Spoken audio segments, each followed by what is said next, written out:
This poor boy works carrying monster bodies, but the dream of the failure is to become a professional hunter. So far he had saved 40,000, and this was the cost to register for the hunter exam.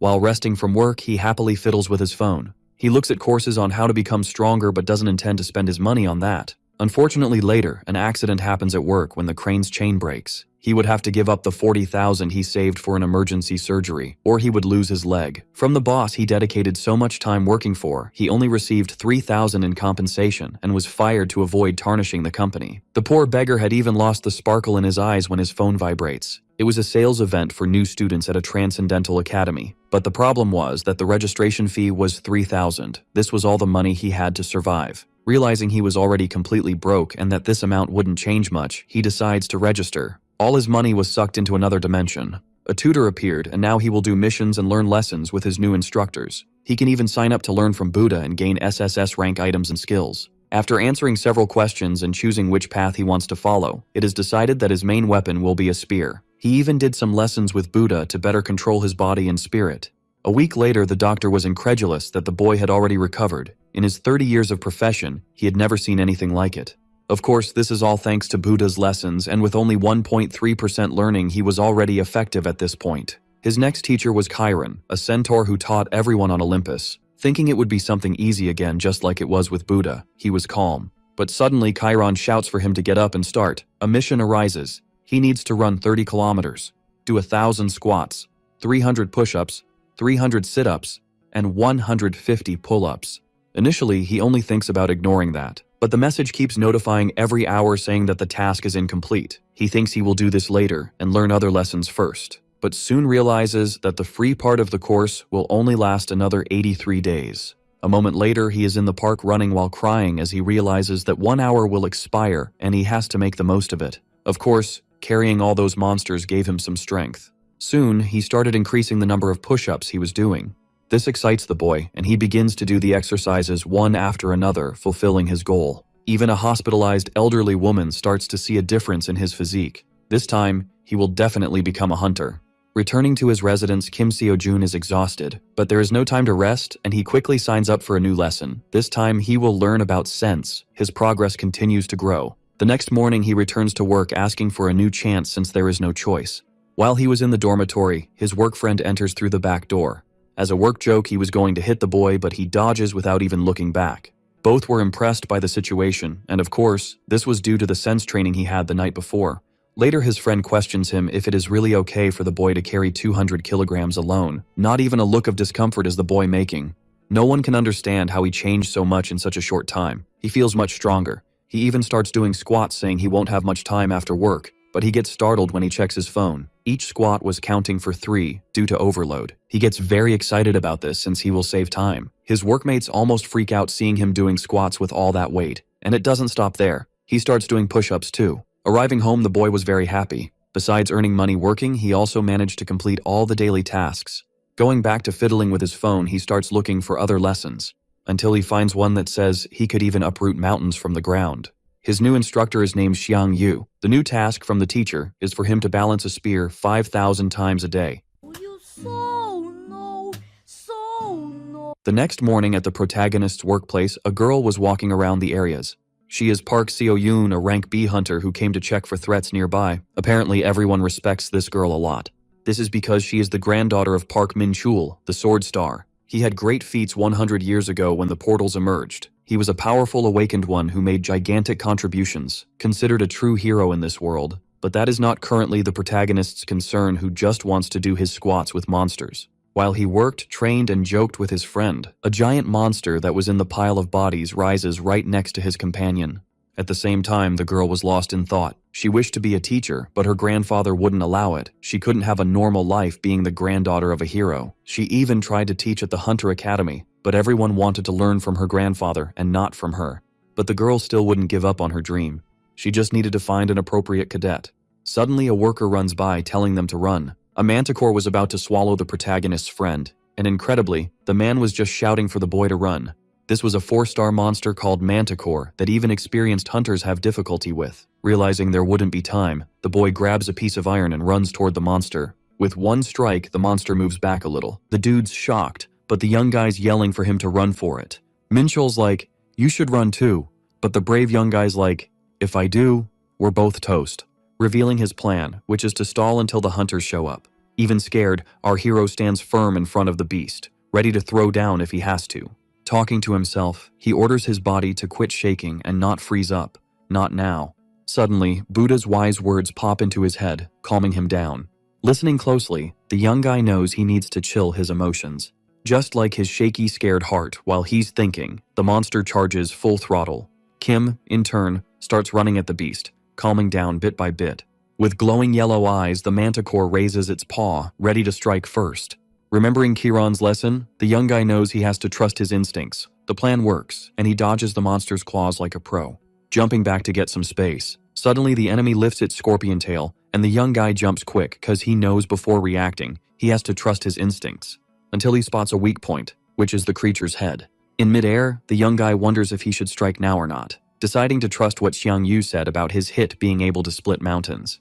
Gripping his iron bar, Kim decides he's got to split it no matter what. And what he's feeling is definitely the power to tear mountains apart. With all his strength and determination, he attacks and manages to split not a mountain, but the manticore's body. The hit makes a loud noise and kicks up a ton of dust. Confused, the workers start looking for where the crash came from, as does the huntress who's still around.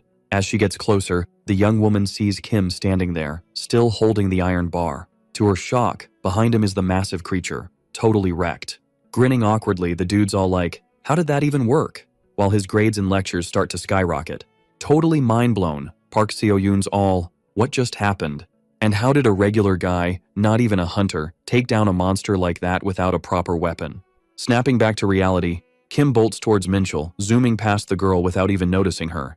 He's all worried if the dude's okay or if he's got any injuries, but his buddy's also stressing about him. The guy's like, I'm good, but you should hit up the hospital. Meanwhile, the kid's boss is trying to introduce him to the hunter, but everyone's all over him, giving him props for the epic win. Jaw dropped, Park Seo-yoon's like, I finally found him, leaving the dude behind her all puzzled. In her head, she's like, finally found the right cadet, as the workday wraps up and everyone bounces. Strolling down the street, Kim Seo-joon checks his phone and gets a shocker. His lecture progress is off the charts, way better than just replaying classes. He's thinking, this has gotta be because I took down a manticore. So, the best way to level up in lectures is to use what he learned in real battles. His only snag is needing a temporary license for raids, which means joining a hunter academy. Out of nowhere, a voice snaps him back to reality. Turning around, he spots the Sword Star's granddaughter asking if he's got time to chat. Even though he's a bit sus, Kim's like, sure, spill it. Straight to the point, Park Seo-yoon asks if he'd visit her grandpa with her. People nearby are like, no way, especially when the dude's answer is a big fat no. Stunned, the girl's trying to wrap her head around the rejection, while the dude's like, peace out. She begs him to wait, but our guy just wants to get home and binge his lectures. Feeling awkward, the hunter's like, never been in this spot in my 31 years? The dude turns back and explains he said no, cause her academy's basically just on paper. Curious, the girl's wondering who this guy is, doing weird workouts and still taking down a manticore. Trying to win him over, Park Seo-yoon's like, we've got all the gear you need, but he's not buying it. As a last-ditch effort, she asks if he'd be down to learn from her grandpa, but the dude's like, nah, doesn't matter, leaving her even more puzzled. Not wanting to let him go, she yells, asking about the written test, but he's like, I got this. Then she asks how he plans to raid without being in a hunter academy. The dude's like, joining your academy won't change anything since it's not government approved.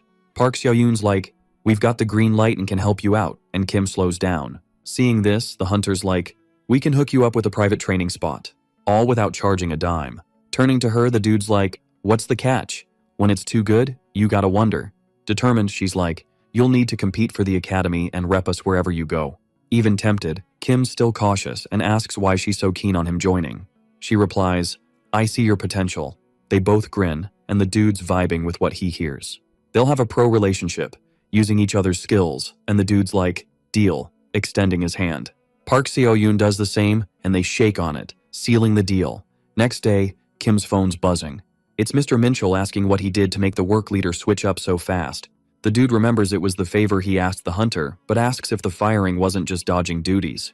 Laughing, his buddy's like, nah, he'd never do that, but him being gone is a win. Then asks if the dude's headed to the hunter academy yet. Call ends, and Park Seo-yoon rolls up, handing him the temporary license. The young dude's jaw drops when he hears the document was issued just yesterday. He thanks her, still kinda doubting if it's for real. Buzzing with excitement, he admits he's no hunter, but taking that first step feels epic. Kim's all eager to learn and asks the girl if she can show him the ropes for raids. She's like, nah, you don't need that, which totally throws him off. She points to some weapons, telling him to pick whichever feels right, and then they're off. At the spot, the hunter mentions she booked it, thinking he'd need it. Kim kicks off his battle with a rat-like creature. He pauses to ask why Park Seo-yoon tagged along into the dungeon. She says it's like a VIP session for promising students, making him grin. She adds she's there for safety, reminding him not to slack off, even if it's just kobolds. These critters are 2-star, and as they stroll, he's glad the mana defense is a breeze to break through. Kim explains normally mana attacks bounce off a see-through shield, but there's something weird. His non-mana attacks, surprisingly, work like a charm. After some fighting, he checks his phone and sees his lecture progress is climbing. Even if it's not as much as his first fight, it's still worth it since he's raking in cash too. Grinning, he tells Park Seo-yoon he's gonna speed things up. He charges in, feeling like he's leveling up in a game. Post-training, the hunter finds him on the ground doing something bizarre, saying his craziness is off the charts. Kim's been staring at a blank black screen since they left the raid, and his quirks don't stop there. Despite being a rookie, he wiped out kobolds like a pro with a decade of experience. Then he did weird workouts while lugging the creatures' bodies when he could have just called for help. In her mind, the girl thinks she can't hide from her grandpa that she's got a student. A student who's now yelling it's past midnight and he hasn't finished his lectures. Checking his phone, he's stoked to see he made $9,510 in one day. Realizing his strategy of hauling and dismantling creatures is super smart. The only snag is the time it takes to wrap up the job. About to cross the street, he wonders if he should hit up Minchul to join him. Deciding to text later, he's focused on figuring out what to do with all that cash. Even though the raid boosted his lecture progress, it wasn't as much as he hoped. So he's got to find a way to get stronger. Maybe as strong as the great sage of heaven, Sun Wukong. Remembering this instructor sparks a light bulb moment. Now he's got enough dough to pay for the lecture he only got a sneak peek of before. Pumped, he grabs his phone to register. But plot twist, the fee is a whopping 27,000 million bucks. Squatting on the ground, Kim mutters he probably won't have that much even as a pro hunter. Since he's stuck, he checks if his academy sells gear or other stuff. If he can't watch the lecture now, at least he can snag some equipment. Browsing the store, he's floored. All the gear, even the replicas, are mythical level like Longinus's spear and the Aegis shield. Plus, they're made by top students, meaning they could be crafted by legends. This gets him hyped, and he starts hunting for gear he can use. He picks Longinus's spear as his first buy. The system starts crunching numbers to set the right price. Next day, Park Seo-yoon finds him doing endless push-ups. Curious, she asks why he's so frantic. In his head, he reveals after the causality rate math, the spear's price is a jaw-dropping 100,000 bucks. Out loud, he says it's all about the money in the end. Grinning, the hunter asks if he's heard about the academy competition. As the dude's all, I don't know what this is, the girl spills the tea, saying it's a showdown where schools flex their muscles. Basically, it's a spot to see how buff a gym is. This epic battle's at the 4th league level, and if you crush it, you level up to a higher league. Plus, the gym gets more peeps signing up and some official thumbs up. So the plan is for our guy to rep the dream gym in this epic face-off. Kim's brain's buzzing, thinking this could totally boost his lecture game. I mean, it's like XP in a game, right? So he's all in, saying he's down to join. The girl's like, for real? And he's like, yeah, what's the deal with these battles? Park Seo-yoon breaks it down, saying it's all about raid scores and cadet tourneys. This makes our hero sweat a bit, cause he's got zero monster battling cred and zilch cadet fight skills. So, if he's gonna do this, he's gotta bring his A game. He turns to the hunter, asking if she's cool with training him if she's not busy. Even if she's not sure it's the best move, she nods. Grinning, our dude's stoked cause she's got sword star creds, and even if he's a newbie, he's super curious about Park Seo-yoon's power level. The girl's like, you sure? I'm a rank B hunter. And he's all, yeah, just don't wreck me. Ready to rumble, the hunter lets him make the first move, so he charges in, no hesitation. The girl dodges, thinking his speed's cool but his moves are kinda sloppy. His eyes give away his next move, like a neon sign. She's thinking she might have hyped him up too much after the kobold fight. A cadet's still a cadet. She's just wondering where he gets the guts to challenge her like this. Still, she figures one hit from her should wrap it up. But surprise, surprise, Kim blocks her hit like a boss. Shaking, he admits it's tough work. The girl's mind's blown, wondering how he blocked a mana-charged hit. The weapon should have flown out of his hands, ending the match. He jumps back, creating space. The girl's just standing there, mind blown. Chill, he grins and says he's gonna get serious now. They both dive back into the fight, and the hunter's baffled by his faster, sharper moves, totally different from a few minutes ago. Kim's deep in his training memories, remembering the coach's advice about not expecting opponents to just stand there. He should make obvious moves to trigger obvious defenses, while spinning the spear back to himself, repeating until the opponent's wide open for the real hit. So when the moment's right, he just needs to go all out. The hunter's shocked as he charges full throttle, realizing she's in trouble. A crash, then a burst of blue lightning. Still on her feet, she's trying to figure out what just went down. Seeing her student against a cracked wall, she realizes she went full power by accident. The dude gets up saying he's cool and admits he lost. The girl's jaw drops, realizing he really thought he could win against a rank B hunter. Meanwhile, Kim's thinking hunters are on another level, and fighting monsters is a whole different ballgame. And he's got a long way to go when his phone buzzes. Checking it, he sees his lecture progress is up, just as he hoped. Pumped, he asks Park Seo-yoon if she's got much going on before the tourney, and she says not really. This is music to his ears, and he asks if they can train whenever they've got free time. Cause sparring with her is gonna level him up big time. Even though she's kinda sus, the young woman agrees, cause she promised to help the dude, saying if he wins, he keeps all the cash. Kim's totally clueless about the prize money and is shook. The hunter spills the tea that the prize is a whopping 100,000 bucks. The young dude's face does a 180, leaving the girl curious as he asks when the tourney's happening. Park Seo-yoon says it's going down in 2 weeks. The boy's freaking out, thinking he needs to train like crazy. He starts doing squats with a massive rock, making the hunter go, "Whoa!" Trying to help, even though she's lost, she suggests using the sandbags in the corner. In a flash, 2 weeks zoom by, and a young dude with glasses rolls up to the tournament spot. He's all jittery seeing the crowd. He thinks it's wild for regular folks to see hunters battling, and even government peeps might be there. He rolls up to an organizer, deciding to quit stalling and dive in. He quickly finds the participants' waiting room. Clutching his bag, the boy's like, "What now?" He's frozen with nerves. Checking out his rivals, he sees they're all buff, strong, and oozing confidence. Probably because each school sent their top cadets. But spotting Kim Seo-jun, he sees the guy's only got a beat-up weapon and a fabric spear holder. The other competitors are like, "Who's this country bumpkin?" saying he's probably some poor dude forced to join and a weirdo staring at a blank screen. But to the glasses kid, our hero's a fellow solo player. Gathering his nerve, he goes over and says hi to Kim. He introduces himself as Lee Mingi, also a natural awakened. Even though he's shy, he asks if he can chill near our friendly guy, who says sure after introducing himself too. Chatting about the other competitors, Lee points out the axe dude, Jang Dukchul, a big shot from Gochuri Academy. The guy's beefing with Lee Cholman, a star from Mint Academy. Kim's confused why the dude's explaining so much when he didn't even ask. Suddenly, another guy rolls up and tells the arguing dudes to zip it. It's Lee Junwan from Revenant Academy. Our hero notices everyone shuts up as soon as the guy speaks.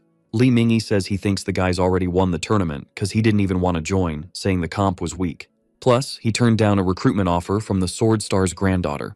The glasses kid says he doesn't know why, but if the guy refused, he must be super confident. We dive into Lee Junhwan's thoughts, and he's fuming about being in the tournament. He only joined because his uncle wanted him to take his academy to the 3rd league at least once. But even if he wins, he gets nada, so he should have taken Park Seo-yoon's offer. Even if her academy's unknown, she's still the Sword Star's granddaughter and could be handy.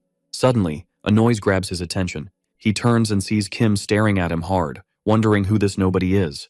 Meanwhile, our hero's thinking about how much his skills would level up if they fought. An announcement cuts in, saying the first match is starting and all cadets should get ready. Hearing this makes Lee Mingi nervous, while Kim stands up silently. Our boy's feeling good about his prep over the last 2 weeks. After all, he's got real-life experience from raids and fights with Park Seo-yoon. So whether it's monster hunting or dueling, he's ready. But surprise, surprise, the first match is a race in the dungeon maze. They announce the first round's about to kick off. A boy waves to the young man who's a level up and grabs his attention. The man heads over but bumps into a woman first, getting annoyed cause it's so packed. He says sorry for the bump. As he gets closer to the young man, he's asked if he knew the woman, and the man says, nah, but she looked a lot like someone he knows. Alright, buckle up, cause this is gonna be epic. So, the kid jumps right in, spilling the deets on the first round of the tournament. The dude's all, bet there are monsters in this maze, and says hunting them is the key to busting out of there. He figures it's a test to see who's got the mad skills for dungeon raids. Watching the action, he notes the cadets are bringing their A-game. Everyone's hyped, eyes glued to the battle, and the two boys are buzzing about how it's a total thrill ride. They're all, Lee Junwan's got this in the bag, while a girl in a cap listens in. She's getting jittery, wondering why the guy's even there. Then she catches the boy sneaking peeks at her and freaks, hoping she stays under the radar. In the heat of battle, a competitor tries to smash a wall but realizes it's a no-go. He ponders, thinking he's got to do it the old school way. And if he could use his mountain-crushing power a few times, he'd totally wreck that wall. Scanning the path, he spots a fork with 3 ways to go. He's all, "What's the basic maze hack?" and veers left. Suddenly, something grabs his attention, and he gets this wild feeling. Clueless about it, he's all confused and lost. He's like, "I gotta go the other way, not left," trusting his gut instinct. He takes a few steps, unsure if he's doing the right thing, but he rolls with his gut feeling anyway. Still, something feels off. They announce Cadet Joe Sukman from Scar Academy is out. Confused, the boy's like, "Why's nothing happening to me?" Then he figures his gut's dodging even the monsters. And if he's right, once he hits 100% progress and learns metamorphosis, he'll see the future. While he's deep in thought, someone rolls up and calls him Hyung. They warn him to stay sharp, cause you never know when a monster might pop up. Chatting away, the boy asks if Hyung knows something since he's been strutting around so confidently. He adds that wandering a maze without a plan is a recipe for disaster and shares a maze escape trick. The young dude explains the right-hand, left-hand method, but Hyung's like, "Nah, too slow," sticking to his plan. Chill as ever, the kid in the green shirt teases that his buddy's gonna get lost, and the other asks why he's tagging along. Caught off guard, the boy says they're both in the same boat, and he thought the other was flying solo too, so teaming up seemed smart. Hyung's surprised, cause he doesn't feel weak at all. Still hanging with the boy, the green shirt guy says he'll show something cool. He whips out his phone, showing a picture of his little sister. Hyung's like, no clue who she takes after, but she's cute, and starts to leave.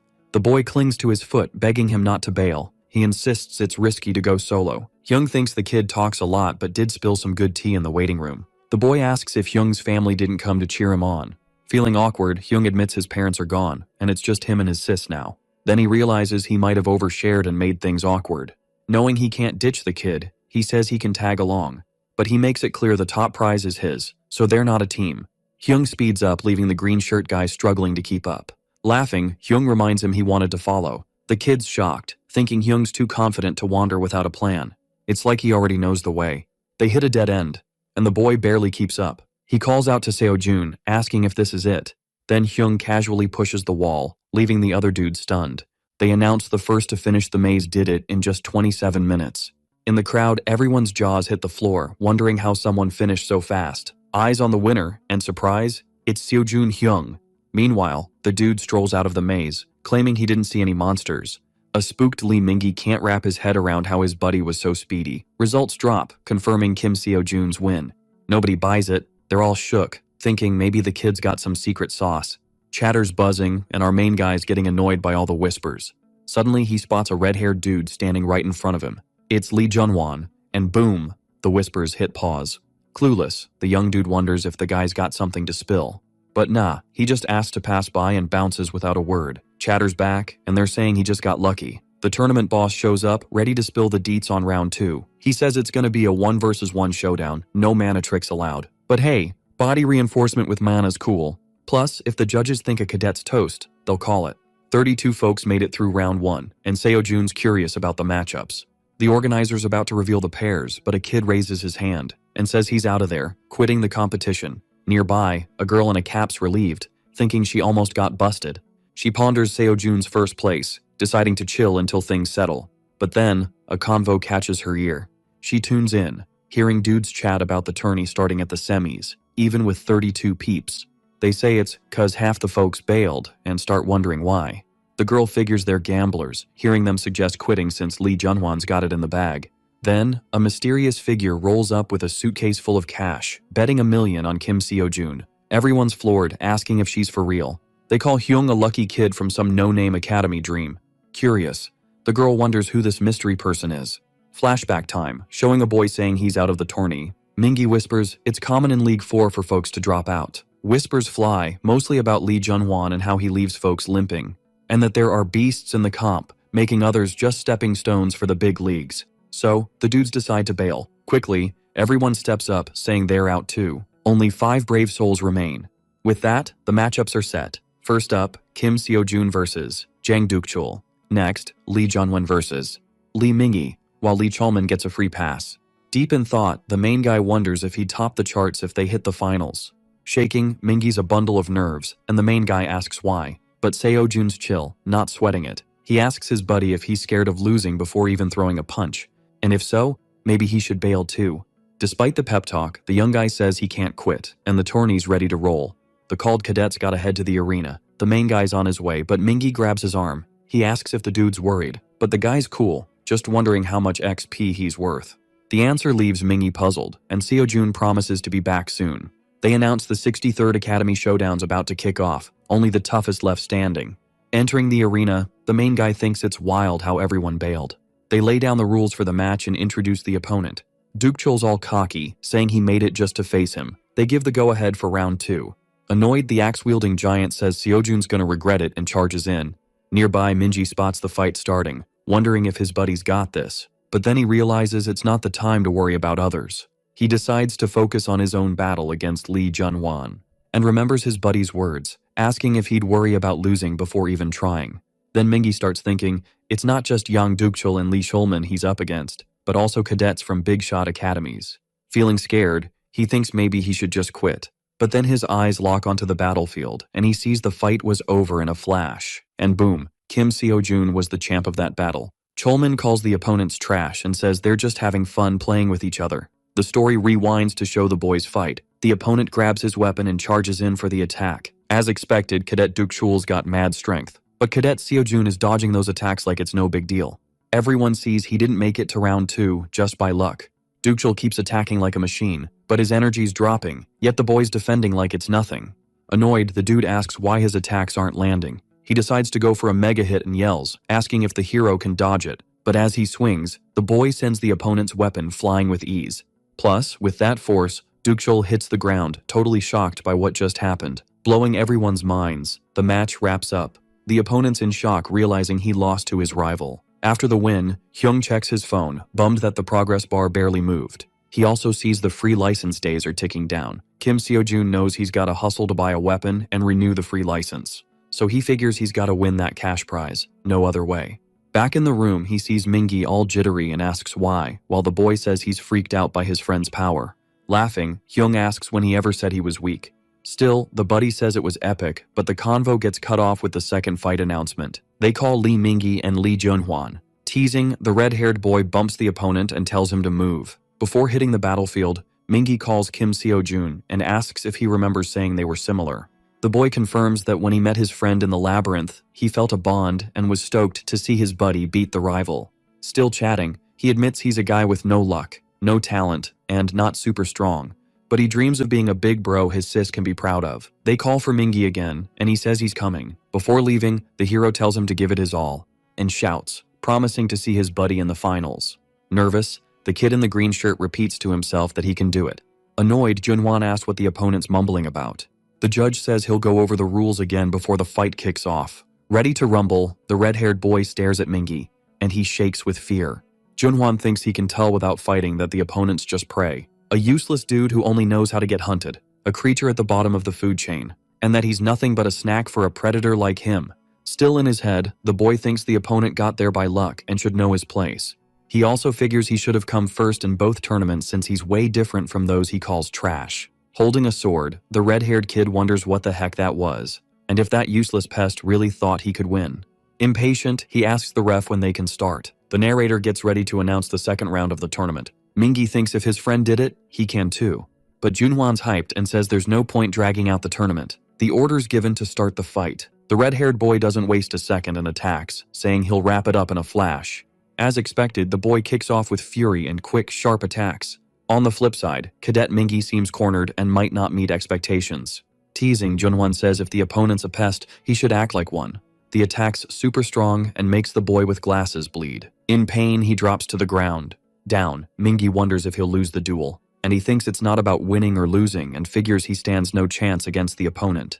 But his thoughts start to shift, and he thinks about the pride he wants to give his little sister. He keeps saying he wants to be as strong as Seo-jun Hyung, like, on repeat. Then, out of nowhere, he starts getting up, and everyone's jaws hit the floor. Fueled by the win-or-nothing vibe, he figures one good hit is all he needs. Facing Junhwan, he's all about making sure his attack lands. He charges with his sword, swings, but can't go full power. Flat on the ground, the narrator hands the win to the red-haired dude. In the stands, everyone's buzzing about what just went down, throwing in their 2 cents. The whispers keep going as the rivals stare each other down. Some folks crack jokes about Junhwan showing off after beating a weakling. They're not buying his hype. Feeling the heat, the boy tells the ref he's out. Then he knees the guy on the floor right in the face. Ticked off, he's done with this circus and calls the tournament a joke for letting fools in. The ref's like, "Why, dude?" The fight's over and says he'll step in if it keeps up. He's like, "I'm out of here," and wonders if anyone else is sick of the clowns in the ring. Still fuming, he stomps on the downed guy's head, and he's about to throw another punch when the hero jumps in to save his buddy. Hyung's been waiting, but since they're gonna clash in the finals anyway, he's jumping the gun, saying the jerk deserves a smackdown right now. Seojun yells for the dude to back off. He's confused, so the hero's like, "Get your foot off my friend's head, bro." All cocky, he's like, "What if I don't?" Then he gets shoved hard by the hero who rushes to check on Mingi, asking if he's awake. Junhwan's all sarcastic, calling it a touching tale of losers. Seeing his buddy waking up, the hero charges and demands to know why he stomped on his friend. The guy's like, "Because he's a loser who doesn't know his place." Staring him down, the hero asks if losers can't dream, but the guy just keeps mocking. In the stands, people are buzzing about the chaos, wondering why no one's stepping in. The refs are like, "Why can't we stop this?" But say it's orders from above. The girl in the cap watches the fight, whispering Seojun's name. In the heat of it, the hero's like, "Didn't know you were this dumb." Junhwan's all, "Let me school you, loser. Only the strong survive." And he's like, "You gotta crush others. No room for dreams here." Adding, "That's just how the world rolls." The hero's like, "I used to think that too." For 9 long years, he's been grinding to be a pro hunter, facing reality's walls. Even blaming himself for being broke or talentless. Hard work kept him afloat, but nothing got better. Plus, he says clinging to unsolvable stuff is just sad. He's asked himself a million times if quitting would change things. He asks the ref to look after Mingi. Seojun admits fear held him back, making him doubt himself. As he walks, the ref calls out to him, but he ignores it, facing his rival, asking what's the deal, and says it's not something he can judge or belittle. The ref's freaking out, warning him it's against the rules. But he doesn't care, keeps attacking, even as everyone begs him to stop. Chill, the red-haired guy's unfazed, calling it all a joke. Then the hero swings at the rival, who blocks it. Annoyed, Junhwan calls him a filthy pest, and the hero fires back, calling him the real bug. They dive into a full-on battle. The hero sees the guy's strong, not shocked people hype him up. But right now he can't dwell on that, can't afford distractions. He knows he's gotta move on instinct alone. They keep clashing, weapons flying. The ref's still trying to step in, asking what's the point, while the red-haired guy tells him to back off. And he thinks he sees predator eyes in the guy he calls a filthy pest. So, this dude's all, pfft, anyone can chat about dreams like that. But he's curious if the other guy will keep yapping when reality hits, while throwing a punch. Boom, the main dude blocks it, and everyone's jaws drop. Junhwan's like, "Wait, did I just imagine that?" And he's all, "This kid's leveling up with every block." It's like watching a monster grow right in front of him. The fight's getting crazier by the second. Out of nowhere, the main dude shoves the other guy, who goes full rage mode. No chill, he whips out a sword with aura, leaving Seojun shook. The kid's thinking he's toast since he can't even control mana yet. Everyone's freaking out, yelling for Junhwan to chill, trying to stop the kid who's lost it, threatening to KO the other guy. Knowing it's risky, the main dude's brain says, "Run, dude, run!" But his heart's not into it. He feels like running means ditching everything he's worked for. They chat about the Chu Kingdom and the tunes blasting from everywhere. He recalls a student asking why he soloed the enemy line. And they were spot on. 'Cause it was a done deal, a lost cause, no way out alive. He admits it was the first time he was scared stiff, thinking he might lose. Still, he fought 'cause it was a must-do. He goes on, saying even if losing's a sure thing, you gotta fight and believe in a win. Shang Yu fought. They warn that even with mountain-crushing power, he can't win without it. He lost. And that's how he became the hegemon king. The power to crush mountains started moving them, and the spirit to change the world will rule it. Pumped up, the main dude decides to fight and charges at the opponent. Fearless, the red-haired kid's all, "I'm a predator, and you're toast." Then he rushes in, telling the opponent to just drop already. A wild battle kicks off with epic blows flying everywhere. The hits are so intense, everyone in the arena's knocked down and smokes everywhere. Everyone's buzzing, wondering who snagged the win. As the dust clears, they spot Seojun standing, while the other guy's down, looking rough. The crowd goes nuts at the epic scene. Everyone's chanting the main dude's name together. The girl in the cap's mind blown, knowing 2 weeks ago, the kid couldn't even handle an imbued sword, and now he's rocking an aura spear. As she checks out the battlefield, she spots a mysterious figure nearby. She recognizes it's the person she saw at the betting center earlier. Then the hood drops, revealing the mysterious bettor's face, who's all, "How's this even possible?" The girl's like, "Yeah, I'm surprised too, but chill, dude." And she's all, "You're acting like some cosmic rule just got wrecked." Still pondering, she remembers the guy bet on Seojun, and when she looks, poof, he's gone. The girl's stunned to see the guy vanished. Battered, the main dude meets a guy who says he's been booted, and even though the opponent went overboard, he had already bailed from the tournament. Plus, the main dude jumped in when it wasn't an official match and ignored the ref's warnings, so his actions broke the tournament rules. The main dude's cool with it, saying he was ready for this when he jumped in, but wonders what's up with Junhwan. They tell him Junhwan's obviously out, and that using an aura sword was straight up attempted murder. Plus, he's probably getting banned from the exam for 5 years. Because of all this, Lee Cholman snagged the tournament win by default, with Mingi in second and Duke Chol in third. After all the chaos, Seojun checks his progress rate and thinks it's all good since it shot up big time. He notices it skyrocketed during the fight with Junhwan, and Xiang Yu's lecture progress hit over 50%. The kid recalls the weird power he felt before and thinks it might have popped up thanks to the lecture rate. Decided, he's thinking about catching another lecture when someone taps his shoulder. It's Miss Seoyun calling for him. Worried, she asks if he's hurt and if he's okay. Seeing he's chill, the girl feels relieved. The main dude says sorry to the girl, and she's all confused. He mentions he could have won but got sidetracked, and she's like, no need to apologize. She just wants to know if he's okay and thought he was all about that cash prize. The boy admits it's true, and Seoyun realizes he totally spaced on it. Then she asks what he was going to do with the prize money. Seojun says he wanted to snag a weapon, but he's chill with not getting the cash.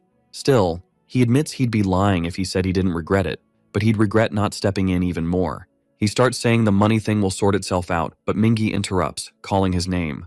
The boy, looking pretty beat up, comes over and asks if his buddy's leaving, and he says that's the plan. Thinking hard, the boy in the green shirt wonders if he'll be like his friend if he keeps grinding. Seojun honestly says it's going to be tough, and he thinks Mingi's skills are way behind for going pro as a hunter. Hard work can do wonders, but the world can be a real beast. He advises the boy not to get too hung up on being a hunter, but he can totally rock something else. Mingi agrees his friend is spot on. Then he says he just came to say goodbye. Feeling all the feels, he thanks Hyung for everything. Before heading out, the main dude tells him not to get bummed out and not to let anyone say he can't do it. People will say he can't and that he'll never make it. But he needs to remember that others' opinions aren't the real deal, and if he wants something, he should go all out for it. After the pep talk, Mingi says he'll come back to visit with his sis someday. Seoyun says that side of the boy caught her off guard, and she loves how he jumps into things uninvited, and that's why she's a fan. Then the main dude realizes he should have told the boy about Dream Academy. He keeps moving while Seoyun thinks about how he talked about the academy like it was theirs. Then she yells that the friend has worked hard and she'll buy him a weapon. Somewhere else, a young guy shows up and asks if the director's around. They nod but say he's meditating. The young guy says it's urgent and they need to let him know he's there. Ignoring the guards, he barges in and tells the director he's Seo Moonchul. Annoyed, the director says he made it clear not to let anyone in, and asks if the guy's ignoring his orders. With that, Moonchul starts feeling the heat and can't move. Struggling to speak, he says Miss Seoyun was in the recent academy tournament.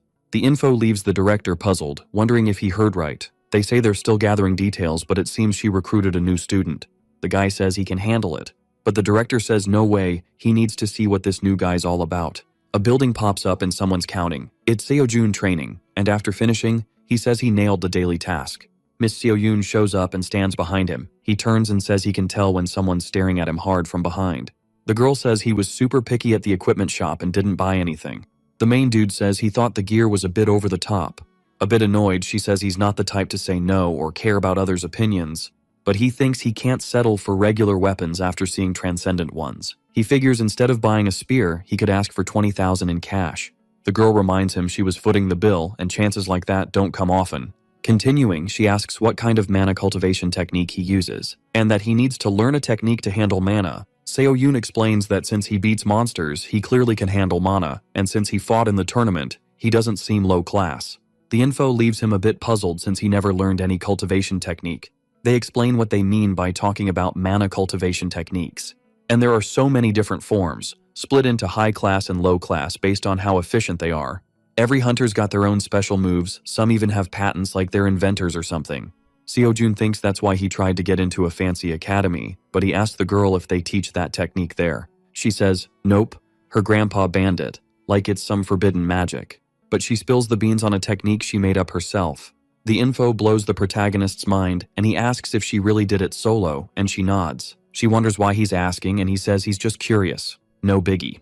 Honestly, he thought she was talentless or maybe hyped up to Sword Saint levels, but he knows she's right, cause mana cultivation is Hunter 101. The protagonist knows he's got time to chill and hit another lecture, so he picks one about mana. Annoyed cause he dodged her question, the girl bails on him. Confused, Seojun asks where she's off to, and she says she's got stuff to do. Joking, the protagonist says he's shocked she's got plans. Seriously, she tells him to lock up if he leaves before she's back. He says no worries and starts thinking about which lecture to hit next. Before that, he wonders when the mentor will show up, cause that'd be super helpful. After leaving, the girl feels bummed and admits she's been kinda bored lately. They start explaining what mana is. In a world with strict rules, mana's like the ultimate rule breaker. They tell the boy that once he gets mana, he'll see the world differently. Focused, the lecture rolls on, and they say once he finishes, he'll get the sermon. The protagonist feels like he's gonna go nuts, but in a different way than those Buddha talks. In class, the instructor says no more hand-holding, it's time to DIY. The daily task, make 1,000 mana orbs. Determined, Seojun thinks he should at least give it a shot. He figures he can do it thanks to Chiron's lessons. Feeling and controlling mana isn't too hard. But focused, he admits it's tricky cause he can feel mana but can't shape it yet. In the lecture, they say using mana is linking the mind's world to the real world, and that he's taking something imagined and making it real by tricking the world, bringing it to life like it's following nature's rules. The best example? Nowhere else but here. After the explanation, something starts forming in his hands and he's amazed. Suddenly, a mana orb pops up in his hands. He checks out the tiny thing. Worried it's too small, he wonders if it even counts for the daily task. But the protagonist is sure he'll get better with time. Suddenly, the master bursts in and calls for the boy, who jumps. He wonders who this guy is. The gentleman asks if he's the Sword Saint, but he thinks he's here to check out the new student at Seoyun's academy. However, he spots the mana in his hands and gets puzzled. Still thinking, he knows that form's tough to pull off and must mean serious talent. And there's only one reason a talented person would want to join Dream Academy.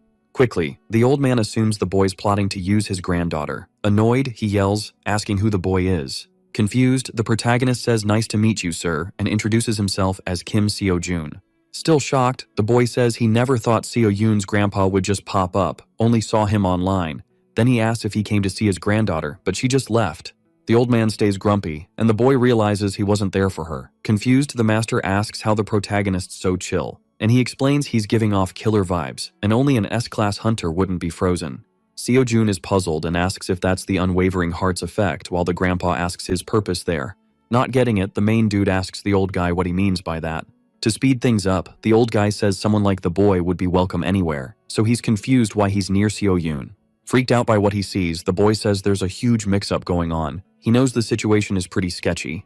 The old guy decides to attack and throw some major power at the young dude. Stressed out, Seojun tries to defend himself as best as he can. Meanwhile, at the temple, the girl shows up and is shocked her grandpa isn't there. She asks when he'll be back, but the secretary's got no clue. Bummed out, the girl's sad because she wanted to chat with her grandpa about the boy. Meanwhile, her grandpa keeps pushing the main dude, demanding to know why he's there. At the temple, the girl keeps looking for her grandpa. Thinking hard, she knows she can't keep secrets anymore and can't hide the boy. And she's decided to face the problem since it's gotta happen sooner or later. Suddenly, a young dude calls her over. It's Counselor Seo, who says it's rare to see her at the main clan's crib. But he was about to hit her up right then. Confused, she says she came to see her grandpa. Then she finds out the director went to her academy. Panicking, she bolts out of there. No one gets why she's in such a rush. She runs as fast as she can, blaming herself for letting her guard down. And she's freaking out, thinking she can't let them meet without her there. Meanwhile, at the academy, Seojun's wondering what's going down. He's shocked to see the man swinging the sword without even unsheathing it. The main dude thinks he just wants to hold him back, not take him out. Still raging, the old guy keeps asking who the boy is, who swears it's just a mix-up. But the director's not buying it and says the boy showed mana and made a move, so it can't be a mix-up. Yelling, he says the boy's just spitting empty lies. Seojun tries to chill the old guy out, saying he doesn't know what his granddaughter said, but he gets called a scoundrel by the director, still clueless about what's happening. With lightning in his eyes, the man says he wanted to hear him out, but he knows the boy's lying. They keep staring each other down, and the main dude gets that the old guy won't listen. And he knows if the Sword Saint really wanted him gone, he'd be toast already. Still trying to defend himself, the boy knows the old guy's the closest to his ideals, figuring it's a big chance for him. Still on edge, the director calls the boy a scoundrel again, noticing the vibes changed. He knows he's met tons of hunters over the years, but only one whose eyes stayed fierce after facing him. And because of that, the boy must be pretty skilled. The old guy yells again, asking why the boy got close to his granddaughter. They both dive into hand-to-hand combat with swords. Trying to defend himself, the main dude says he can't feel or see the opponent's moves. The attack keeps going, but the young dude knows it's a level he can't even start to get. But he wants to see how long he can hang in there. They start fighting with swords, and the old guy says it's super basic, and to get out of it, all he has to do is answer his question. But the boy knows it's not just that and something's missing. He knows he can't let it end like that and just needs a bit more. No trick's gonna work, and his only shot is while the old guy's going easy on him. Seojun knows he's got one shot and has to wrap it up with one hit but doesn't know how. A new attack comes, and while fighting, he remembers the tips from the mana lecture. That's the best he can do right now. He lands a super strong hit, and lights flash everywhere, but the main dude ends up on his knees on the ground. Hurt, he says it hurt a lot while getting called a punk. The old guy says the boy's mask is off, but he defends himself, saying he got attacked first. Talking makes him hurt more, and he just wonders when Seo-yoon will be back. The boy's words make the director even more ticked off. He says he'll personally gift the boy with a one-way ticket to the afterlife. Suddenly the girl bursts through the door, yelling that she's had enough of this nonsense. In a panic, she asks what her grandpa's up to. Worried about the boy, she checks if he's okay, but sees he's all banged up. The boy says he's not seriously hurt, but man, it stings a lot. The old man, being all sarcastic, calls the boy weak, but the boy claps back. The director, super mad, asks what he's on about and calls him a rascal again. The girl figures out what's going on and gets scared. She says she's never seen anyone stand up to her grandpa and wonders why her buddy's getting smacked around. Then she begs her grandpa to stop hitting the boy. Feeling bad, she apologizes for dragging the boy into this mess, and he says it's cool, just some scratches. Still upset, she promises to explain later and asks for 1,000,000 apologies. Calmer now, Seojun says he should hit up the hospital for a checkup. Seo-yoon agrees and tells him not to sweat the treatment costs. The boy decides to bounce while she thanks him for understanding.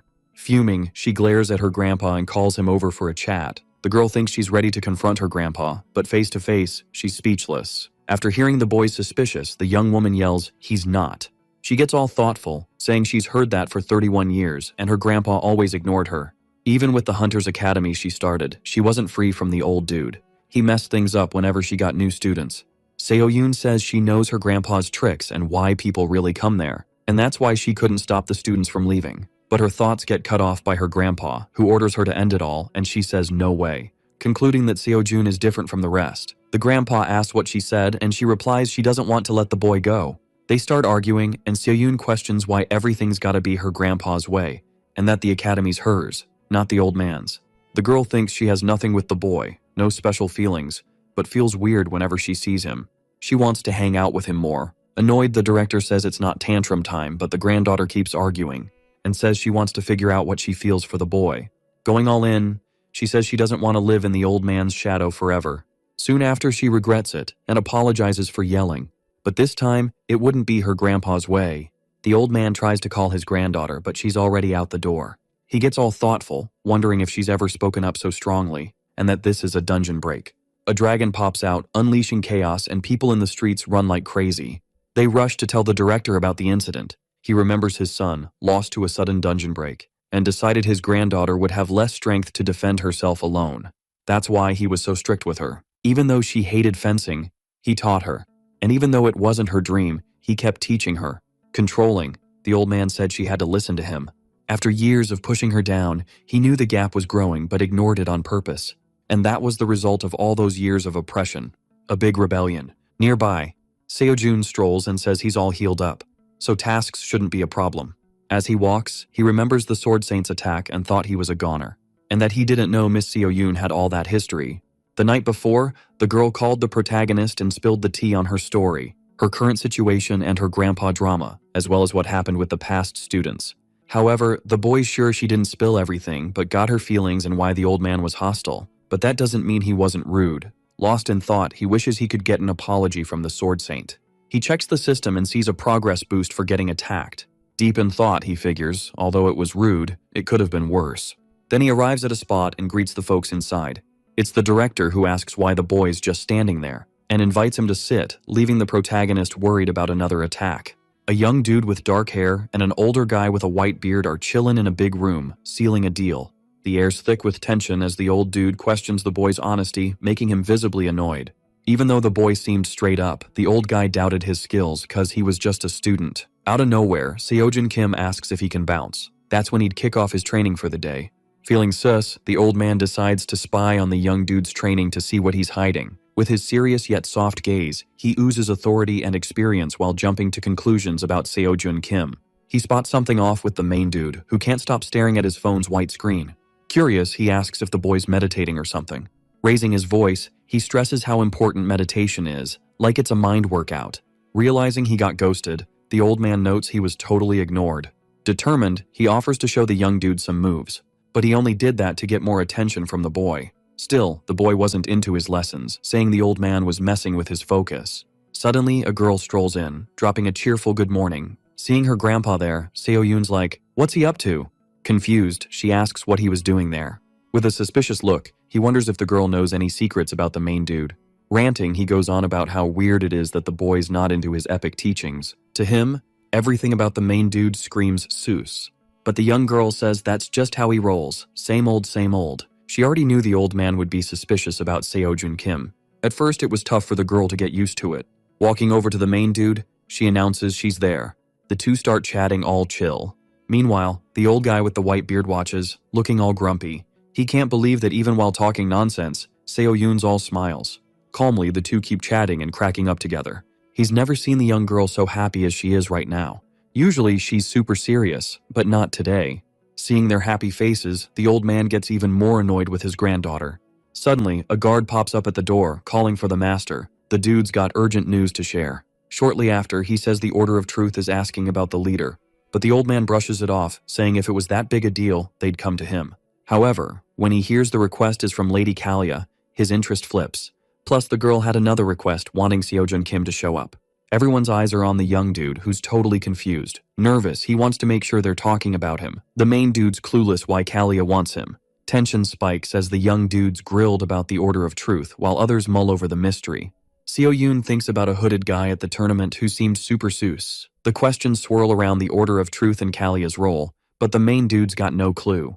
Confused, he doesn't even know if he should get involved. Seo-yoon explains that Kalia's going to be the next apostle of purity, and ignoring her would be a big no-no. Amidst the suspicions, the young dude says he's never heard of that lady, and would rather train. Right then, the guard's like, "Kalia's amazing," leaving everyone puzzled. Surprised, the dude says she already knew Seojun Kim would turn her down. To sweeten the deal, she offers 100 million won if he shows up. Hearing that, the young dude's instantly interested, realizing she knew he needed that exact cash. The Order of Truth is a religious squad that literally worships the truth. They're led by a mysterious dude known as the Exalted Voice and the Seven Apostles. Their word is the truth, so basically, it's gospel. 100 years ago, the Order was just a cult. During the Great Cataclysm, loads of heroes teamed up with them. Their influence grew as they brought peace to humanity, especially with their biggest win, taking down Berserk the Terrible, a monster that showed up at the end of the Great Cataclysm. So terrifyingly strong that even the world's top generals couldn't beat him. So dreadful that his arrival was marked as the Second Great Cataclysm. He was finally defeated by the Exalted Voice and the Seven Apostles, ending the Great Cataclysm. In today's world, at a hotel chillin' on the edge of Seoul, these two dudes are all set to meet Lady Kalia. A shadowy figure pops up saying Seojun Kim's the VIP they've been waiting for. Pointing the way, he says Lady Kalia's been super patient. Our main guy's all puzzled, thinking about the cash offer and why he's even here. They trail behind the hooded dude while he wonders what these peeps know about him. He's all in, needing to chat with Kalia to get the 411. The wait's driving the old dude nuts, sure the lady's gonna make them hang. The young dude's like, "How close are we to Kalia?" But then his face goes, "Wait, what?" when he finds out the old dude hasn't even met her yet. Old dude spills he met the Purity Apostle during the big cataclysm, but not the new crew. Young dude's like, "Oh snap, I keep forgetting this guy's the Sword Star, not just Seo-yoon's grandpa." He asks about the Exalted Voice, learning he only showed up in the Berserk battle. Curious, Seojun Kim's all, "Did you meet him?" But nope, old dude only saw him from afar. Bummer. Then, they hear a noise. Lady Kalia rolls up, all, "Nice to finally meet you guys." Old dude's ticked, saying he hates being summoned and waiting forever. With a boss vibe, that's Kalia, disciple of purity. She struts in style, saying purifying mind and body takes patience and devotion. Kalia's all about the order of truth, spreading the divine word. She gives Seojin Kim props for showing up, showing mad respect. Surprised, the main guy's like, "How do you know me?" She promises to clear things up. Kalia talks about the academy tournament, hyping him up, saying a faithful spoke highly of him. Even though he's confused, the boy's buying it. But the apostles got more plans to share. Her big goal, check out a sketchy dungeon with their help. Old dude's lost, stammering for a bit. Kalia says some stuff ain't over, making him think hard. There's a weird thing in a Korean dungeon, and the order of truth's all about checking it out. Old dude's weighing his options. Now he's getting why Kalia's in Korea. Seeing her game plan, he knows this could boost her as a successor. Kalia laughs, knowing nothing gets past the Sword Star. Before saying yes, he asks what's in it for him. The serious gray-haired dude hears about the Hunter Academy run by his granddaughter. His face screams rage when Kalia says the order of truth could end it all in a snap. Seeing where this is going, Seojin Kim feels his body going numb. With his granddaughter in the mix, the Sword Star's eyes are blazing. Kalia, poking the bear, apologizes with a cheeky grin. Old dude fires back with a furious look. In the end, the disciple leaves a favor open for later. Not trusting her word, she offers to swear by the order of truth. They both agree, making the oath of truth. Then she turns to the nervous Seojin Kim. Getting straight to it, Lady Kalia says the order of truth wants to sponsor him. He can stay at the academy, but he'll find new chances with them. Seojin's suspicious, asking what he has to give back. But Kalia, with her chill smile, says they just want to be buds. The boy thinks this no-strings deal might be trouble later. So, he decides to grill Kalia, looking for honest answers. With a kind look, she promises to answer all his questions. Suddenly, Seojin Kim mentions the transcendent, but freezes up. No point asking since he can't judge Kalia's honesty. He decides to test her another way, reaching into his pocket. Showing something on his phone, the disciple's totally captivated. Seojin Kim asks what she's seeing on the screen. She doesn't answer, still checking out the image. They say the soul's the real deal, and if that's true, the body can change. But if the soul's the same, it's still the same person. Confused, she's totally lost on what she's supposed to do, but the dude keeps pushing her. Kalia thinks it's a weird question, and it's super confusing too. After a bit, Seojin Kim puts his phone away, realizing she's not gonna spill the beans. His face changes when he hears Kalia say the screen was blank. Grinning, he asks if that's what the main character expected, and he nods. Kalia's more interested in the real deal, wondering if he'd take the sponsorship. Surprising the lady, the dude says he's not feeling it right now. Scene switch, and the disciples checking out the city from her window. Kalkus, her sidekick, says they couldn't track down the weird stuff. They keep chatting, and Kalia's not buying what the guy saw earlier. Thinking back, she remembers Seojin Kim's moves that afternoon, feeling something was off about him. Kalia decides they should skip telling the other apostles and just watch the weirdness in the dungeon. The sidekick mentions the heroes Youngsong and Amseong are still MIA, making the lady worry. Outside, the old dude asks why he turned down the offer. Not dragging it out, Seojin Kim says something felt off. For the main guy, owing someone wasn't cool since he couldn't guess their game. Curious, the young dude wants to know what a dungeon anomaly is. If a dungeon's magic field goes wonky, it can tear open and spill everything. These days, it's rare, so most folks don't even know it can happen. Hearing it was common during the big cataclysm, Seojin gets all thoughtful.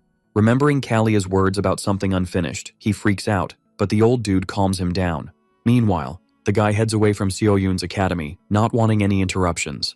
He pauses for a second. Looking at Seojin Kim, he warns the kid not to mess around, or he'd regret it big time. The old dude with the white beard is watching the young guy, keeping tabs on his every move.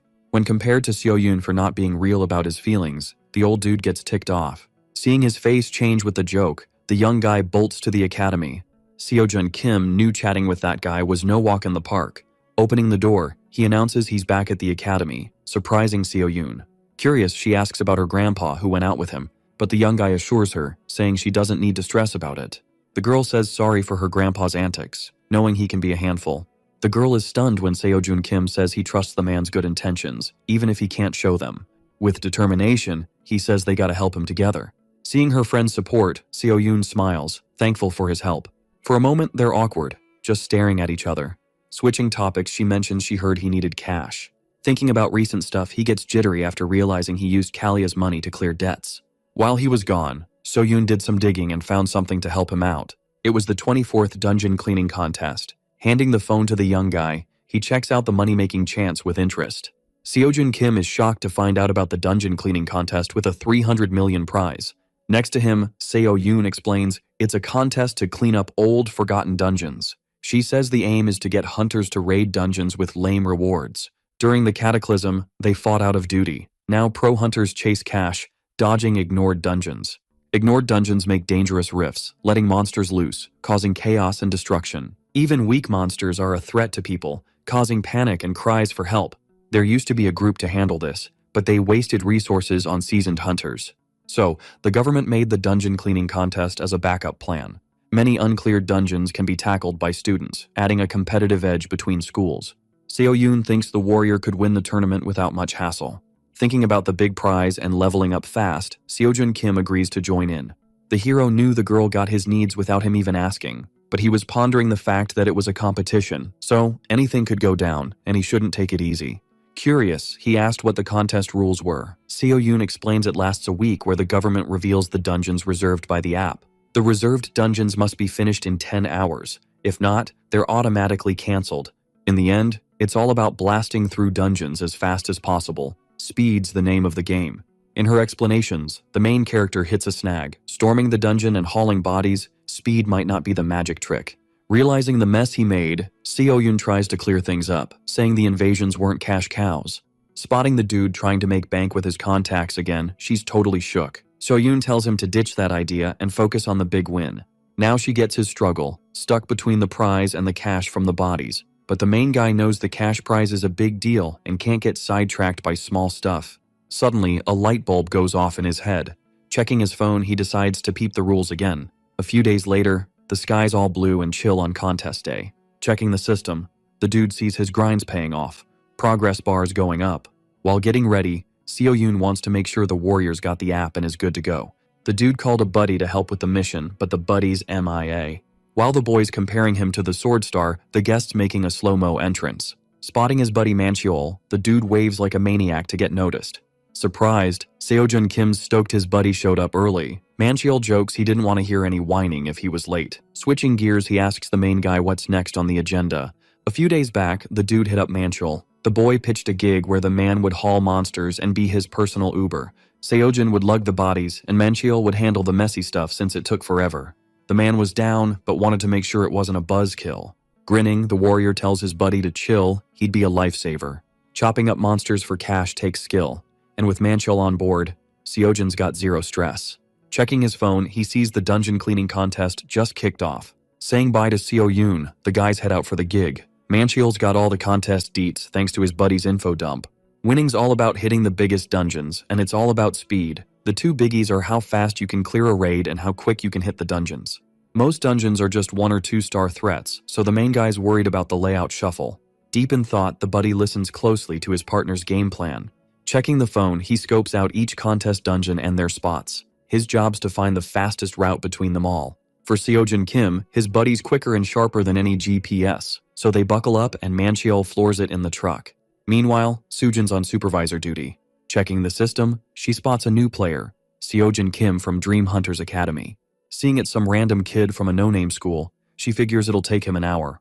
In front of her, Mancheol's chilling with a drink, waiting outside. The portal starts acting all weird.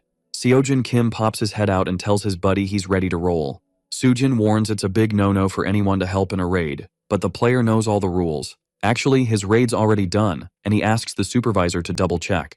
Soo-jun can't believe some random kid nailed it so fast. Entering the dungeon, she sees the kid was right, bodies everywhere. Turning around, she figures the mission wrapped up in minutes. Meanwhile, he's hauling all the bodies on his back. Totally confused, she thinks it's super weird. Outside, Mancheol's waiting for his buddy, all chill.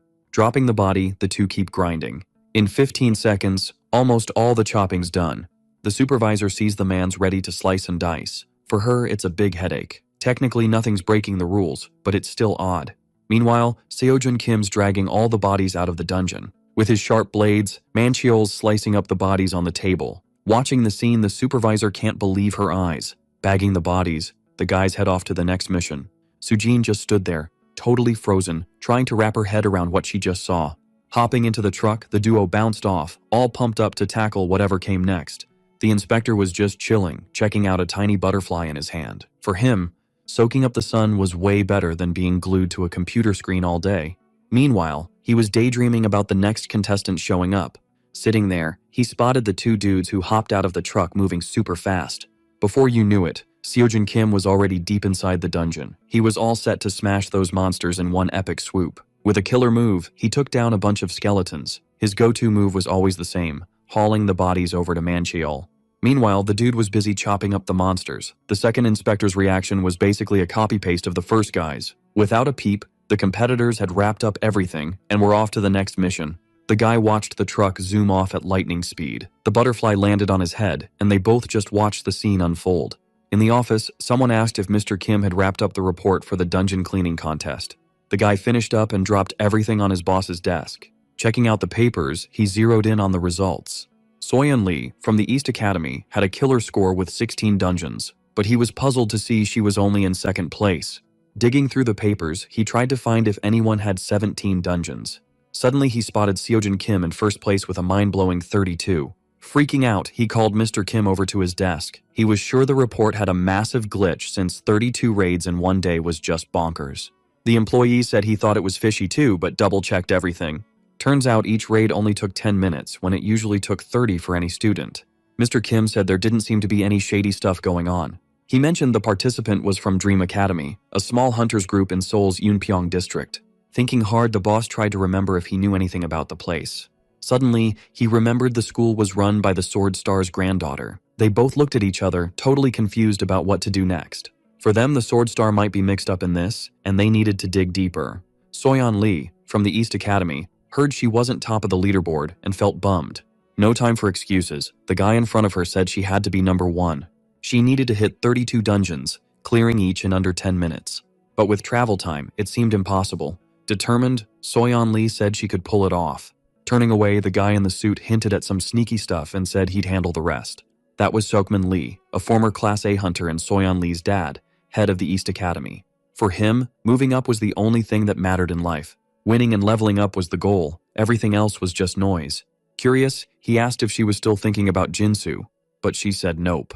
The guy said Jinsu was a fool, unlike her. After being dismissed, she strolled through the halls. Her mind wandered, filled with memories. Soyeon Lee remembered a boy who said to be a pro hunter. Her heart should be pure and steady. Back then, she questioned him, saying people didn't think like that anymore. They were all about the cash. She laughed at his dream of being a great hunter who truly inspired people. That was her older brother. Meanwhile, memories of the past brought his face and words to the front of her mind. Remembering her brother made her mad every time she thought about him being gone. Annoyed, she kept walking, trying to shake off those thoughts. As night fell, a voice complained about feeling sore all over. Manchol couldn't believe they had to do all those tasks for another week. For him, driving and planning a route at the same time was super tough and exhausting. But he stopped whining for a second when he heard about the cash. Without taxes and fees, they scored around 7,800,000 won. Splitting it in half meant about 3,900,000 each. Sitting down, the two chatted about splitting the cash since Manchol was cool with a smaller cut. In the end, he scores 30%, raking in a cool 2,340,000. Seojin Kim tells his buddy to quit whining and just take the cash, no fuss. Sipping his drink, he nods to the deal. But our heroes all, why isn't Manchol freaking out? Dude didn't even flinch about the dungeon raids or how wild things were getting. But Manchol had seen the young dude throw down in the tournament earlier. He kept it on the down low to not mess with the kid's dreams. Manchol's always been that way, acting all tough, but really being a big softie. He had the protagonist's back when he was solo, becoming his ride or die. They chat about the guy starting his own transport biz someday. In the end, the protagonist's super thankful for all the help. On day 2 of the dungeon cleaning contest, they're dubbed Purgers. Everyone's buzzing, saying they didn't just raid dungeons, they cleaned house. Blown away by the nicknames, they mull over what the supervisor just dropped. According to the system, Seojin Kim's still top dog with 73 dungeons. At this rate, anything less than a win would be sus. They've got 5 more days to crush it. The protagonist's hyped for a big party, even inviting Suyeon, Mancheol's daughter. Sharing laughs, they hug it out like old pals. Checking his phone, the young dude's got a good vibe about it all. On day 3 of the dungeon cleaning contest, something's off. Showing his buddy, he asks him to peep the phone. His face totally changes when he sees it. All the dungeons nearby are booked solid. The closest one's an hour away. Ugh. A map pops up, showing each dungeon as reserved, and the guy's like, I knew it. In front of a truck, they plan to hit the dungeons they can. Frustration's real as the same thing happens at each dungeon. In the end, reality bites, only managing to hit 10 dungeons. Alone, the protagonist's deep in thought, thinking it's all super fishy. The truth spills out in a chat where one blames Soyeon Lee, the runner-up. The young dude's brain's buzzing, but he knows he's still ahead. No chill. The call's made to ditch shortcuts until they get the upper hand, 'cause winning's key. Despite the drama, he vows to give it his all, interference or not. Suddenly, a light bulb moment hits. While his crew's all ears, he spills the tea. Some folks are keeping a close watch on the scene. If Seojin Kim books a dungeon, they'll book all around, cranking up the heat. Those two dudes have no clue who Seojin Kim is, but are all about the cash. From a bench, a guy yells that the protagonist just snagged a dungeon. The plan's clear. Book all dungeons within an hour. Split the bookings.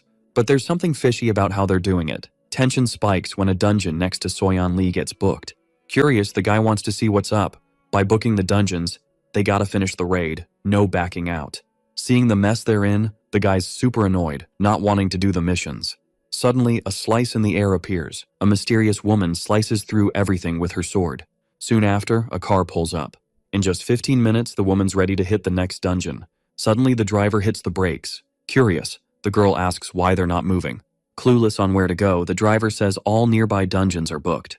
According to the ranking, Seojin Kim's still number 1 with 98 dungeons, Soyeon Lee's second with 73. The dungeon blockades got her stuck too. The boss already clocked that the young dude figured out the plan but didn't expect this move. He tells the girl to keep at it cause he's got other tricks up his sleeve. On day 5 of the tournament, a voice calls out for Soyeon Lee. Despite everything, the young woman doesn't know these two randos. Participants can't brawl with each other, breaking a major rule. Then, the woman spots Seojin Kim. Grinning, he asks if she's Soyeon Lee. Even as rivals, the protagonist's all about a fair, fun competition. Feeling miffed by his words, she asks if he thinks she's shady. After they chat, he steps back, making it super clear he totally trusts her. As she watches him leave, she rolls her eyes. 'Cause in that world, goodwill's a myth. Humans are all about looking out for number 1, always scheming for their own gain. In this game, there's zero room for being nice. With her sword ready, Soyeon Lee's all about finishing the job as soon as possible. Soon after, she's out of the dungeon. Suddenly, she hears someone hyping up her rivals. Seojin Kim and his buddy just crushed another dungeon. Seeing her, the warrior's like, "Whoa, thought you'd take longer." Seojin Kim asks if he can snag the bodies she left behind. She's like, "Sure, knock yourself out." Quick as a flash, he scoops them up, leaving her totally stunned. Curious, she asks why he wants them. He's like, "Duh, money, obviously." Realizing she's wasting time, she turns and bounces. To her, goodwill's a joke, and hunters with hearts of gold? Yeah, right. Soyeon Lee thinks it's a job for a mom and daughter duo. Boom, a flash of light shatters the quiet. A voice asks Kalia if that's a 6-star dungeon. A massive dragon's chilling right in front of them. A reflection tries to link the dragon to the weirdness, but disbelief's in the air. The guy's intense stare shows his memories from 30 years ago. Amidst the drama, she gets the feels but denies the order of truths involved, begging for chill vibes. Jimin Jung, Demon Star's disciple, tells them to quit bickering, saying Grandpa's acting like a kid. The old dude's like, "Hey, we're the same age," all grumpy. With chaos swirling, they realize it's not just a glitch, but something way deeper. The girl quizzes the guy about the monster, looking for hints, but he brushes it off, sparking distrust. Knowing it's not just a glitch, she wonders about other dungeons. Jimin Jung thinks it over, saying it's unlikely, but doubt's still hanging around. Faced with the mess, she says they gotta dig deeper, sealing the deal. Outside the building, she asks if they're dungeon portals, and he confirms they're super rare. 3 portals pop up, each buzzing with energy, creating a wild show. The red portal's pulsing hard, and a voice says 3 portals together's unheard of. Laughing, the guy jokes he thought he booked that dungeon. Next to him, the other one's all embarrassed. Meanwhile, an old dude's saying sorry for picking wrong. Inside the academy, a voice is super annoyed. Looks like the organizers are scheming with a new scam. Annoyed, Seo-yoon says she won't take this, even mentioning her grandpa if needed. The announcement says, if a reserved dungeon's crashed, the invasion count can be swapped. Compared to yesterday, Seojin Kim feels like things are getting back on track. In the truck, he's sure no one's crashing his dungeons. Suddenly, a busted car blocks their way. On the highway, accidents are popping up, plus broken cars and lost keys. The system shows the heroes just 1 dungeon behind. Back at the academy, Seo-yoon says no one admits knowing Soyeon Lee, but there's no time for more digging. Plus, Soyeon Lee's academy head is Seokmin Lee, a retired Class A hunter. Being a smooth talker, the Sword Star is always watching him. So, even if they dig, they won't find anything in time, even if it involves her grandpa. Thinking hard, they need another plan to make Seojin Kim win. With a sad tone, Seo-yoon says sorry for not knowing how to help. But the guy's like, nah, I got here 'cause of you. Manchiol adds that she did all she could, and now it's up to them. Actually, Seojin Kim's gotta handle it solo. A grin spreads on the hero's face, showing his plan. Ranting, the boss sees they're losing again. The sidekick says the boy hoped to be near a dungeon to book, not knowing where it is. Realizing the dude only took 5 minutes to book and finish a raid, Seokmin Lee's all like, time to bribe the supervisors. With the academy breathing down their necks, the dungeon team is out spying on the supervisors. The boss was shook that some random academy had that much clout, but hey, it's the Sword Star's granddaughter we're talking about. In that sitch, they were kinda stuck. But Seokmin Lee was all about making East Academy win, blaming everyone for the L. Meanwhile, Soyeon Lee crushed 126 dungeons, and Seojun Kim was at 125. Then, boom, the boy hit 131, snagging first place. They kept swapping spots on the leaderboard. Both wanted to win so bad, they ended up tied. In the contest HQ, 3 peeps were having a heated chat. Seojun called out Seokmin Lee for cheating, but he clapped back. Things got super tense, so a dude had to step in before it got messy. First off, no ties allowed. No proof of cheating, so Soyeon Lee stayed in the game. Youngsuk Shin, the dungeon team boss, was shook to see someone there. Seojun Kim showed up at the spot. In front of him, Soyeon Lee was there, looking a bit annoyed, waiting for the deets. With both there, the tiebreaker rules were ready to roll. They were hyped to win the 24th dungeon cleaning contest. Rules were chill, just pick one of the 3 dungeons. First to clear the 3rd portal wins it all. 1 dungeon wasn't enough. They wanted all cleaned up. Made sense for the winner to clear 1 more dungeon anyway. All dungeons were 2-star, so they picked their own threat level. Seojun Kim got first pick, then Soyeon Lee. Feeling bold, he picked the right portal. She went left. They headed to their dungeons, ready for the showdown. Before diving in, she teased him, telling him not to get bummed out. He was like, "What's she on about?" and couldn't clap back. Suddenly the tourney kicked off and they zoomed into the portals. The main dude dashed through the right dungeon, focused on his goals. He thought about Soyeon Lee's words. But no time to stress, he had to win this thing. Expecting kobolds, he thought it was sus. Even if not kobolds, he should have seen something by now. It's been over 5 minutes. Then, his face dropped hearing a scary noise. Seeing a paw, he realized it wasn't a kobold. A huge manticore popped up, looking all dangerous. Thinking they messed up the dungeon rating, he saw it was a 4-star beast. Freaked out, he watched the threat coming closer. Seojun Kim was nervous but wasn't about to back down. With one epic move, he took down the beast. Still, he knew he was way behind his usual time. Crossing the portal, he thought he was too late. He told Youngsuk Shin, the dungeon boss, about the manticore. Panicked, he asked him to check it out himself. Getting the boy's point, he looked into a new match. But changing the contest seemed pointless since Soyeon Lee wasn't back yet. Hearing that, Seojun Kim got super anxious. Weird noises echoed from the dungeon. Inside, the girl felt like she'd been walking forever. Behind her, a giant beast crept up without her noticing. The main dude was worried she hadn't returned. Wrapping a bandage, he felt pain but pushed through. Soyeon asked why her brother was ignoring their dad's orders. He thought about his values, saying he didn't want to cheat to win. He told Soyeon to never ditch her values, even as a pro hunter. Annoyed, she couldn't believe her bro would cheat, since playing fair didn't always win. Plus, she didn't buy into heroes anymore, thinking they were all old or gone. Hearing his words, she got even more confused. Grinning, he pointed out politicians who weren't corrupt or sold out. They kept arguing, showing 2 sides of the same coin. While sprinting through the rain, Soyeon was hit with a memory of those warnings about meeting someone someday. In a panic, she zigzagged through the crowd, dodging umbrellas like a pro. Soaked to the bone, she was all about that cold reflection, ignoring any ties or reasons. When he realized his brother was gone, he thought, what a fool. The biggest doormat ever. She couldn't wrap her head around Jinsu sacrificing himself for some random stranger.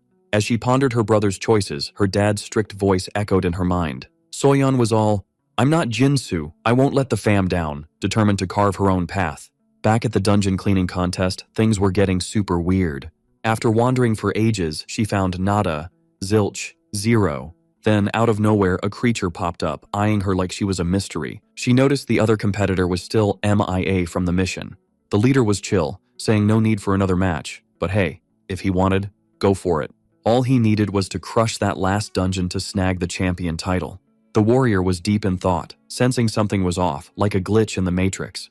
Suddenly, Assistant Kim spotted some funky movement. The magic power meter was acting up, flashing a 3-star rating. Like, what? Right then, the young dude remembered Sword Star's talk about dungeon distortions. When that happens, the dungeon's difficulty level is way off from what it should be. The team leader was like, in 20 years, never seen this kind of weirdness. Two staff members were debating if they should call in the hunters for a check. Turning to the hero, Yongsok Shin was about to spill the beans, but the boy had vanished. The protagonist pulled a Houdini, leaving the staff scratching their heads. Meanwhile, inside the dungeon, the noise was cranking up to 11. Soyeon was in bad shape, hurting all over like she'd been hit by a truck. Propped against the wall, she was missing an arm and bleeding like crazy. In front of her, the creature was closing in, ready to finish the job. It was Malakazra, a beast with a 6-star rating. The creature let out a roar that could shatter glass. In her final moments, she thought of her brother's words, doubting any poetic justice in this world. The Malakazra leapt, aiming for the defenseless girl. To Soyeon, poetic justice was just a fairy tale thing. Accepting her fate, she felt oddly okay with going out less foolishly than her brother. Out of nowhere, something smacked the 6-star monster. She opened her eyes, realizing she was still kicking. In front of her, the protagonist was blocking the creature with its massive fangs. While holding it back, he asked if Soyeon could make a run for it.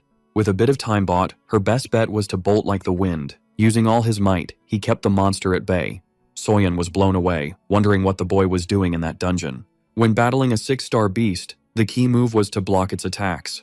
With a leap, he aimed for the creature's face, pulling a sneaky distraction. Seeing it worked, the creature started chasing the protagonist. A swift strike landed on the monster. His weapon danced through the air, aiming for the enemy's body. With laser focus, he got ready to dodge, gripping his weapon tight. After studying the monster's moves, he cooked up a plan to flip the script, leading it to a sweet spot. Out of nowhere, Malakazra's horn nailed him, piercing his chest. Pain shot through him, and he knew things were getting dicey. Soon after, the creature tossed him aside like a rag doll. Battered and bruised, the protagonist landed next to the other competitor. Getting back up, he was all about not throwing in the towel. He realized time was short, so the girl had to make a move. She was puzzled, not getting why the warrior was so invested. This wasn't his fight, and he wouldn't gain a thing from saving her. Soyeon was like, just finish the last dungeon, win the cash, and bounce. She was set on making him ditch her and chase the prize. But he wasn't about to bail and let Soyeon face the end solo. Even after seeing through all her tricks, thinking they were way off. Turning away, Seojin Kim was like, doesn't mean she should bite the dust. She remembered her brother's words about meeting someone someday. The boy knew none of this justified helping her out. Meanwhile, his thoughts drifted to his late brother, who hinted at Soyeon's hero showing up. Seojin Kim figured saving lives was the ultimate win. The Malakazra was getting more ticked off and antsy. The hero's out here, trying to dodge attacks from this mega 6-star monster. He's got his weapon ready, but man, escaping this mess is tough, and he's doing everything to keep the girl safe. His face? Total panic mode. The centaur's dropping wisdom bombs, saying instinct's all about thinking, but most students are clueless about it. Thinking includes judging, but sometimes there's no time to think before acting. People think it means not thinking at all. But that's not the whole story. In the end, instinct's part of thinking, and by figuring it out, our hero levels up big time. His brain and senses are syncing up, letting his senses do the judging. Right then, Seojin Kim starts thinking smarter with some next-level instinct.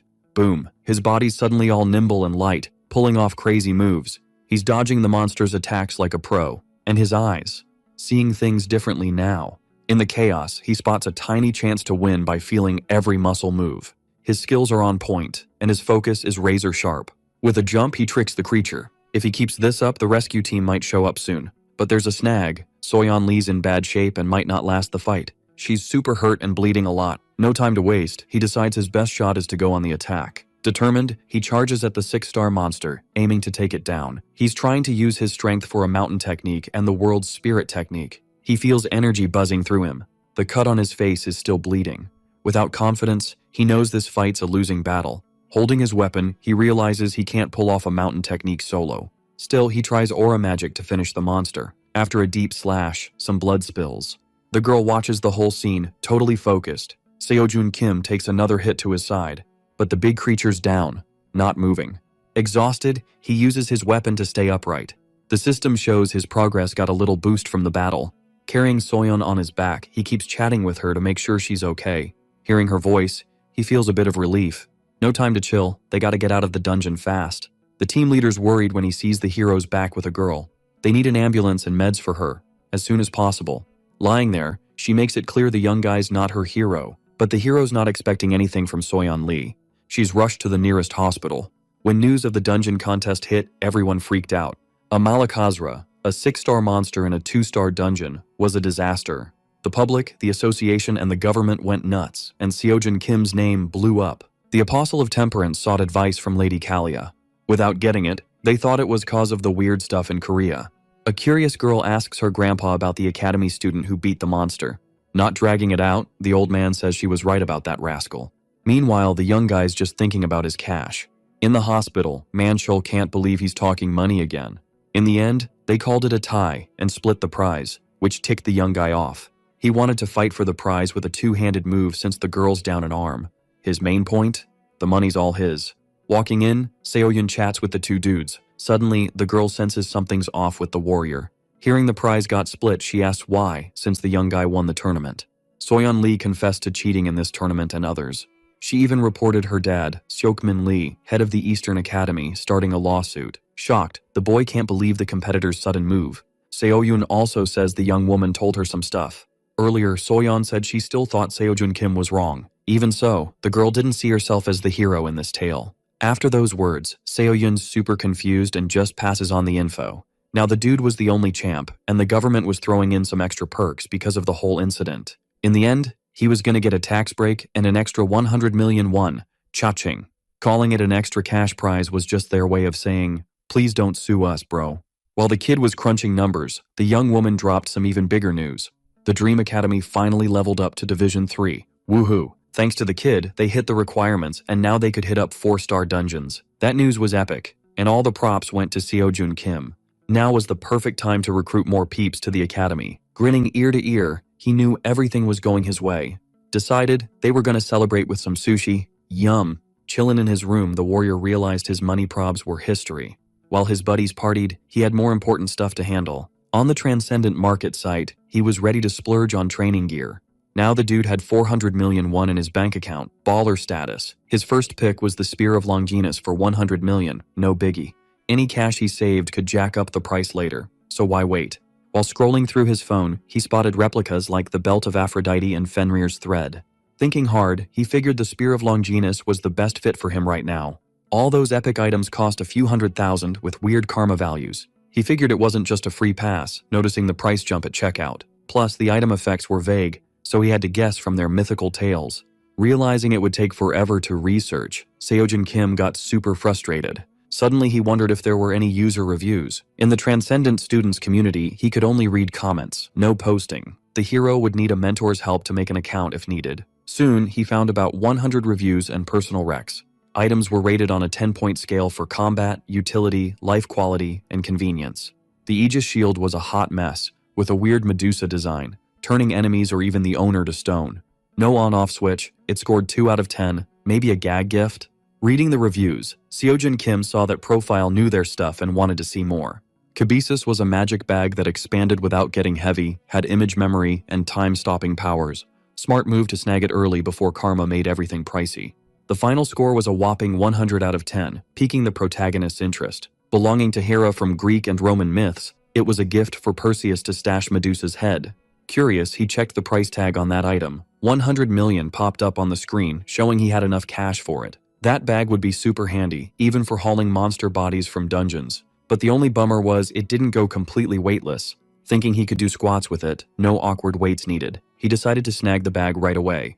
3 days later, the dude was back on his feet with his new gear. Even without testing the Kibisis, he knew the item's vibe was awesome. Only the memory of 400 million won remained since the price shot up. Now his goal was to rake in more cash since karma couldn't let him keep stuff for long. Freaked out, Seoyun couldn't believe he'd hit a dungeon again after just leaving the hospital. She said he didn't need to since he had the tournament prize. Seoyun got nervous hearing he blew through 400 million won so fast. Everything new was pricey, just like the spear in his hands. Seojun Kim was hyped to try out his new gear. In the end, the girl knew she couldn't control his spending spree. The two entered the 4-star dungeon, on high alert for any danger. As they walked, something weird seemed to come from the statues. Suddenly they started cracking and moving a bit. Those were gargoyles, top-tier 4-star monsters defensively. Wasting no time, Seojun saw a prime chance to test the Spear of Longinus.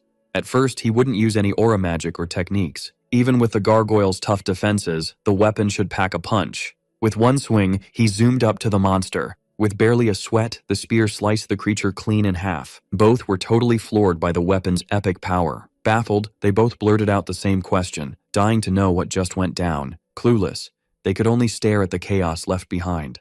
The gargoyles? Poof, gone, thanks to the Spear of Longinus.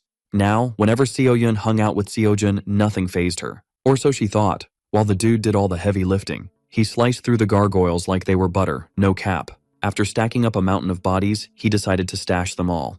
Seoyun was shook, wondering how he crammed all those beasts into a tiny bag. Almost tipping over, she realized it was way heavier than she thought, even with a 70% weight hack. Dumping the bodies out, he figured he'd scoop them up after the mission. Seoyun wondered if his reward was in dollars. To her, it was wild that he could snag all those pricey items. Grinning, he said he just snagged them at some random hunter's shop. Hearing about a shop with a legendary name, she was hyped to check it out. But the warrior said the shop was closed since the owner was off on a long trip. Eyeing the boy, she wondered if he could ever fib. Despite it all, Seojun Kim couldn't spill the whole tea to Seoyun. Suddenly, rocks tumbled down and everything started shaking. With a weird vibe, they both looked worried and freaked out.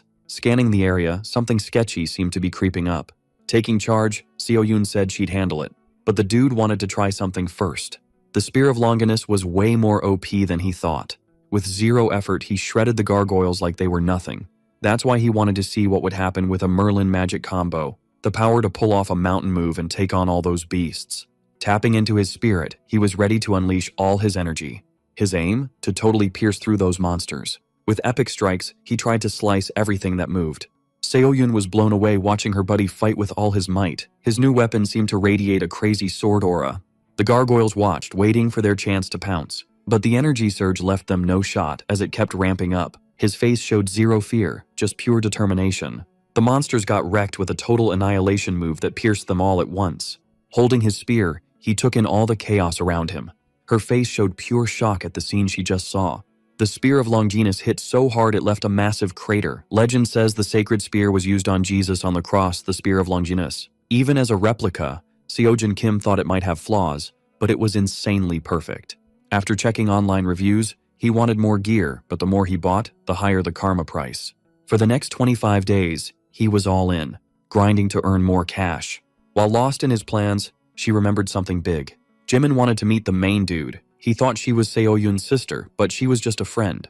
Jimin was known as the Demon Star's apprentice.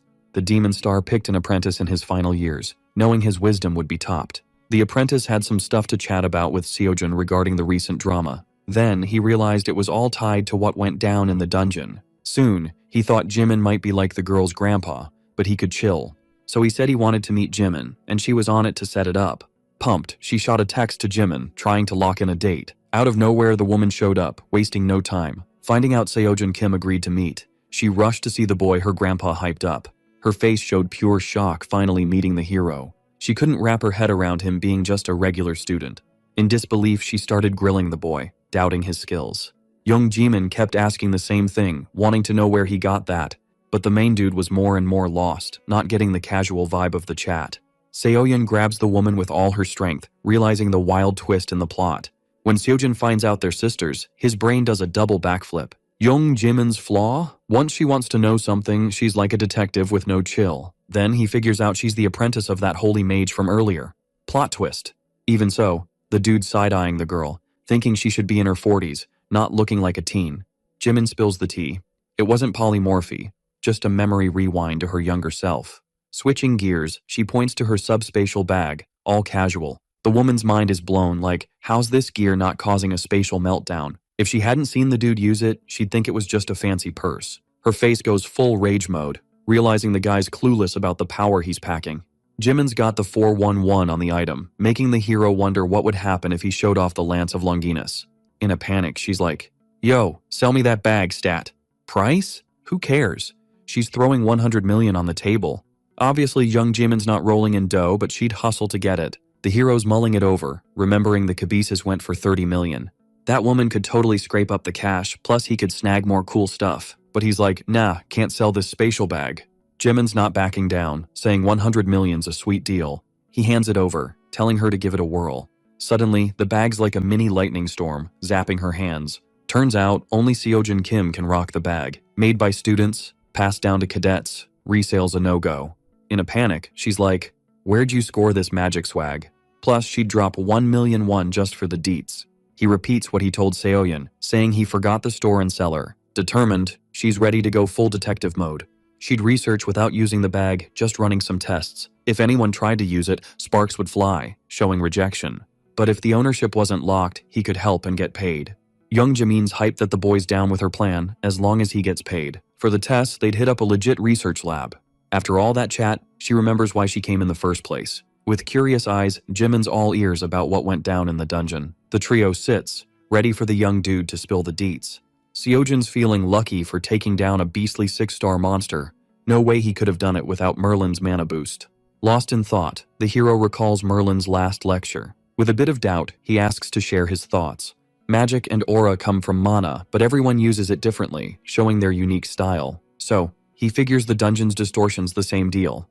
Jimin's like, "Whoa, explain more, please." Merlin's lecture said mana use bends the world's rules by someone's will. Linking the lecture to the situation, the distortions might be someone's doing. Maybe those weird dungeons aren't natural, but crafted by someone. Young Jimin's mind is blown by his genius theory. Curious, she asks if the young dude's a magic student, but he's just a wannabe pro hunter, vibing with Merlin's ideas. Jimin's focus shifts back to the spatial bag, leaving the hero puzzled. Confused, she wonders if the boy made the item himself. To her, a wannabe hunter could secretly be a magic prodigy. Nervous, Seojin Kim's brain's spinning from all the wild ideas. His eyes light up, asking how he came up with all that. Chill, the hero says he just mixed his thoughts with Merlin's teachings. Moving on, Jimin's curious about mana and aura basics. Seojin Kim's kinda clueless about magic versus aura, but he knows knowledge is power and could teach it for cash. Right then, the hero's weighing his options. Alright, buckle up, cause this story's about to get a glow up. Unlike the stuff from the super fancy shop, he got his smarts from hard work, but thought teaching was a breeze. Plus, he was all about helping people learn from him, maybe even students. Bummed out, young Jimin figures the kid's got no clue about magic. But hey, her math was spot on, so she had to double check the deets. Once her job was done, she just turned around and bounced, leaving the two young peeps to chow down after Seo Yoon brought them some grub. That girl, destined to be the next demonic star, was nothing like the hero imagined. Now they had to enjoy all the yummy food without Jimin hanging around. The boy was deep in thought about meeting Kalia and Jimin so fast, wondering if he'd meet the exalted voice next. With his eyes shut, he was all about that focus life. Still, he knew he wasn't leveling up fast enough. His training was quicker thanks to Kabesis, but still not speedy enough to ace the courses on time. He swung open the door, ready to chat with Seo Yoon. In his head, he was mulling over finding a teacher to take over his student duties. He calls out to the girl again, who seems totally zoned out. Seeing Seojin standing there, she finally tunes in. The head honcho of Dream Academy was swamped trying to recruit new students. Seojin Kim asks if she knew anything about the upcoming competitions, like the dungeon cleaning showdown. With a few taps on her phone, she starts digging into the competitions for the next 3 weeks. But nada, nothing in those dates. The closest thing was a mock exam at Hunter Mill next month. The mock exam was like a practice run of the Hunter exam, only happening once a year. If he flunked, he'd have to wait a whole year, so the stakes were high. The top 3 academies were Hunter Mill, Ale, and Gaon. Their mock exams were open to everyone and were a solid way to gauge performance. Students better than Jeonwon Lee would join, and scholarships were up for grabs. That could solve the hero's cash woes, but the date was too late for the free pass window. The technique's not foolproof and could flop any time with all the changes. What really counts is instinct, being your own boss. In his room, the hero thought about those epic lessons, thinking the Transcendent was totally mind-blowing. The Transcendent mock exam was creeping up. The boy shouldn't sweat the mock exam scores but focus on the next class. A ping on his phone shows the next Transcendent mock exam. Seojin Kim gets all pensive about that test and what it takes to pass. Back then, he thought it was all a prank, but now he knew it was legit. With his low level, he figured it wasn't the right time for the exam, so he decides to zero in on his course progress. A mysterious voice tries to egg him on to take the mock exam, calling him trash. That voice keeps pushing him to sign up for the exam. Out of nowhere, the same alert pops up on his phone again. Thinking all the alerts were pre-recorded, he wanted to know how Chiron and Jiang Yu were in the loop. Right then, he ponders if Siddhartha and Merlin were clued in on everything going down. In the end, it all seemed tied to the mock exam. But no need to stress since it was all about the Transcendent Academy, after all. In his room, he pondered the real deal about that mock exam. Typing away on his phone, he checks out the message boards. The comments showed everyone was as lost as the hero, puzzled about taking the exam. Apparently, everyone was waiting to hit a certain level to join in. But one comment said to take the mock exam anyway, since it would boost course progress big time. As night rolls in, the hero thinks about jumping into the exam. The next day, the sky's a chill shade with barely any clouds. In a room, the young dude waits with his epic spear. He clicks on the exam notice, and his karma starts getting tallied up. Seojin Kim's mind is blown to find out the first exam try was totally free. For a second, he wonders if it's a waste, but needing cash, he goes for it. The questions pop up, and he starts picking his area and certification. Meanwhile, the exam gets set up. With 7 subjects, the mock exams based on past transcendent exams, different from the real deal. Subject 1 was all about combat skills, with 15 epic levels to tackle. Seojin Kim was totally confused, taking a hot minute to realize the test was kicking off right then. Plus, he had no clue if level 1 had 5 stars or if it leveled up with more stars. The dude was sweating bullets, thinking he might face a 20-star monster right in his face. Suddenly, his phone starts buzzing with some intense energy. Clueless, he's lost in the sauce, doubting the whole simulation thing. Grabbing his spear, he figures this might be the first monster, so he better be ready. Something starts growing right in front of him. Freaked out, he sees the thing getting bigger and bigger. Next thing, it triples in size like whoa. A massive fierce dragon pops up out of nowhere. At level 1, Seojin Kim's gotta take down the ruined dragon Fafnir in 30 minutes. Watching the dragon move, he thinks the test is a prank and gets even more jittery. When the monster throws down its powers, he realizes it's no joke, and he's in deep trouble. The notice says the dude flunked level 1. With a puzzled face, he's got no idea what just went down. Rolling around on the ground, he thinks beating that monster is a no-go. And if level 1's got a beastly dragon, the rest must be way tougher. But he knows some transcendents are gods like Hercules, Buddha, and Zeus. Feeling the burn of humiliation, he takes a deep breath to chill out. Deep in thought, he plans his next move. Seojin Kim figures it could be way worse than he thought. His phone shows a notice offering 10 more shots to try again. Despite everything, he's not sure if 10 tries are enough, but he's down to find out. Determined, he grips his spear and steps back into the room. In 5 straight tries, the hero bombs at level 1. At that point, he realizes winning ain't happening. Getting smacked around like a rag doll, his body wants to quit the impossible mission. In the end, he knows he can't fool anyone. Sitting on a bench, he reflects on never becoming a pro hunter. While thinking about bailing and trying something new, his phone pings. The message says course tutorials are up for grabs. Checking the notice, he's curious if it'll drop some attack tips. Each tutorial's got a different theme and instructor, like Monkey King, Siegfried, and the blue dragon of the 4 mythical beasts. Pumped, he figures he might learn something cool from those courses. Without overthinking, he taps the registration button. Sun Wukong, the Monkey King, spills that level 1 is the ruined dragon Fafnir. At first, it's tough like pulling weeds, but once you get it, it's not so bad. Repeaters stress over the first attack pattern, the dragon's breath, but that's Fafnir's best shot. So, dodging the attack makes everything way easier. A common rookie move is trying to block. Sure, it's good, but not a must-do. In the end, dodging the dragon's breath is the way to go. After running out of steam, Fafnir can't use the attack for a bit. At that point, it's just a big lizard, but the trick's in the finish. Once you get these moves, taking down the dragon's a breeze. The shooting star equipment technique is spot on for this. In the tutorial, the Monkey King shows off the best move, the shooting star descending flow, to beat the enemy. But for this hero, all the tips seemed too easy. It was an elimination test, but since it was just level 1, it wasn't rocket science. The harder it gets, the simpler the answer. After watching the tutorial, Seojin Kim feels super lost, thinking it was a waste of time since he learned nada. If all the other courses are like that, they're no help at all. On his phone, he checks out tips on literally fighting with fire. Even so, the hero knows pulling off those moves is a no-go since he's not a dragon. Desperate, he's got no answers to his questions. Having used his only free trial, quitting now isn't an option. His focus shifts to instructor Siegfried, who's breaking down Fafnir's traits in his tutorial. The Northern European legend hero was famous as a dragon slayer after taking down Fafnir, the ruined dragon. With one last shot of hope, the young dude decides to give that tutorial another whirl before throwing in the towel. Siegfried spills the beans that the trick to beating Fafnir is dodging his fiery breath, and the plan is all about avoiding it. Seojin Kim's bummed to find out the tutorial's just more of the same old stuff, calling it a total time waster. Before hitting pause, Siegfried promises to teach 2 more things. First up, Fafnir's breath follows a path, and when he spits, it's game on. A sneaky trick could help dodge that fiery breath. So, the second strategy's gotta be heard loud and clear. In the end, the secret's all about gold. In a bling shop, a purchase just went down.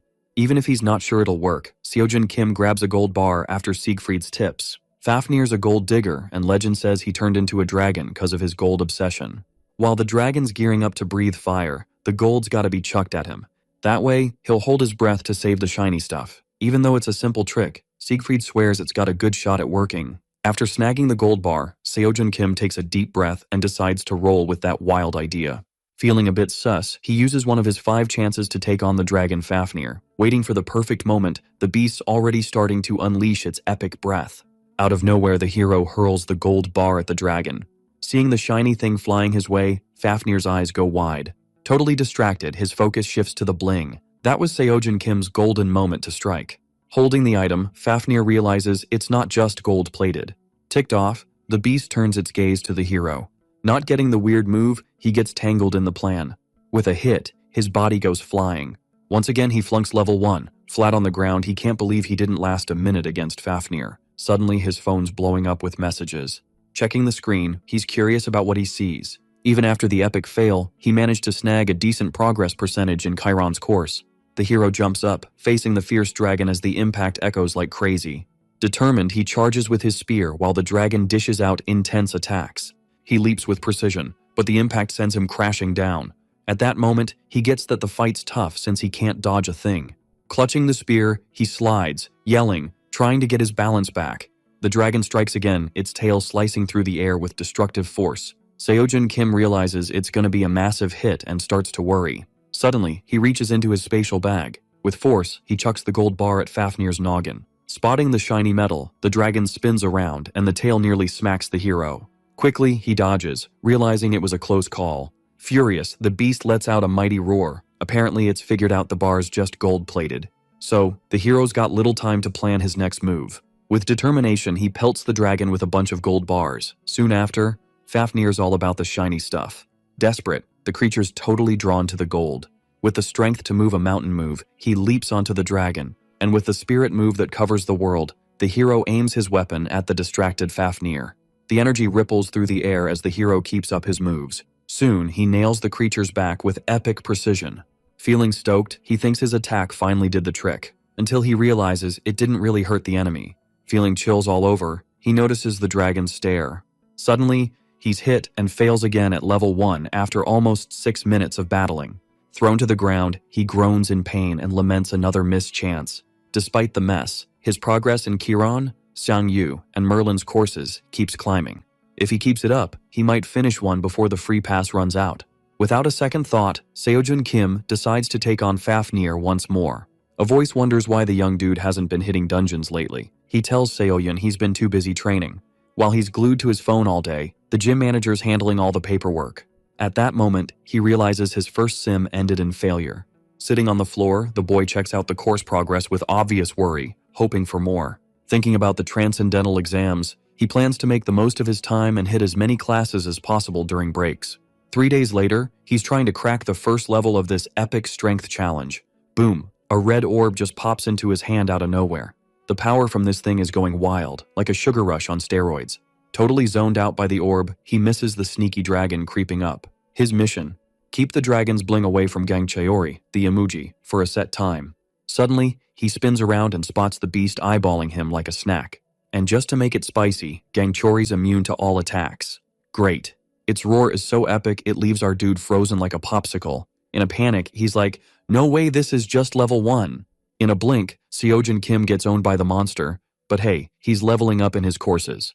At level 1 adaptability, he's got to beat a Sphinx or survive 10 minutes with all senses blocked. Totally confused, he's like, what language is this Sphinx even speaking? Taking a wild guess, he figures the answer is a human being. His course progress is skyrocketing, like a rocket to the moon. Next up, he's got to chill Bulgasari's munchies for 30 minutes. With his powers, Seojun tries to keep the beast from making him lunch. Bulgasari's munching non-stop, and Seojun's just counting down the minutes. Fed up, he bolts, hoping his stats keep climbing. Now he's got to vibe to the siren song for 30 minutes. Thinking this mission's kinda cool, he nails level 1. Leveling up for the first time, he's hyped to hit level 15 fast. At level 2, he's gotta endure Helheim's Requiem for 30 minutes and his ears are already on fire. Checking his phone, he sees all his epic fails on the sim table. But he's almost aced Chiron and Xiangyu's courses. Only 2 electives left. And he's like, did I even pick these? He's curious, asking the system why there's so few classes. With a grin, he decides to chill and tackle challenges as they come. Frustrated, he's grinding his teeth, trying to keep his cool. Seoyun notices his stress, asks him what's up, but he just smiles it off. Seojin Kim mutters, bummed about 3 days with zero progress. Watching the clock, he's torn between courses and dungeon missions. Determined, he's up, ready to grind in the dungeons for cash, his hands glowing like a supernova as he gears up for a final push. Boom, a digital mentor pops up, all excited, catching him off guard. Seojin's puzzled, staring at his phone like, what's going on? It's been ages since he last saw his mentor. While getting props from the tiny figure, Seojin's trying to wrap his head around it. It's been forever since he last chatted with his mentor. Seoyun shows up out of nowhere, and he hides his phone. Saying she's seeing things, he tries to bounce ASAP. In a quiet spot, he's curious where his mentor's been hiding. But the excuse is the kid's been doing fine solo. Seojin Kim's face is all, ugh, with irritation. The mentor says he was just checking the kid's profile but ended up bummed. Worried about what's next, the figure hints at something about the level. Meanwhile, Seojin's trying to process all this info. The mentor suggests focusing on 2 basic courses he recommended. Feeling bad? The figure apologizes for ghosting. Plus, he noticed the kid's been grinding hard while he was MIA. Grabbing his phone, he's stoked to see all his recent progress.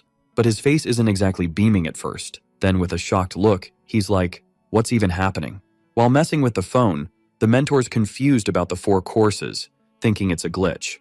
Suddenly, he's all ears when Seojin says he's really taking all the courses. Freaking out, he can't believe the screen's info is legit. For the mentor, this is a major issue. That kind of progress in 3 months? Unreal, but not for our hero. He explains he's doing the mock exam, even though the mentor said to skip it. Now the figure gets that the kid doesn't need a mentor anymore. Turning away, the hero calls him back, saying he's got a question about the exam. The kid's trying to figure out how to pick elective subjects for this mock exam thing. The mentor's all curious, noticing the screen's blank, even though the exam's already rolling. Seojin Kim spills the beans, saying he didn't even bother making an account, just skipped that whole step. The mentor's like, no way, but then the kid shows him a message saying he doesn't have an ID. Totally confused, the mentor's like, this has never happened before. Finally, he figures the best move is to ask the director what's up. The mentor's got to bounce for a bit, but promises he'll be back soon. Before he jets, he helps the kid with the elective subjects. Poof, he's gone, leaving Seojin solo again. Frustrated, the kid realizes he had more questions to ask. The mentor promised he'd be back before the free pass expired, so it shouldn't be too long.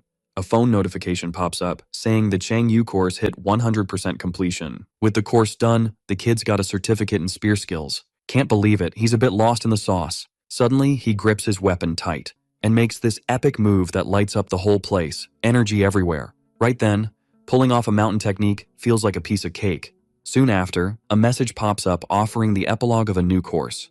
Shang Yu's image looks pleased, seeing the kid nailed the course. He explains that pulling off a mountain technique is just the first step on the transcendent path. Now he's not just trash, he's recycled trash. Still trash, but better. Shang Yu says the journey's long, but there's only one right way to transcend, even if it's tough.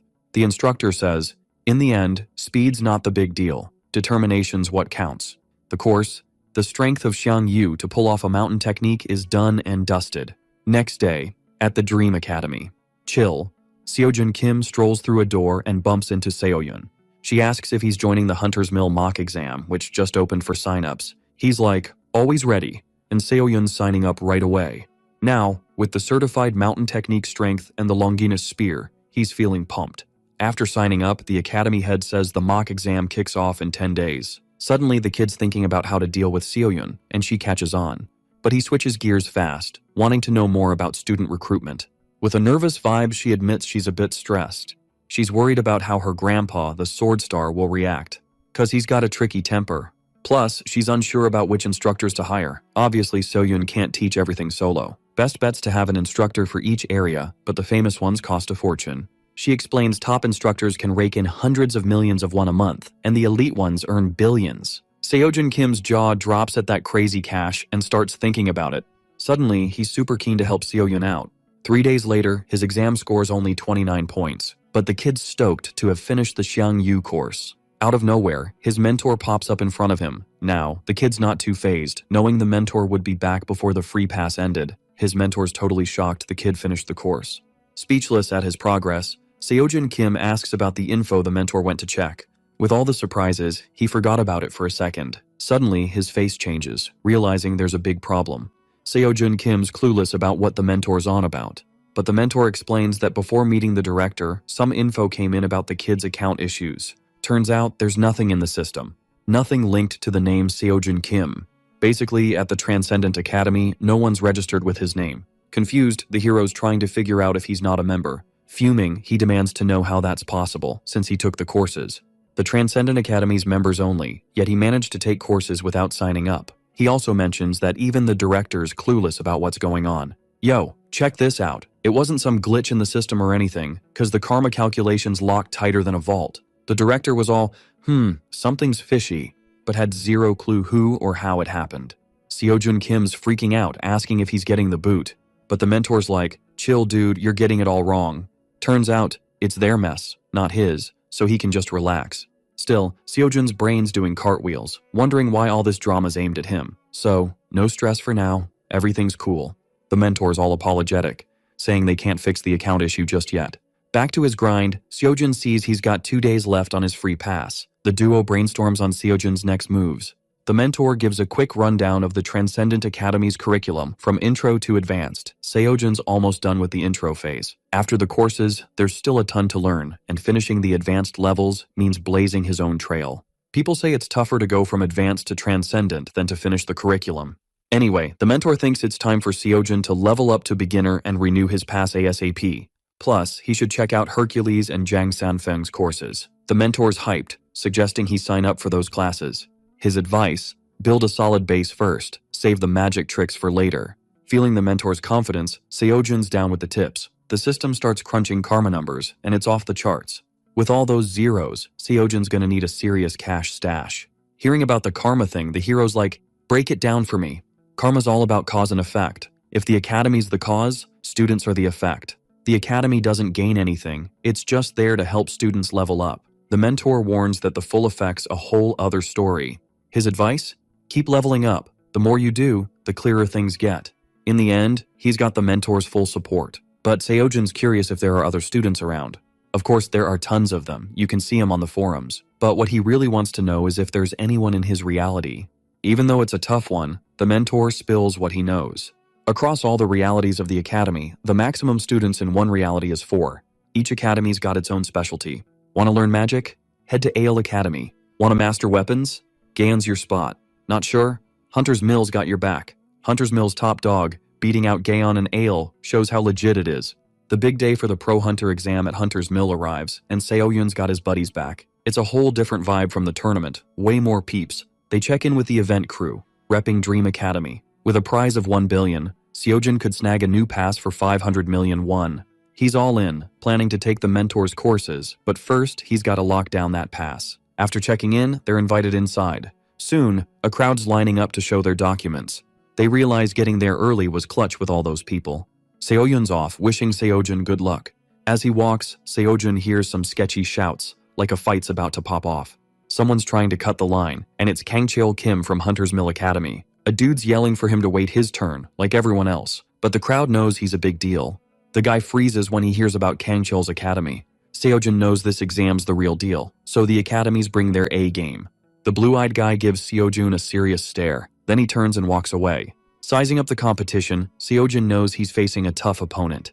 Meanwhile, everyone's buzzing about who'll win the exam. One guy's sure Kangcheol's gonna crush it, cause he's backed by the Order of Truth. Alright, buckle up, cause this is gonna be a wild ride. So this dude's all, yo, it's our academy, so duh, we already won. But then another guy's like, nah man, it's not that simple, even if it's a student from the exam academy. Suddenly everyone's eyes are glued to this one participant who's trying to get past the guards. Seojun Kim's just standing there, totally baffled by the chaos. He can't wrap his head around how this kid used every single weapon he had on him. Waving a paper, the kid's all, I'm a participant, let me through ASAP. He's super annoyed he had to wait in this massive line while someone else just breezed through. Behind him, another participant's like, dude, chill and wait like the rest of us. But nope, he doesn't listen and gets dragged away. Still, he's yelling about how unfair everything is. Meanwhile, the staff's asking the warrior to come with them. The look in that kid's eyes screams he's all about getting into the exam, no matter what. The racetrack's all set for the competitors. Some of them are already going hard with their training. Doseok Park's a student at the Division II Hunter Academy. Honestly, he's just as skilled as anyone in the top-tier academies. But with no cash, he had to hit up a second division school that offered a scholarship. In the East, they say it's better to be the head of a snake than the tail of a dragon. But hey, even a dragon's tail can pack a punch against other dragons. And snakes, well, they just slither around with other snakes. Do-seok Park thinks this whole thing's just a big tail-wagging contest. Looking at Seojin Kim, he's there because of guys like him. The Hunter's Mill Academy simulations got 5 parts from the Pro Hunter exams, plus the written stuff. First up, physical strength. With a 3-kilometer race, you gotta finish in under 5 minutes, and you keep going as needed. Every race under 5 minutes counts as a lap, and you keep at it till you drop. The score is all about how many laps you can crank out, so both dudes are running side by side. Do-seok Park suddenly realizes the guy next to him isn't a total noob, and they're the last one standing. Even though he's wiped, he won't quit till he nails the test. But he's lagging, can't catch up to Seojin Kim. Desperate, he feels the thrill of fighting for every breath. With 5 minutes and 12 seconds, his test's done. From a distance, he watches the hero who's still going strong. For Do-seok Park, the only thing that matters is making it to the big leagues with the dragons, not the snakes. While finishing another lap, he waits for the young dude. Out of nowhere, he reaches out and puts his hand in front of the main guy. Giving props to the young dude, he says it was an epic battle between giants. But Seojin Kim doesn't slow down for a second. He speeds up and leaves the guy talking to himself. For him, the first phase has been a breeze so far. Some guys are freaking out, noticing something weird at the academy. With a massive weight, Seojin Kim's doing non-stop squats. No sweat, he can handle a crazy weight for his size. The other participants are like, is he even human? They can't figure out how he's pulling off those moves. Even the main dude's shocked it's so easy, thinking it's all thanks to finishing the Zhang Yu course. He's pumped to finish the Hercules course, dreaming of all the new skills he'll get. With Hercules training, anyone could lift tons in the big 3 lifts. While the young dude's all fired up, a guy tells him to chill before moving on to the next part. Kang Cheol Kim gets some congrats too, and is told to take a breather. As he heads out, people are super impressed with the student. The simulations aren't a big deal for students past a certain level. Kang Cheol Kim, Do-eun Lee, and Dongmin Kim are in the simulation to boost their academy's reputation. He knows every exam's just about pride. Still, Kang Cheol's told to join the simulation and keep an eye on Seojin Kim. He doesn't have to do anything special, just watch the kid and see what he's up to. The Order of Truth never asked for anything like that before, but he has to follow the sponsor's orders. Kang Cheol's heard the name before, but when he checks out the young dude in the halls, he doesn't see anything special. Suddenly he spots some weird movement among all the participants. That's when he realizes the scores might have dropped. After the first test, Seojin Kim's sitting pretty in first place with 100 points. Kang Cheol Kim was totally shook seeing his name chilling in third place with just 89 points. He was like, no way, when he saw there was an 11-point gap between them. Plus, some random name he didn't even know was chilling in second place. He tried to keep it cool, taking deep breaths to hide his frustration. Turning around, he acted all chill, knowing some students were total pros in certain subjects. In the monster combat test, it was the same story, with Seojin Kim owning first and Minyo Lee snagging second. Everyone noticed Kang Cheol Kim's salty vibes about being stuck in third place. Right then, he knew he couldn't just sit around, as the Order of Truth had warned him. The next challenge was all about magical ability, and they had to smash the shield. Thanks to Merlin, our dude had a basic idea about magic, but controlling it was a whole other story. Next up was Do-eun Lee from Ale Academy. She stepped up to the shield, ready to start the test when she felt the vibe. Soon, a magical sphere started forming in her hands. With focus, she spread the energy all around her. Boom! She launched the spell at the magical shield. A massive explosion happened, and the shield shattered into a zillion pieces. Do-eun Lee snagged the top spot in the ranking. Seojin Kim was totally speechless, witnessing those epic magical skills. The girl bounced, even with 2 tries left. Seojin Kim's name got called, and it was his turn to step up. On the stairs, his eyes met Do-eun Lee's. He felt a bit awkward about the whole situation. He had no clue how he'd pull off those moves. But he had to give it a shot, gripping the Longinus spear tight. Now that the mountain uprooting technique was on autopilot, he could focus on Merlin's magic tips. Trying to cram all that info in his brain, he waited for the perfect moment. With power, he charged at the shield. Holding the spear, he was all in to ace that test. To his surprise, he split the shield in half. Something weird started spreading through the shield. Soon, everyone shielded themselves as energy filled the area. Even Do-eun Lee was shocked by what just went down. Suddenly, the shield was gone, and he smashed the shield generator with 1 hit. He reclaimed the top spot, bumping Do-eun Lee to second. Even he couldn't wrap his head around what happened. Confused, he waited for some kind of explanation, holding his spear. The exam got paused while they hunted for another magical barrier generator, since no one thought the machine would get wrecked. After that little chaos, the exam rolled on, and no one could top Seojin Kim. Everyone was mind-blown that the 3 big academies were getting booted from the ranking. In the crowd, Seoyun saw Seojun Kim's name buzzing on everyone's lips because of the dungeon drama. The director of the Academy of Dreams was getting more and more jittery. She believed in the dude's potential but didn't expect him to take the lead so out of the blue. 2 guys were chatting about tweaking the exam's difficulty that year because of the surprising students. Seoyun overheard the gossip about doubts on Kang Cheol Kim's skills, who might have been swapped out for Hyun Lee. Plus, there might not be anyone who could match Seojun Kim right now. The director of the Academy of Dreams was keeping a close eye on the competition's ranking. Checking out those scores, Seojun was definitely something else. Meanwhile, the boy found himself in another room. Deep in thought, he pondered how everything was happening so fast, not how he wanted. Looking at his weapon, he started analyzing everything. Legends say the sacred spear that pierced Jesus on the cross might have special powers, but Seojun had no clue what kind of powers the weapon had, and wondered if it could slice through shields. While he was deep in thought, music filled the room. That sound snapped him out of his intense thinking. He watched as a figure walked and sang around without a care. Checking out the weapons on his back, he realized something familiar about him. That dude had caused a scene earlier by arguing with an employee. Noticing he was being watched, the guy ran over to greet Seojun, the simulation superstar. With a grin, he introduced himself as Minhyul Lee. At that moment, the hero realized he was chatting with the second-place competitor. Confused, he couldn't figure out how that quirky guy was so powerful. Suddenly, he started rambling, apologizing for being so forward. Both of them turned their attention to the announcement of the next test. Feeling the grass under his feet and the wind, Seojun seemed ready for the challenge. The 4th subject was the dungeon raid, scored by how fast you could finish it. Even though it was an augmented reality dungeon, everything felt super real. Now he had to face off against powerful monsters, like 10 Nercuras ready to wreck him. A few minutes in, and the chaos had already kicked off with epic blows. Wherever he went, the hero was slicing off monster heads like it was no big deal. One by one they hit the ground, totally lifeless. His face showed zero tiredness, just pure determination in his eyes. With strikes and kicks, he zoomed through the space with his Longinus spear. At that moment, things felt different. His opponents weren't real Nercuras, but he felt like he was on another level. 3 months ago, he was a nobody, just trying to get by day. But now he was in the Transcendent Academy and met Seoyun, flipping his life upside down. While having that little reflection, he kept battling the leftover monsters. Not trying to flex, he thought that even though the journey to becoming transcendent was tough, maybe he could end up as the greatest hunter in the world. Once again, he takes the lead, leaving everyone curious. Sitting down, he noticed all the eyes on him. Suddenly, he overhears a chat from other participants. Dongmin Jin was telling Don Lee that the young dude wasn't all that. Seeing those angry looks, Seojun Kim decides to just ignore it and not get involved.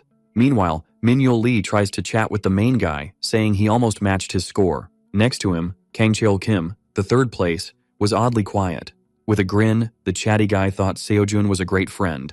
Even without saying much about it, Minhyul Lee starts laughing, looking super happy with the situation. The young dude says he never got any training, so he just winged it with those weapons on his back. Hearing that, the hero is totally shocked. He can't believe the guy in front of him learned everything solo. A self-taught student was someone who skipped academy and learned on their own. They were usually not talented, but sometimes someone amazing popped up, like that skilled young dude. Minhyul Lee explains he didn't want to be tied to any hunter academy. Plus, he had a super experienced teacher, but no one knew he was his student. At that moment, Seojun Kim starts wondering who the mystery teacher could be. The staff member asked for everyone's attention, saying there was a problem. Everyone's dying to know what he was talking about. Seojun Kim and his buddy are worried about the situation. On the other side, Kang Cheol Kim also tunes into the reports. Suddenly, the guy explains that the exam judges couldn't make it due to some unexpected stuff. Turns out, the instructors from Hunter's Mill, who were supposed to help with the combat skill exam, got stopped on the way. The competitors hear that with a rift popping up in the 10-star dungeon, the instructors had to step in. Now they were having an emergency meeting, but all participants had to wait. Even without knowing how, Kang Cheol wondered if the Order of Truth was mixed up in that.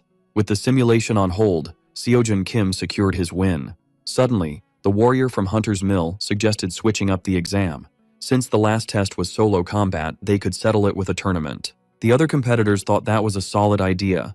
However, the staff member says it sounds cool, but it's tricky to pull off. There were tons of participants, and a tournament for everyone would take forever, messing up the rankings. So, the best move was to wait for the substitute judges, who should be Class A hunters.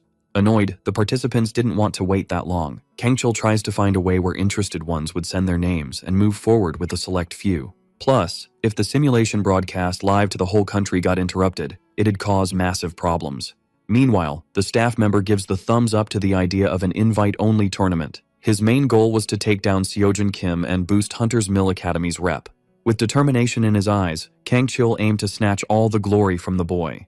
Seojin had already won the simulation, but this would make it even sweeter when the guy finished him. Suddenly, everyone around started agreeing with the idea. Even Min-yul Lee seemed hyped. Meanwhile, everyone waited for the main guy's final answer. All eyes were glued to any kind of reaction. Deep in thought, he weighed all his options, and he was all about asking if there was extra cash for the winner, since this was way beyond the usual exam stuff. In the end, they dropped a surprise tournament with 15 top students from the academies, like a last-minute party invite. Seojin Kim and Min-yul Lee were in the mix, totally showing up the big-name academies. Then, boom, the battles kicked off, and Dongmin Jin from Gaon Academy snagged the first win. Don Lee crushed it next with some epic magic skills. No shocker, Kang Cheol Kim also made it to the next round, like a boss. These three from the big academies were all about winning the sim. Plus, Kang Cheol was on a mission to make Seojin Kim regret even showing up. Meanwhile, the dude was just chilling, waiting for his turn. Solo, he found out the cash prize got a major boost. With the sim cash and tournament dough, the prize hit 2 billion won. If he snagged that, even after buying the pass, he'd still have 1.5 billion to hit up more courses. But that was only if he took the win. He wasn't sweating the elite trio, thinking they were no biggie. But there was one person who had him a bit shook. A real wild card. For him, Min-yul Lee, the self-taught legend, was a serious threat. Most folks had like 3 weapons or just focused on one. Seojin heard the dude had at least 10 weapons, but who knows if he could use them all. His opponent was thrown off seeing Min-yul Lee's main weapon might be a bow and arrow, not a sword. Quick as a flash, he zigzagged towards his rival. Weapon in hand, he was ready to take the guy down, but he had some sneaky tricks ready for that kind of fight. Out of nowhere, he grabbed 2 swords and defended like a champ. Then he tossed the enemy aside. Seojin Kim was low-key impressed with that wild, free fighting style. Nothing like Kang Cheol, Dongmin, and Doan's polished moves. It was more street brawl than match, totally not the formal hunter vibe. Right then, he saw Min-yul Lee was just like him. Curious, he wondered if the dude was also a student of the Transcendent Academy. His mentor spilled that, in the many realities of the Transcendent Academy, only 4 students max. The boy had said he had a teacher, so maybe he was learning from videos. In the end, Min-yul Lee took the win, easily beating his opponent. His grin said it all, pure satisfaction. At that moment, the protagonist felt his guesses might be spot on. The host hyped up Min-yul Lee's win in an epic match. Now he was gearing up to call the next competitor, the one everyone was buzzing about. The next match's participant had skills noted by the Demon Star's disciple, the future of Korean magic. Don Lee from Ale Academy got a wild cheer from the crowd. On the flip side, her opponent was waiting, pumped. A boy who popped up out of nowhere, scoring a perfect 100 in the Hunter's Mill sim. The host called for noise for Seojin Kim from the Academy of Dreams. Doan Lee was a genius, no cap. Genius might even be an understatement. At Ale Academy, she was top tier, even catching Jimin Jong's eye, the next Demon Star. Meanwhile, the protagonist was lagging in the ranks, cause mages had it rough in the Hunter's Mill sim. If this was an Ale Academy exam, it'd be a whole different story, or so Seojin thought. With the battle on, the girl was already gearing up for her first magic move. Suddenly, she spotted something weird ahead, her face showing pure shock. Seojin Kim seemed to have advanced magic down pat. A flame floated around them, missing everyone, but the boy's body started shaking with the weirdness of it all. Don Lee's eyes went wide, thinking what she saw was impossible. Her opponent dodged the spell with ease. Don figured he either summoned a ton of magic or knew her magic style. Meanwhile, Seojin was pondering how he countered that spell, finding it easy to break her magic. Right then, he realized how epic the Longinus Spear's powers were. With the 1.5 billion prize, he could snag more gear to mess around with. Suddenly, a magic spear attack came his way. His opponent, fired up, seemed set on ending the battle. Seeing the attack, he thought about his next move. Without budging an inch, he twirls his spear, swatting away all that magic like he's playing whack-a-mole. Doan Lee's realizing her attacks are about as effective as a chocolate teapot, but she's super keen to land a hit on the dude. He's just chillin', dodging spells like he's in a game of dodgeball. Then, she just yeets her weapon to the ground. The warrior's like, whoa, this is wild. Even with her mad skills, she knew she was toast and was already feeling hopeless. That's when the main dude strolls up, spear in hand. Grinning, he asks if he's won the showdown. Doan Lee's all speechless, looking like a deer in headlights with that spear at her throat. Calling him a monster, the announcer shouts out Seojin Kim's victory from the Academy of Dreams. Then, Bam! A new battle kicks off with weapons clashing. Minyo Lee's diving into his second fight of the day with all the energy. His opponent's realizing he's way out of his league. Showing off his strength, the boy's dodging blows like he's Neo from the Matrix. Suddenly he spots an opening to smack Dongmin Jun. With a mighty swing, he sends the guy flying. But Dongmin Jun from Gaon Academy ain't throwing in the towel just yet. Quick as a flash, Minyo Lee reveals the claws hidden in his sleeves. With pinpoint strikes, he's aiming to hit his foe. Dongmin Jun's dodging those sneaky moves, barely hanging on. Still, he had no clue what Minyo Lee would pull next. Panicking, he was just waiting for the kid to run out of tricks. In that chaos, keeping up with Minyo Lee's speed was impossible. Out of nowhere, the boy lands a precise hit to the stomach. Down on the ground, it's game over for recovery. Soon, the announcer declares another win for Minyo Lee. His opponent's face is shaking with rage. Fuming, he claims he was cheated by the kid's sneaky moves. Grumbling about unfairness, he mutters he won't accept defeat. The crowd's buzzing about the battle strategy, some getting Dongmin Jun's frustration.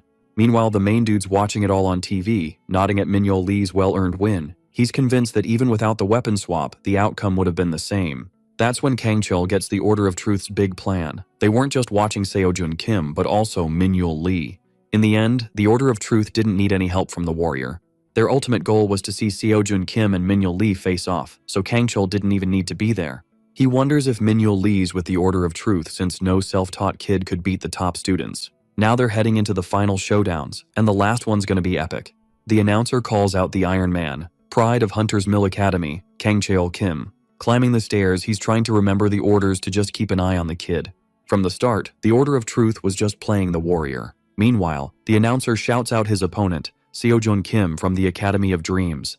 With fire in his eyes, Kangchul Kim's not down for the Order of Truth's shady games. Wielding his weapon, he's showing off all the energy he's got. Quickly, the main dude grabs his spear and gets ready to defend. Both are strong and super powerful. With that battle, the ground's starting to crack open beneath them. Holding onto his sword, Kangchul manages to stay steady.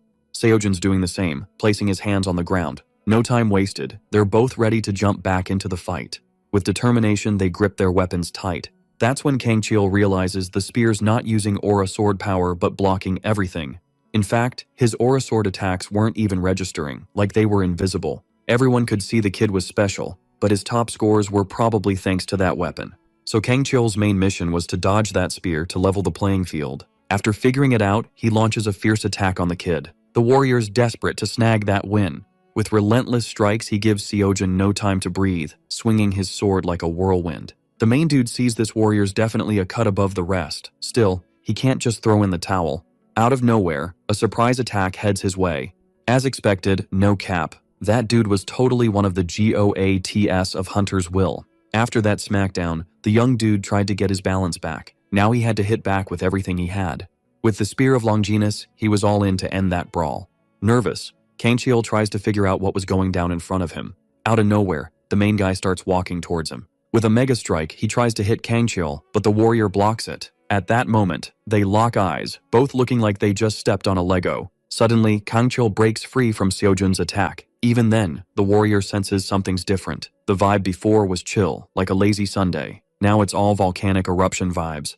Kangchul Kim, who was on the attack, was now getting pushed back, and Seojun Kim starts taking charge, making the other guy back off. Epic blows slice through the air. Still, Kangchul wasn't about to throw in the towel, but the warrior was ready for that basic move. Compared to the fancy sword skills and magic of Hunter's Will, it was just, slicing. In his eyes, you could see he meant business. Suddenly, he aims the spear tip at his enemy's neck. Then, boom, an explosion rocks the gym. Kangchul digs a hole in the ground with his sword. Exhausted, he tries to catch his breath. He couldn't wrap his head around how those basic moves were so OP. Then he realized it wasn't just about the weapon, since the young dude wasn't even using aura power. If he could swing an aura sword, thinking about that, he's like, nah, no way. Watching the kid in front of him, he sees it's like deja vu. In his memories, he kneeled before a girl with his busted sword. She thought his moves were too weak to make the top 3. Back then, his hands shook in front of his nightmare, Ha-Yoon Lee. Kangchul felt totally helpless. Ticked off, he couldn't believe she compared him to a weakling. Fuming, he grips his sword, charging it with energy. His mind flashes to the Order of Truth and Ha-Yoon Lee. The mighty Kangchul Kim snaps back to the present fight, showing all his rage. Suddenly, his massive sword starts glowing with energy everywhere. On the flip side, his opponent waits, chill as a cucumber. With fire in his eyes, he goes for a wild attack, telling the young dude to go back to the underworld. But Seojin Kim was ready with his spear of Longinus. Suddenly, Kang Cheol's sword shatters into a zillion pieces. The crowd is shook, watching the intense showdown. Hitting the ground, the warrior gives up on beating his rival, so the announcer calls another win for Seojin Kim. In disbelief, the boy tries to wrap his head around what just went down. Min-yul Lee watches on TV, realizing his buddy made it to the finals. Grinning, he's hyped about the news. In the crowd, everyone's speechless, seeing Kim Seojun is a total beast. Excited, a kid asks another who our hero will face in the final, and his buddy says it's gotta be Lee Min-yul. The announcer then tells everyone the epic final is about to kick off. Smiling, the protagonist's rival says he can finally face him, even if it's in a final. Our dude looks at him seriously, and the young guy says it seems he's got a bunch of questions. Confirming the hunch, Kim asks if he really didn't train with anyone special, and the guy says nope. And that, even having a master, that person doesn't know he's more of a disciple. Curious, the spear-wielding kid asks who his master is then. Confused but a bit annoyed, his rival asks why he cares. Replying, the young dude says he wants to know because his master might be someone he knows. Called a liar, the protagonist wonders if he should mention the Academy of Transcendence, because if Lee Min-yul isn't from the same academy, he can play it off as a mix-up. But if not, they'd be like rivals going head-to-head. Worried about the rival's reaction, the young dude thinks it might be better to drop a hint. So, gathering his nerve, he asks if the young guy's master has powers that are out of this world. The announcer keeps hyping the fight, while Lee Min-yul, totally stunned, asks who Kim really is. Grinning, our dude says he wanted to ask the same thing, but will choose to make a bet. Alright, so here's the deal. Whoever loses has to spill the beans about who they really are to the winner. The other dude's all curious, asking how he can be sure that'll happen. Our main guy? He just shrugs it off, saying it's his call to make. The showdown kicks off, and they're both ready with their weapons. Kim's got this massive spear, while the other dude's gearing up with his sword. Everyone's like, why aren't they moving? It's like they're frozen in time or something. Our boy's thinking, man, this must look super weird to everyone watching. Meanwhile, the other guy's all, whoa, this dude's got no weak spots. He decides to make the first move, yelling that Seojun's as tough as he thought. Sizing up Lee Min-yul, our guy figures that sword's no ordinary blade and goes full throttle. He busts out his spear move, Pierce, and bam, the yellow-eyed dude's attack, total flop. Plus, his sword snapped in two, leaving him all kinds of confused. To dodge trouble, the other guy starts flipping around like a ninja. He's backing off, trying to keep a safe distance. Kim's charging in, thinking he almost wrapped this up. Out of nowhere, arrows start raining down, catching him off guard. Turns out, the plan was to back off and go all Robin Hood with a bow and arrow. Kim's spinning his spear like a pro, deflecting arrows left and right. Lee Min-yul's all, dude, your weapon's epic. Can I get the deets if I win? Kim's jumping and attacking, saying, sure, but you gotta win first.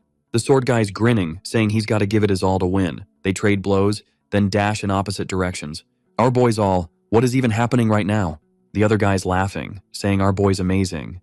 Seojun's suddenly hit with this weird feeling. Even though the sword guy's using sneaky moves, he doesn't seem to want to win. The crowd's booing, but he's blocking every hit. Seojun pauses, asking if the dude even wants to win. The guy's like, yeah, totally.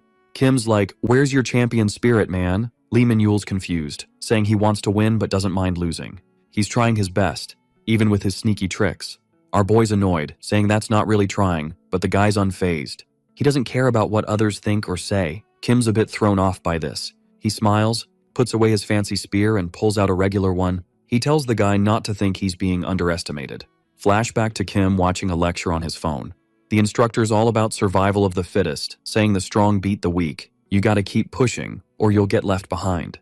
Back to the fight, Kim's thinking he needs to be better than yesterday. His mind's wandering because the other guy said something Buddha-like. It was about escaping your own thoughts and seeing the world differently. The Buddha's story was about a time on Earth when he was still training. He saw kids racing, and one kid always came last but never stopped smiling. Even losing every time, that kid was all smiles, never bummed out. Shakyamuni got super curious, so he went over and asked, why do you keep running even though you always come in last? The kid just grinned and said he did it because he loved it. When asked if he ever got tired, the kid nodded, but said he always managed to walk a bit. Buddha then wondered what would happen if the other kids caught up. Surprisingly, the kid said his finish line was different, so that wouldn't happen. The man then pointed to the finish line near the tree and asked about it. The kid replied that was the finish line set by others. But for him, it was just a checkpoint. After that, the kid just walked off, not even looking back. He kept coming in last, but in the future, the biggest race ever in Tathagata happened, and that kid won, making Buddha think life was about building a small tower with max dedication. This inspired him to train hard to build the perfect tower, but remembering the kid's words, he realized the tower didn't need all his energy. Thinking back, Kim Seo-jun saw his world as a place of conflict, where if you don't improve, you get left behind and vanish. Survival's for the fittest, and the strong hunt the weak. So he worked hard, watching himself grow. He thought he'd never be left behind, but over time, he got more worried. He became obsessed with the Academy of Transcendence, feeling a weight on his shoulders. All this pressure to improve crushed him, just to avoid being forgotten and dominated. But now, he finally got it. Nothing matters. Because the finish line set by others should just be a checkpoint, like it was for Lee Min-yul. Snapping out of it, Kim looks ahead, back to reality. Smiling, he says he finally got the lesson instructor Siddhartha Gautama wanted to teach. Grabbing his spear, he wonders why he never saw things this way. Confused, his opponent watches him put away his usual spear. The sword-wielding boy breaks the ice, saying he didn't like that move, asking why he did it. After all, if he used the other spear, he'd definitely win. Thinking, our boy admits it's true. If he used the Longinus spear, he'd win easily. His goal to win hasn't changed, and he knows using certain gear is a skill too, but he wants to do it differently. Out loud, the spear-wielding boy repeats his opponent's line about insults not lowering his value. So, applause from others doesn't raise his value either. Only he can decide that, no one else. Lee Min-yul stands there, jaw dropped, unsure what to say. Finding his words, he says our boy's a better friend than he thought. Then he ditches his shield, and all his weapons, feeling lighter. He hopes the boy doesn't think he's underestimating him. Holding a dagger, the young one says it's the only thing he learned from his master and trusts. Smiling, Kim Seo-jun says he didn't like that either. They face off, ready, waiting for the right moment. Then they clash intensely, making stones fly. Holding their weapons, they shout they just need to win. Our protagonist blocks his opponent's dagger strike, staring him down. Meanwhile, Lee Min-yul does the same, blocking the boy's spear. The dagger kid starts smiling, showing he's putting in a lot of effort. And, surprising our boy, he crouches and switches strategy fast. Kim keeps staring as the boy gets close to his face, but his opponent backs off, throwing daggers with a smirk. The weapons lightly wound the protagonist's shoulder and waist. Trying to defend, the young man thinks the attack was intense, and if he had the Lance of Longinus, one move would stop those dangerous attacks. The dude with the dagger is back at it, trying to stop the next attack, but Lee Min-yul's going all out, making it look like a walk in the park. Our guy's thinking, remembering how the dagger dude's always switching up his moves, making it tough to keep up. Suddenly he tries to grab a dagger to block, but ouch, his hand gets hurt. So he backs off a bit to catch his breath before jumping back in. And he's chill, remembering it's cool if he loses, since his opponent said so earlier. Charging in for a big move, he's all about giving it his best shot to win, and he's wondering if fighting's always been this epic. Kim yells that the move dagger dude just pulled is the only thing he actually learned from his master. Lee Min-yul, sneaky behind him, asks if he's surprised already. Our guy ducks as dagger dude flips over him, dust everywhere, and our hero's not exactly thrilled about it. He covers his face, trying to see what's going down. His opponent's still there, wrapped in the dust cloud he made. But then, poof, he's gone, like some magic trick. Kim's curious if it's a ninja move and if Dagger Dude's really got those skills. Our guy figures out that even if Dagger Dude knows the move, he can't nail it perfectly. He just needs to focus so he doesn't lose track of Lee Min-yul again. That trick's gotta be Dagger Dude's secret weapon, so now it's time to use his own magic. Tapping into his power and thinking about past fights, a light bulb goes off in his head. He stands up, gripping his lance tight, thinking about his plan and if it's the right call. Saying it's not about doubting himself, but Dagger Dude's wild style is intriguing, since his style's always been super strict. Thinking this through, our guy realizes learning is pretty awesome. But if you learn everything, you might lose your own style. Learning's about finding your own groove. So, how long can you accept others' styles while still doing your own thing? Kim finally gets that it's his own magic he should use, not Merlin's. With eyes shut, he gets that Merlin's smarts, Chiron's senses, Xiangyu's strength, and Siddhartha's chill vibes aren't anyone else's but his. Golden lights wrap around him, lighting up his eyes, because those traits are totally his own. With his lance ready, he's more pumped than ever to keep fighting. In the crowd, everyone's jaw drops seeing his aura light up the place. Park So-yoon's like, how's that even possible when even pros struggle with that? Not hearing a thing, our guy stands strong, showing off his sword aura to everyone. His weapons glowing gold in his hands. Looking back, he spots Lee Min-yul coming in, and bam, he counters right away. Breaking Dagger Dude's weapon, leaving him totally stuck. They both grin when his opponent, sweating buckets, admits defeat and calls it. Somewhere else, someone tells a gray-haired lady that Kim Seo-joon snagged first place. Barely reacting, she sips her tea and asks if that's for real. Then she asks a hooded guy if he noticed anything weird. He says he saw something funky but isn't sure if it was real, because the guy switched weapons out of nowhere and used a sword aura. Even surprised, the lady tells him to keep an eye on the guy while she reports to the apostle. The guy asks if she's got a reason for such a big move. Annoyed, she asks what he's getting at. He says he knows Kim's worth watching, but with the 10-star cave collapse, the Korean association's on it, slowing things down. So, he doesn't get why they're chasing a cadet so hard. The braided lady yells his name. Feeling bad, Kalkus says sorry, while the hunter gives him a hard stare. Later, another hooded person asks Kalia if something weird really happened in Korea, and she says, yep. The person asks who fixed the distortion, and the woman says it was someone named Kim Seo-joon. Curious, the gray-haired woman wonders why she was called if the man knows the distortion was fixed, and why he cares about who fixed it. He then asks her to keep tabs on Kim.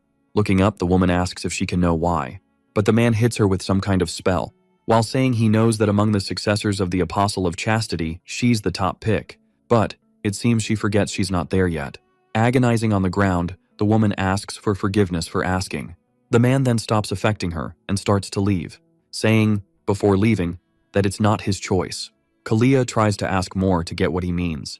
The man stops and says the Apostle of Temperance holds the top spot in the Order of Truth, and that he knows she was working without the council's nod, something they can overlook a bit if she's a successor. But anything involving the boy Kim must be reported, no exceptions.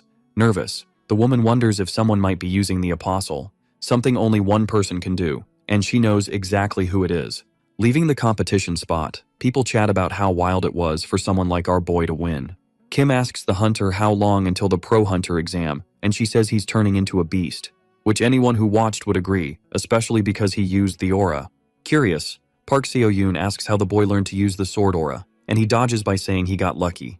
She then asks if they can head home, but the young man says he needs to meet someone first. Behind the woman, Lee Min-yul pops up yelling at others about not wanting to join their academy. Getting it all, the hunter asks if that's who the protagonist wanted to meet, and he nods. Seeing the scene, Kim Seo-joon realizes that, as he thought, everyone wants to recruit the young man. After all, even losing the final, he learned everything solo and, being good, many academies want him. His only question is what to do if the young man with the dagger comes to him with all those people. Using his ninja skills, Min-yul suddenly vanishes from everyone's sight, popping up behind the protagonist while shouting he'll go to the Dream Academy, then asking the boy and the hunter if it's cool if he joins their academy. Confused, the duo asks what he's on about, while they take the chance to vanish from sight with the young man. Relieved, Park Seo-yoon says it's now safe and they manage to shake everyone off. Annoyed, Kim asks what Lee was thinking when he said that, and the boy says it was pressure, and something he also wanted. The protagonist then asks if the boy was already thinking about joining a hunter academy before. Denying, the young man says he actually never even thought about joining the same academy as him. Leaving our boy even more puzzled. Not knowing what to say, he suggests they chat about it another time, then asking if Lee Min-yul remembers the promise he made earlier, before the fight started. Looking firmly, the young man says of course he remembers. Getting straight to it, the protagonist asks who his master is. Sighing before answering, the boy reveals he actually doesn't even know. Furious, Kim asks if he's joking and promises to get the truth, but the young man says he really doesn't know. And explaining, he says he already mentioned that his master doesn't know he is his disciple. Our boy then asks why he said his master had strength beyond imagination. Responding, Lee says he didn't learn anything directly from him, but rather through watching, because he never had a lesson with anyone in fact. He was a cadet who learned everything on his own, meaning a person who wanted to become a hunter but lacked talent, as they say. But his case was different, as he lacked neither talent nor money. He just chose to learn on his own and trained in the mountains. Therefore, having never taken lessons from anyone, no academy was on his back, something he appreciated. It was one day while training that he felt the presence of someone. Upon closer inspection, he spotted a young man lying on the grass. He quickly ran to him to ask if everything was okay and what had happened. It was on that day he met his master. The man on the ground was pretty banged up, and Lee Min-yul realized he had to rush this dude to the hospital pronto to dodge a total disaster. But the guy was all, nah, can't leave the mountain, which totally freaked out the young dude with the dagger. Feeling the guy's fear vibes, he ditched the hospital idea. Instead, he played nurse in an abandoned mountain house. He cooked, fed him, and patched him up. At first, the guy was in bad shape, but slowly he got better. A month flew by, and all the young dude wanted was for the guy to wake up. Then one day, near the cave, he heard voices accusing the guy of hiding like a scaredy cat. Armed soldiers were roasting him for being a near goner. Minhyul, hiding behind a tree, eavesdropped as one soldier asked who helped the guy. The guy was all, "None of your business." Then the soldier wondered if a newbie was hiding in the woods. A brawl broke out, and the injured guy started taking them down like a boss. One soldier, super mad, ordered the others to finish him off. Back to the present, Lee was shaking as he told the story to Kim Seo-jun. He said it was the first time he'd seen someone fight like that since forever. He remembered a soldier, even with a busted face, saying this wasn't in the script. Meanwhile, the guy joked, saying they forgot they couldn't see him. Using his power, he told Lee to scram and never come back. Purple lights flashed, making the boy cover his eyes. The guy vanished, leaving him totally baffled. Clueless about what just went down, the young dude decided to follow his master's advice and grab what he could. That's when he found a dusty manuscript and stuffed it in his backpack before bouncing, hoping to return it someday, but he never saw the guy again. Curious, Kim asked why he called someone who never taught him a master. He said it was because the manuscript was packed with epic dagger moves and stealth tips. The catch is, the guy doesn't know he read it all, let alone that he learned dagger skills from it. Yelling, the young dude insisted the story was wild but 100% true. Our hero thought he might be fibbing, but he definitely wasn't an Academy of Transcendence cadet. As they chatted about the guy's identity, Park Seo-yoon watched, super intrigued. After thinking, she jumped in and asked if Kim thought the young dude's master could be the Dark Saint, who's like the Sword Saint and one of Korea's top 5 heroes, super mysterious. The hunter said she'd seen the guy a few times as a kid when he visited her grandpa, so she could ask the Sword Saint if Minhyul's text was really the Dark Saint's. The young dude zoned out when he found out who the girl's grandpa was. The next day, at the Academy of Dreams, Kim was bummed to see a gadget he wanted cost $500,000. He wondered how the Academy always made him pay more, no matter how much he earned. Then he realized he didn't want that weapon that bad, because the real issue was Minhyul, who freaked out learning Park Seo-yoon's identity, begging her to help find his master. Even hesitant to show the manuscript, he tagged along and showed off his skills, to later chat with the Sword Saint, while Kim waited for the convo to wrap up. Our dude snagged the free pass and realized even without it, Chiron's lecture progress would still climb. The boost let him finish the intro lecture and finally snag the Metamorphosis A badge. A light blue glow wrapped around him as it happened. Staring at his phone, he was stoked and started cheering and posing. But seconds later, he realized, actually, nothing changed, unlike when he finished Shang Yu's lecture, where he felt the power surge. But then, the boy started feeling something, and a snake with yellow eyes appeared on his back. The boy's all like, "Whoa, what was that chill down my spine? Feels like someone just pressed an ice-cold sword against his neck, right?" Then, out of nowhere, a voice is all, "How'd you even know I was here without seeing me?" Our dude's freaking out, asking, "Who's talking to me?" The voice is like, "You'd make a great rival." Turns out, it's the Dark Saint, sneaking in like a ninja. The guy's impressed, saying the kid's quick on the uptake. Kim's all, "I don't know how I sensed you. Maybe it's this new power-up I got." He wonders if Minhyul tipped him off, but the dude's like, "Nah, I was already on my way." Then it hits him, he left the sacred text behind on purpose. And young Lee had no clue he was the Dark Saint, which ticks the guy off. Our boy's like, "Lee's gonna be here soon," and the Dark Saint's like, "Gotta bounce, got other biz." He cuts to the chase, asking if Kim's linked to the Order of Truth, and Kim's like, "Nah, just met Kalia." The guy's all mysterious, saying he gets why things went down like they did. He's been tailing the Order of Truth, which makes Kim super curious. The Dark Saint's like, can't trust them, even if they're seen as heroes. Turns out, the Berserk monster they defeated is still out there. This beast was never actually taken down, no body, no proof. So, Berserk just vanished into thin air.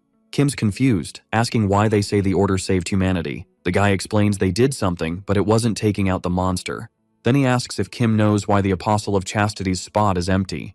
Kim's like, maybe, and the guy spills that the Apostle vanished too, didn't just die of old age, which is sus since the 7 Apostles have been tight forever. In his digging, he found out the Order was hunting him and caused a 10-star dungeon break. All cause of Kim, who's being watched, but he doesn't know why yet. Kim's like, "Why are you telling me this?" And the guy's like, "Need a favor." He wants Kim to look after Minhyul since he can't with the Order creeping around. And since anyone he talks to gets marked, Kim's gotta be the go-between. The Order can't spy on Kim, unlike others. Kim's curious why they can't watch him but can watch the Dark Saint. The guy's like, "No clue, but they can't see you." Kim thinks that's why the Academy of Transcendence has no deets on him. The Dark Saint's about to dip, asking Kim to pass a manuscript to Lee. Kim's like, "How do you trust me with this?" The guy's like, "You're the only one not being watched." so not many choices. He hands over another manuscript for Kim to check out. Says it's got some cool skills, but Kim's like, nah, I'm good. He asks if he can ask for something else, and the Dark Saint's like, what? Grinning, Kim's like, ever heard of child support? The Saint's jaw drops, and Kim's like, pay up or no deal. Saying if the guy coughs up $3 million, he'll do whatever he wants.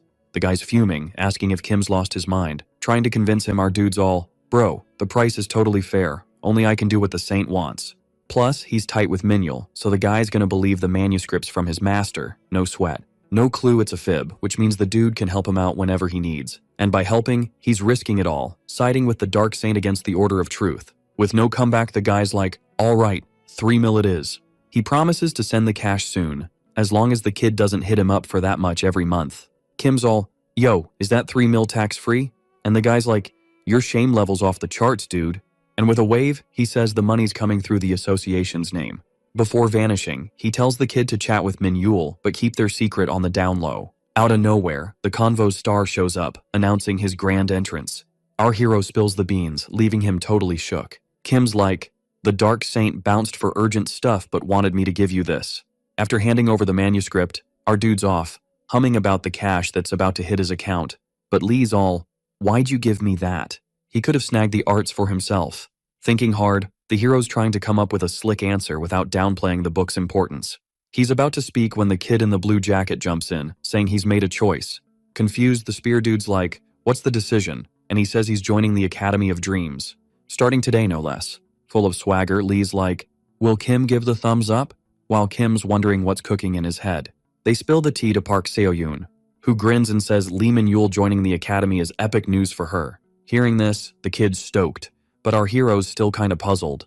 Thinking it over, he figures it's not too shabby, cause now he'll train with the Dark Saint's secret book.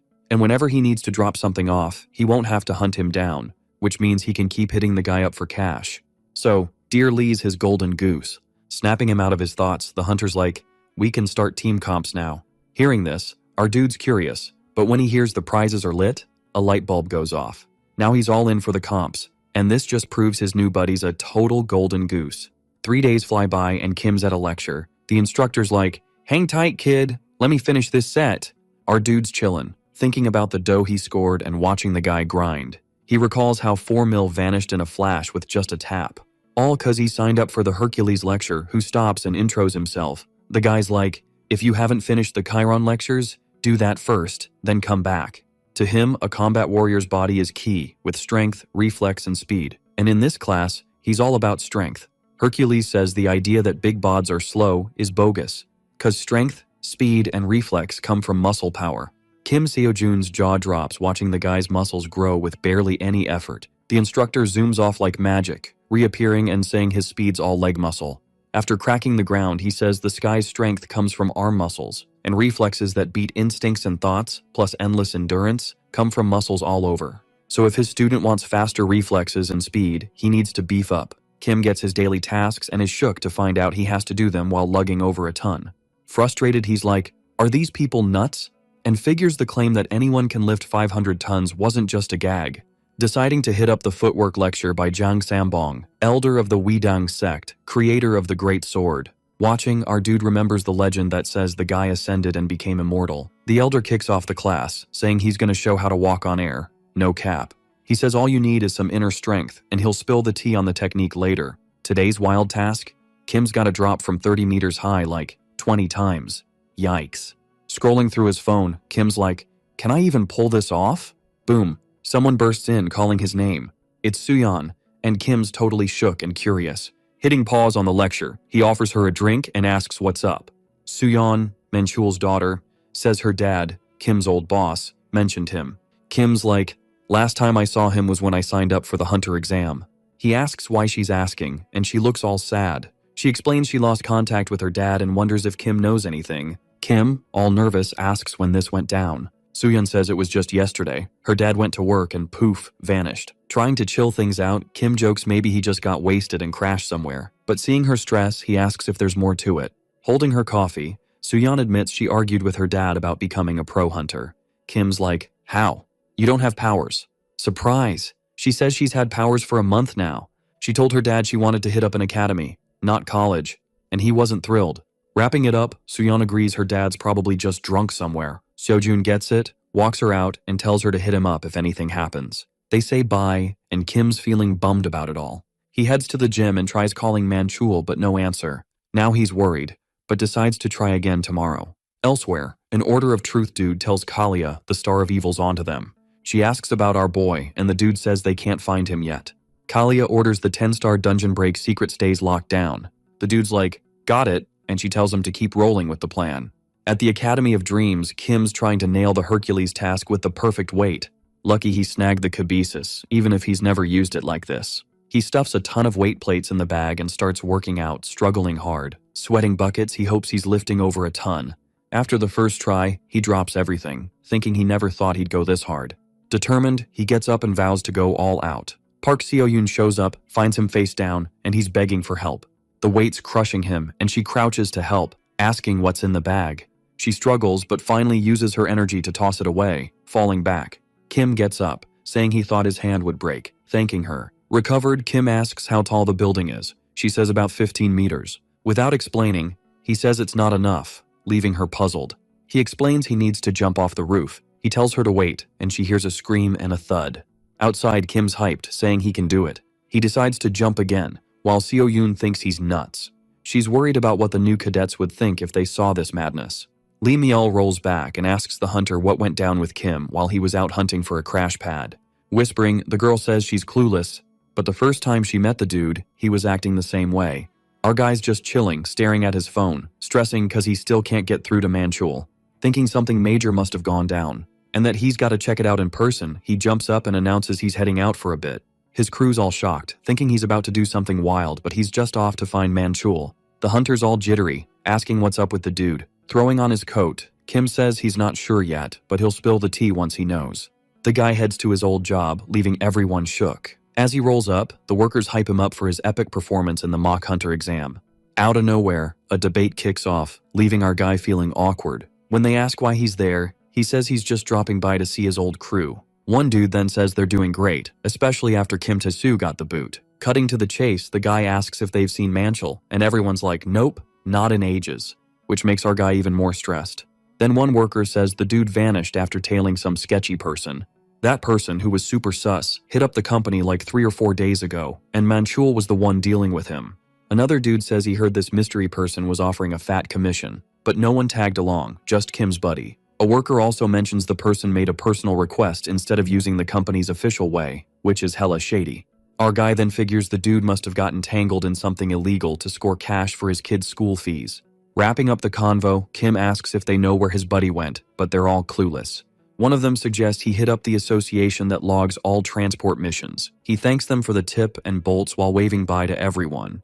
At the association, a suit-wearing dude says he can't spill someone's location to randoms. Desperate, the guy says this person's MIA, but it's no use. All the dude says is sorry. Outside, Seo-jun plops on a bench, wondering what's next to track down his buddy. Even though he's got a gut feeling something's up, the association says there's no proof of the dude's vanishing act. He starts sweating bullets as a creepy feeling washes over him, remembering all the times with Manchul, especially when he was in the hospital, and the dude helped him with 3 million won. Even though he didn't want to take it, the dude insisted, saying if an adult offers something, take it and say thanks. In a loop of worry and gratitude, our guy says it's thanks to the dude he's who he is today, so he can't just sit around doing nada. Grabbing his phone, Kim calls Seo-yoon and asks for backup, asking if he can meet the Sword Saint right now. The plan works, and he's face to face with the guy who says he's heard about his sitch, then asking if the guy wants his help, but shocker, he says nah. And that, actually, he wants the dude to accept a duel with him. Park Seo-yoon and the Sword Saint's security are shook by what Kim just threw down. The challenge dude then asks what the guy's on about. Confident, our guy says if he wins, the dude's gotta step in to find Manchul. But if he loses, he's out of the Academy of Dreams. His only rule is he wins if he lands a hit on the dude, even just once. Even sweating bullets, the guy thinks he's gotta know what went down, no matter what. And for sure, the Sword Saint could get the scoop from the association cause of who he is. Looking serious, the hunter's grandpa gives him props for his guts. Telling his bodyguard to follow along, his granddaughter freaks out, feeling the duel's really gonna go down. Entering a room, the old dude grabs a sword.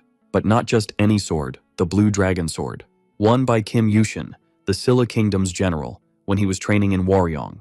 Behind the Sword Saint, the bodyguard's worried, Cause the dude only grabs that sword for one reason. Alright, buckle up for this epic showdown. So, our dude's all fired up, thinking he's gotta totally crush his opponent, something he hasn't done since the big disaster wrapped up. Curiosity's eating away at the guy in the black suit, so he asks his boss what's the plan with the kid. He's worried that if things go sideways, Park Seo-yoon's gonna be super bummed. The Sword Saint's like, zip it! He's convinced the kid didn't just challenge him for kicks, so he's gonna give him the full show.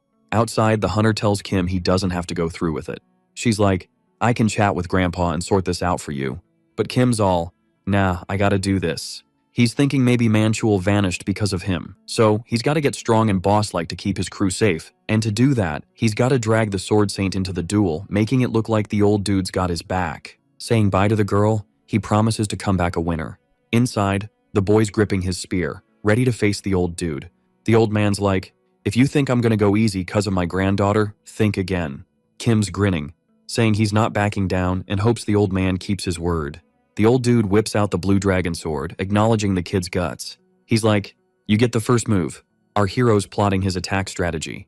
Even if the old guy's the Sword Saint, he's confident he can hang in there for a bit. He steps back, gains speed, and charges at the old man. He's going all out from the jump. With his spear, he unleashes blue lightning. But the old man, barely breaking a sweat, blocks it with his sword. All with just one arm, like a boss. He looks at the kid and asks if that's all he's got. Then he yeets him back with some serious force. Kim's like, whoa, what did I get myself into? But he's not hesitating, ready to dive back in, cause there's no turning back now. He's dodging sword strikes like a ninja, and the battle's on, full throttle. Our boy's realizing the old man's not messing around. Every move feels like it could be game over. The old dude's doing his sword dance and Park Seo-yoon's stressing about her buddy. Kim's in full defense mode, while the hero of the Cataclysm, the S-Class legend, is showing off his skills. The fight's heating up, and the Sword Saint's noticing the kid's improved. Way different from when he was just a weak little newbie. Back then, he was just another average student. But now, in this fight, the kid's pushing himself to level up. Kim's gearing up for a big move to win it all. But the old man blocks him again, sending him flying. The Sword Saint's eyeing the kid's spear, thinking it's kinda odd. He figures if it wasn't for that weapon, the fight would have been over ages ago. So he's gotta put in a bit more effort to wrap this up. They're trading blows like crazy. Our boy's giving it his all but can't quite hit the mark. And he ends up getting nicked by the sword. On his knees, he's thinking he got too cocky, thinking he could take down the Sword Saint just cause he beat some students. But cadets are cadets, and he should have seen the huge gap between him and the Sword Saint. Worn out, he's bummed he couldn't make the old man go all out. The old man's closing in, ready to strike again, and Kim's gotta think fast to dodge. With a leap and a bound, Kim's still chasing his goal, no matter what. The old man's staring him down, asking how he dared to challenge him with just that. Thrown back again, our boy admits the old man's strength is no joke. Who can scare off enemies just by saying his name? And watching him, he realizes he wants to be just like him. His big oopsie was getting way too caught up in the whole transcendent title and totally underestimating the other dude. The fight's still going, no breaks, no chill. Even going full send, our hero realizes he's way outclassed, like, in every possible way. The only silver lining? He can finally see where he stands for real. And he decides one day he's gonna outdo the Sword Saint. Cause now, he's all about leveling up past him. As he goes for a hit, he notices his hands are numb, even with the spear in them. Plus, everything feels off, even his steps. But before he can figure it out, bam, he gets smacked hard. Park Seo-yoon yells his name and rushes over. Meanwhile, the crowd's hyping him up for hanging in there so long. Facing him, the Sword Saint hopes he'll keep his promise. Then, Kim hits the ground, totally wiped out. The old dude looks at him, clearly annoyed, while everyone else is all worried about the kid, who's totally out cold. Scene switch. Manchul's sprinting with someone on his back. The guy's all, sorry, didn't see that distortion coming. Would have gone solo. But his buddy's like, chill, rescue's probably on the way. The guy's like, nah, told the association's prez to keep it hush-hush. So getting out of there might be tricky. Manchul grins, saying he knows a super reckless dude who'd totally make it out. Back to our hero, waking up all dazed. Park Seo-yoon's there, asking if he's okay. Panicked, he asks how long he was out, and she says not long. But she's worried he doesn't have much time to rest up. Before she can mention her grandpa, he walks in. The two just stare, unsure what to do. Then the old guy steps up and hands him a sword. Yep, the blue dragon sword, and he's shook. Everyone's puzzled, even the hunter and the security team. Curious, he asks why, and the old man says he's keeping his word. Using the sword as a sign, the association will know what's up, saving him some hassle. So he needs to hustle and get what he needs on his own. but he better return the sword once he's done. At the Hunters Association, which is like the HQ for hunters, our guy meets Lee Tabum, the big boss. He shows off the sword, shining like a diamond. The dude's like, "Why's the blue dragon sword here?" While the kid's thinking, "Whoa, I'm talking to the prez." Kim introduces himself, saying he popped by unannounced to ask some stuff. He explains that 4 days ago, Seok Manchul vanished after hitting a dungeon on someone's say-so. Someone had to tell the association, so he wants to know which dungeon and who went with him. Lee Tabum's all nervous, wondering why the kid's bringing this up, and he tells Kim they need to check if the blue dragon sword's legit first. Kim's like, "Would have been easier if you just answered," but the guy's not budging. Kim asks if he'll take the blame if things go south because of the delay. Stuck. The prez face palms, thinking if it's the Sword Saint's will, he's got no choice. He spills the beans, saying the holy mage took Manchul to the dungeon to check it out secretly after getting a tip. Our guy recalls the Dark Saint's words about the Order of Truth messing with the 10-star dungeon, realizing it's all connected, which is super weird. Before leaving, he has one more question. He wants to know if he can use the Blue Dragon Sword as a loan guarantee with the association. Leaving, he calls Seok Suyan, who frantically asks if there's any news from her dad. Kim says nope, but he's got a lead on where he might be. Then he spills that there's some drama with the dungeon he entered on someone's orders. The girl's all stressed out, asking what they should do, and the dude remembers she already lost her mom to a dungeon breach. All to save her kid's life. That's why she became a hunter, to make sure no more loved ones get snatched by monsters. Trying to chill her out while she's crying, the main guy promises to bring her dad back. After hanging up, he recalls what the association's president mentioned. Realizing that even if the holy mage is old and sick, he's still got mad power, so he's probably trapped. Could be a sneaky trap by the Order of Truth, who's watching and ready to pounce if anyone steps in. So, the only way out for them is him, who's flying under the radar and just got some loan cash. Turns out, he decided to sell the sword, and even wrote a memo to make it official. Now, he's planning to hit up the Transcendence shop for gear, cause he needs to be decked out to save the day. Walking into the shop, Kim hits buy without a second thought, showing he's been eyeing something for a while. That something is a big golden weapon called Gungnir. With his new toy in hand, he tries to channel his mana through it. Then he heads into the dungeon, blown away by the monster crowd, especially the dryads, which, even though they're 6-star, are tricky to hunt cause they blend in with trees. To dodge attacks or getting surrounded, our guy decides to sense the creatures. Closing his eyes, he places his hand on a tree, mapping out everything in reach. Focusing on one, cause he feels a weird, indescribable vibe. Getting closer, he sees the tree looks totally normal from the outside. But to clear things up, it's better to test it right away, which also lets him test out his new weapon's power. Grabbing the gear, the dude gets ready to attack what seems like a monster with all his might. He throws the Gungnir, aiming right at the trunk, ready to nail it. Turns out his gut was right, and it's a dryad, which wakes up and screams like it's on a roller coaster, twisting to dodge the attack. Kim's shocked, didn't know the monster could pull that off. The weapon bounces back, ready to smack the creature with full force. The attack lands, and a hole appears in what looked like just a tree trunk. All this goes down without our hero breaking a sweat, showing off how epic his new weapon is. Our boy's blown away by the spear's performance, the one that took down the first giant, Ymir. He thought its power would be meh, since it's just a copy. With his hand out, the guy wonders if he can call it back. The spear starts glowing, but the hero realizes it's taking more mana than he thought. Finally, the weapon floats up and lands right in the young dude's hand. Totally wiped out, he figures he can only use the return move once in battle, so no dodging the limits of a copy. Still, our guy's sure he made the right call by putting up the blue dragon sword as collateral, cause even if the Sword Saint goes all "I'm gonna get you," he can still use Gungnir to bounce. Out of nowhere, an enemy jumps Kim, who snaps back with a counterattack. Then he bolts from the scene wondering where Juicy's at. Way off, there's the dude carrying the knocked out holy mage. Behind them, those creepy trees are screaming like banshees. A branch smacks the protagonist's buddy, and he faceplants. Luckily, the old dude wakes up and uses his mojo to shoo the monsters away. Going all out, he tells the guy to scram, and says, anyway, he's not got much time left on the clock. Plus, none of this mess would have happened if he hadn't been stubborn and dragged Manchul along. Even though he's scared stiff, Suyeon's dad's like, I'm not going anywhere. The old guy passes out again. Bracing for the worst, the protagonist's buddy says sorry to his daughter. But surprise, surprise, nothing goes down. All thanks to Seojun, who shows up just in time. Turning around, the young dude asks if the guy knows how worried Suyeon is, before telling him to grab the holy mage and bounce ASAP.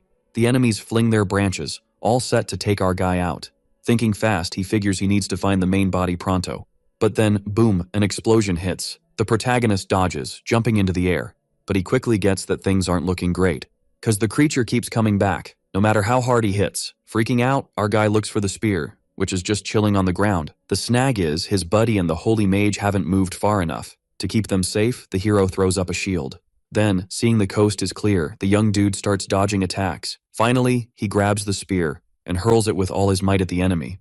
With that hit, the creature splits in two, which just ticks off the other enemies even more. The protagonist dodges the blows like a pro and kicks off a quick counterattack, while also hunting for the sacred spear. After spotting it, the boy starts using the return move. The weapon floats up, heading his way like he planned. With the weapon in hand, Kim gets back in position. A dark look takes over his face, but the creatures don't seem fazed.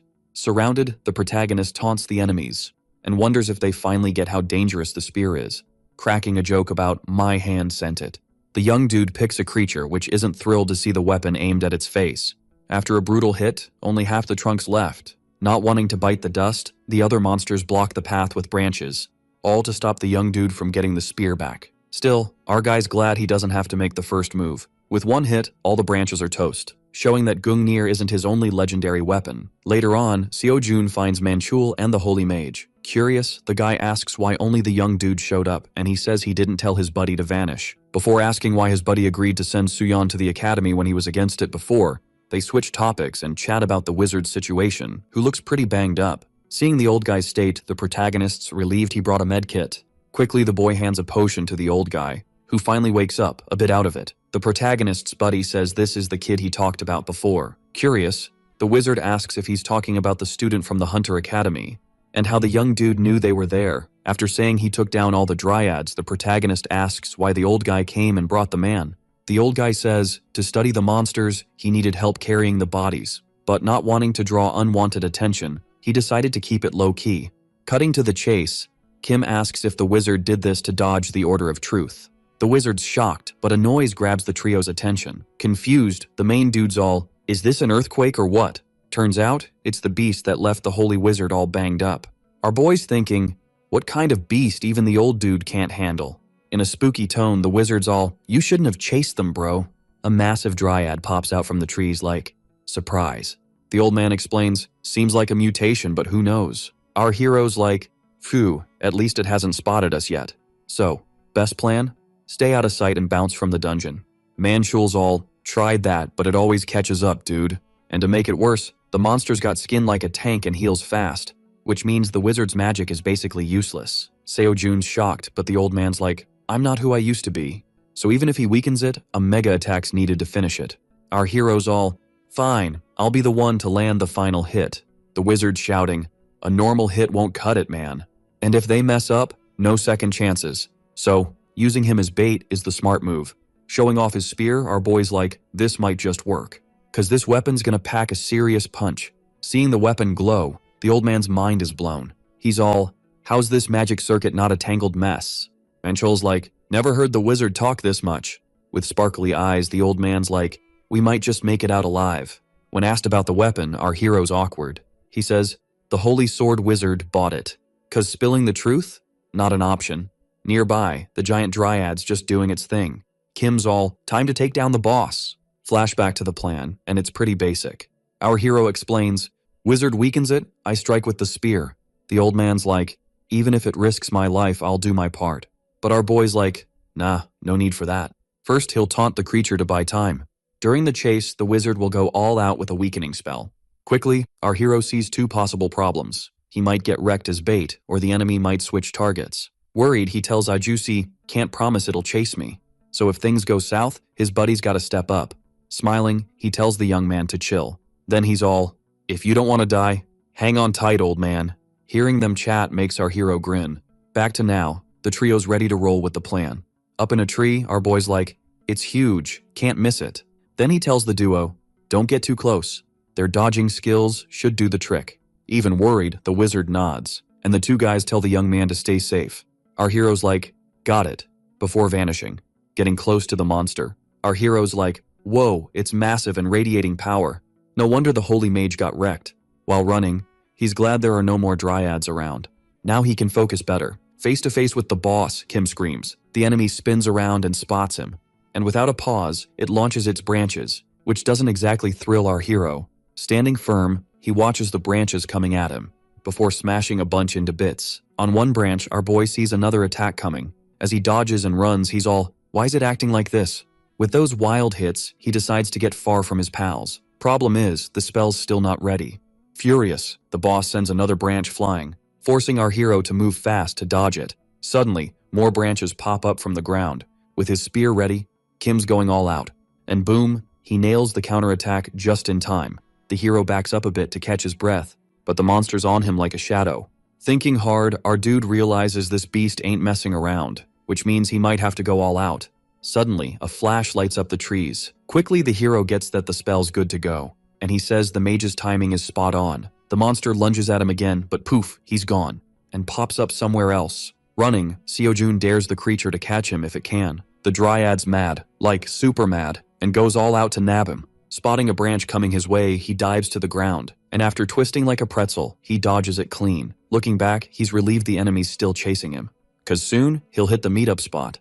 And for the plan to work, the monster's gotta be there too. Once more, the boss flings its branches. Suddenly, chains shoot up from the ground and wrap around the monster, leaving it totally confused. Our dude, dodging yet another attack, grins at the scene, since the Holy Mage's magic worked better than expected, which means now he just needs his part to go right.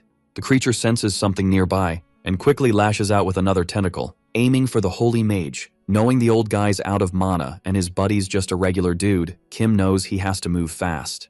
Activating his legendary weapon, he gears up for a killer strike. We see him putting all his strength into the spear. Then he clears his mind to nail the shot. After sizing up his opponent, the hero finally spots the core, and without a second thought, he hurls Gungnir. The monster lets out a bone-chilling scream. Before the legendary weapon pierces its body, the core shatters into bits, making the creature shut its eyes and drop. Kim looks ahead, checking if his plan worked, but then he suddenly falls backward. He wonders if the dizziness is from using all his power. Trying to stand, he hopes his friends are okay. Quickly, he spots the duo and sees something's up with Manchul. On the ground, the guy says he's fine. It's just a scratch. Worried, the hero insists on checking his friend's leg and says even if it's not fatal, they should hurry to fix it. Laughing, Seok's dad jokes about carrying 2 people and running for days if he were younger. Switching topics, the hero says now that the boss is down, leaving the dungeons no biggie, so he'll go grab his spear. Suddenly, a loud crash echoes, and branches appear with the giant dryad refusing to let them pass. Face to face with the creature, Seojun wonders how this is possible, since his strike hit the core dead on. Shocked, the Holy Mage reveals the monster has 2 cores. The monster roars like a beast, before launching its tentacles at the trio. Taking charge, the hero checks if he can dodge the attack. The Holy Mage jumps in, casting a shield to protect them. But his health's so low, he starts spitting strawberry juice. The hero sees the mage is struggling and knows he has to destroy the core. Panicked, he searches for the spear, but it's tangled in branches.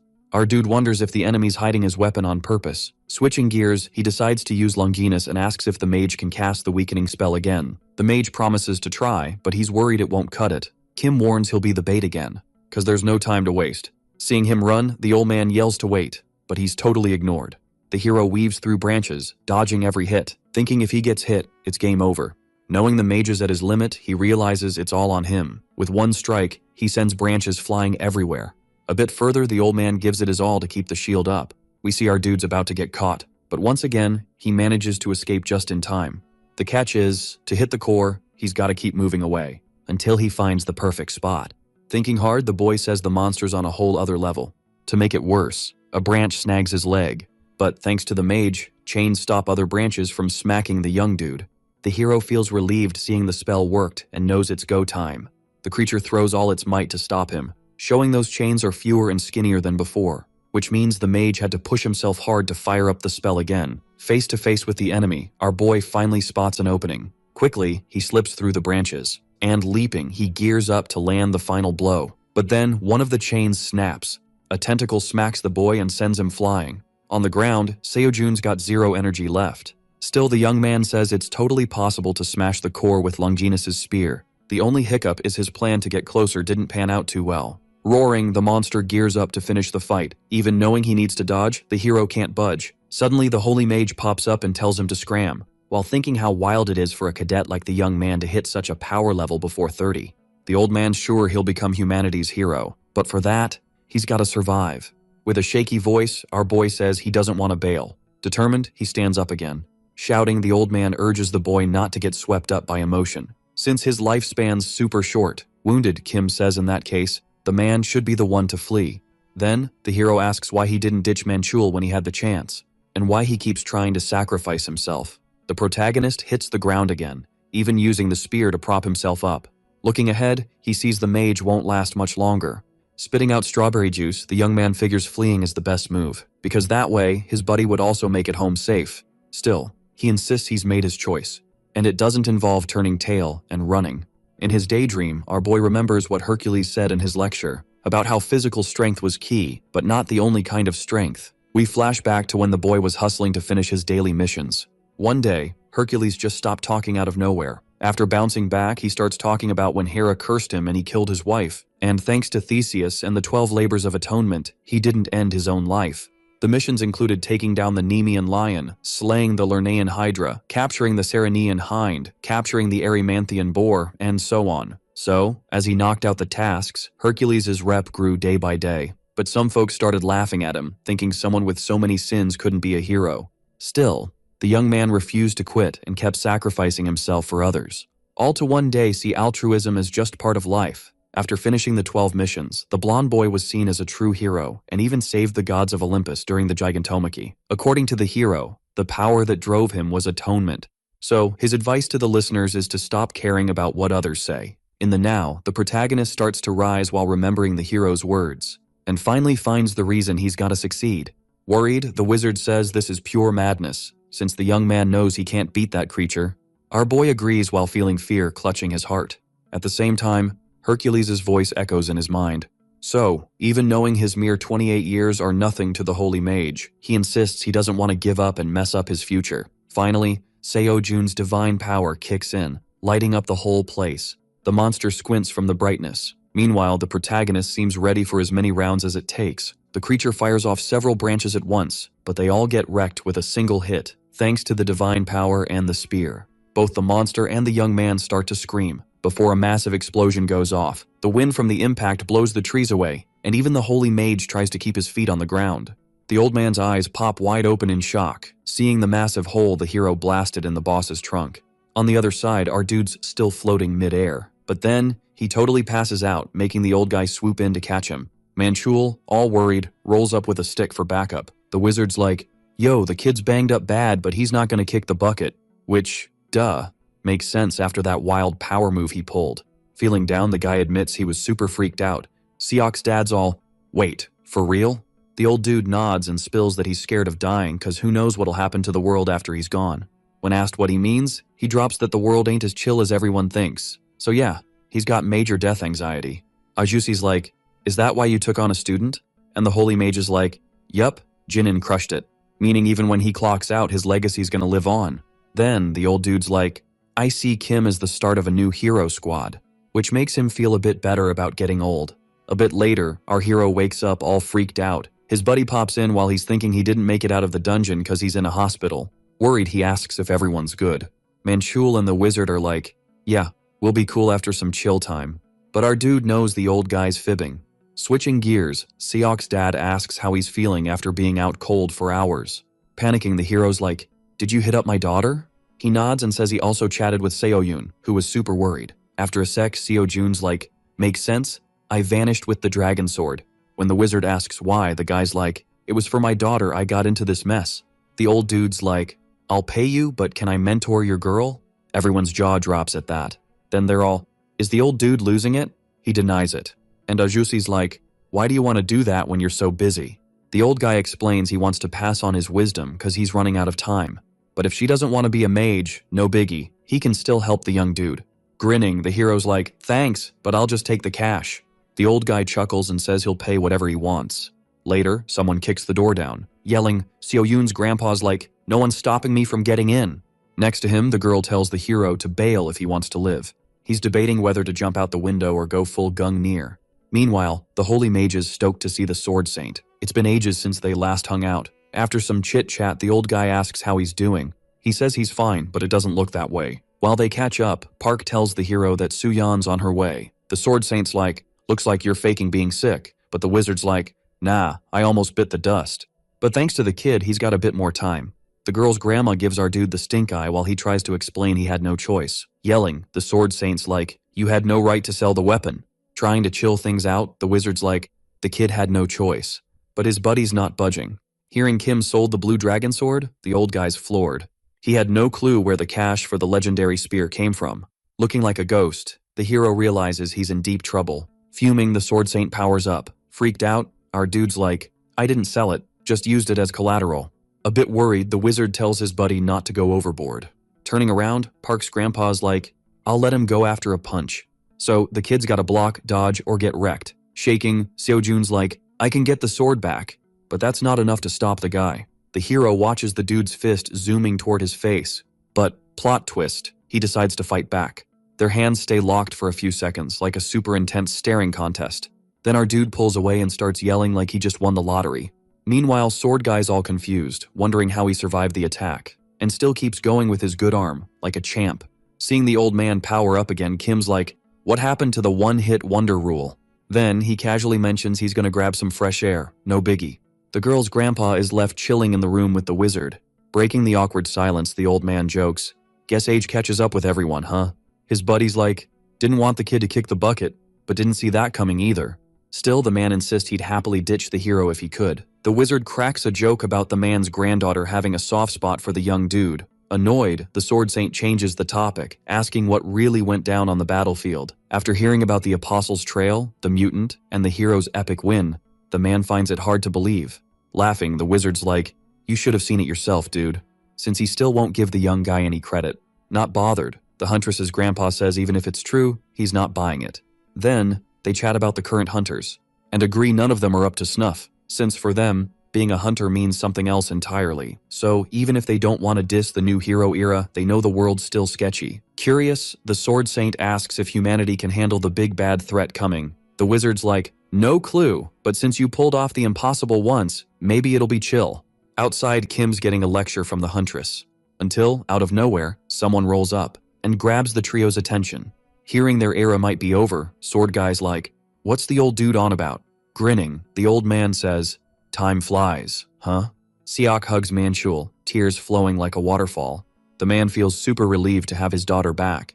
And, feeling grateful, he thanks Seojun for everything. All smiles, the protagonist's like, no need for thanks, bro. Turns out they all got the green light to leave the hospital. And so, everyone could head back to where they belong. But, plot twist, some things changed, like the sword wizard becoming Suyon's mentor, and a certain payment promised to our boy. After dropping 10 billion, the old man tells the young dude not to stress and use the cash whenever. So using 500 million wons, the protagonist returned the dragon sword, almost biting the dust in the process. Plus, he boosted his Hercules course progress by 47.3%. Lee Minhyul's stoked to see the protagonist, and explains he didn't visit cause the huntress said the young dude was cool. Park pops up and asks if the boy's alright. Taking charge, the brown-eyed dude asks if she can help with an item. Nodding, the girl says she'll grab it ASAP, showing that even with all the changes, the Academy of Dreams is still the same, to the point where the protagonist feels right at home. Later, Hercules mentions the students who got the divine power thing must be shook by the lecture's progress. But since he's all about helping, he wants to make it clear that ditching the lectures now is a rookie move. Cause you need muscles to handle the infinite power, which means the next step is to get swole. Kim figures he's got nowhere to hide, but wonders if he can sign up for another lecture now that he's leveled up, or if he should snag an elixir instead. Suddenly, the hero remembers that if he has enough mana to get Gungnir back, things would be way better. After mulling it over, the young dude decides it's better to hit up a lecture, especially since, to fully soak up the elixir's energy, he needs to learn more about mana cultivation. Determined, our boy shoots a message to the mentor. To his surprise, he gets a reply right away. According to the mentor, some lectures are lit, but since everyone vibes differently, it's better to check out some previews. Our boy's unsure where to start and decides to scope out the prices first. Later, the huntress is all, why's the hero so hyped about upcoming fights? And what's he doing with all that cash he's been stacking? The hero's got a list of 3 epic classes he wants to hit up, and he's feeling a bit bonkers too. The girl spills the tea about a fight where the winner bags 3 billion wons. No cap. But there's a catch, you gotta roll with a squad of at least 3. Kim's like, oh, that's a snag. Cause his academy's just a duo. Curious, the dude's all, anyone else want to squad up? But the huntress is like, nah. He's brainstorming hard, thinking who could join the crew. Ideally, a wannabe hunter who's still a free agent. After some deep thinking, he figures Seok's the MVP for the spot. Park's all puzzled hearing the girl's name, and he's like, "You sure about this, bro?" The hero's like, "Yup, burb." The huntress wonders if it's worth joining an academy just for a contest, but Seojun's like, "Nah, she doesn't have to join just to throw hands." Next stop, the Holy Mage's crib. A butler's like, "Hold up a sec." The hero chills on the comfiest couch ever. A bit later, the old dude shows up, asking what's up, but our guy's just thinking, why is he rocking a cane? Putting that aside, he asks about Minchul's daughter. The mage is all hyped, saying she's been everywhere since learning elemental magic, which blew his mind, cause she mastered mana in less than a day. Even Jimin would need a whole day for that. Still grinning, the mage is like, "Didn't think teaching her would be this lit." When asked again, the hero spills why he's there. The mage is shook hearing how careful the Dark Saint's being. Worried, he asks if Seoyun might also be on the Order of Truth's radar, just like Minchul's daughter. Without waiting, our guy's like, if the girls are with someone invisible to the Order, it's chill. But for that, the mage's student needs to join Dream Academy and move. The old dude mulls it over. While Kim's thinking how he sees his friend's daughter as a sister, knowing even the Dark Saint's playing it safe, the mage is like, alright, let's do it.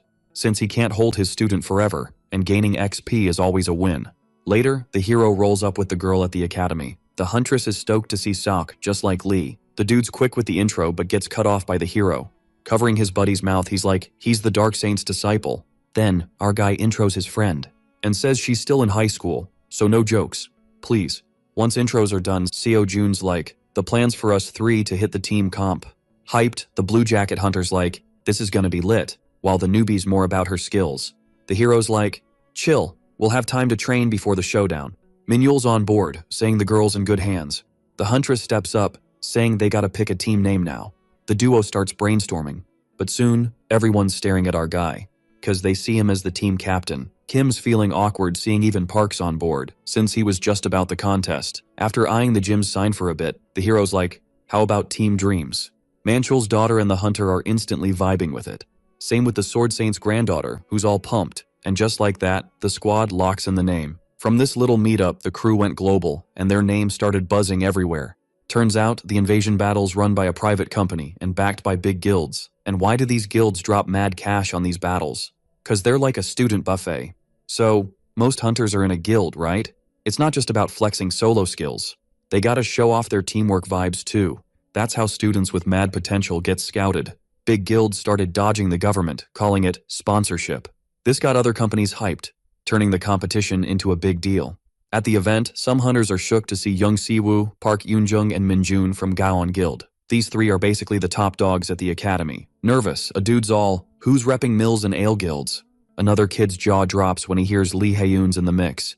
And, oh snap, the 5 heroes' disciples are here too. Minhyul's all confused, wondering why no one's chatting about Kim. Round 1 kicks off and it's all about clearing out a spider-infested zone, speedrun style. Lee Do-hyun from Aries Guild isn't thrilled with the scene. Loads of teams got wrecked in round 1, so his buddy's like, this dungeon's no joke. Especially with those mutant baddies lurking around.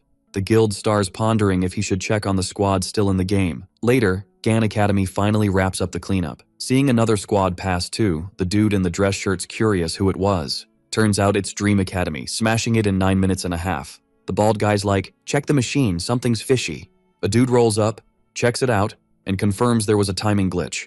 The squad actually finished 30 seconds faster than shown, so the real time's 9 minutes and 4 seconds. Flashback to when the action was still popping off. After taking down a beast, the main guy's thinking if Instructor Arachne hears its name, she'll freak. He decides to save the legendary spear for wild moments. The baddies start flinging webs, super stretchy, at the boy. But he's dodging like a pro, thanks to Longinus being sharp AF. Nearby, the Dark Saint's disciple is dishing out hits like a boss. Seok's watching them, totally mesmerized. The monsters don't even get a chance to fight back. Even with limited spells, she knows she has to step up. She quickly throws glowing ropes at the enemies. A bunch of them get stuck, and Lee's like, whoa, didn't see that coming. Unlike the main guy, who's beaming with pride for his buddy.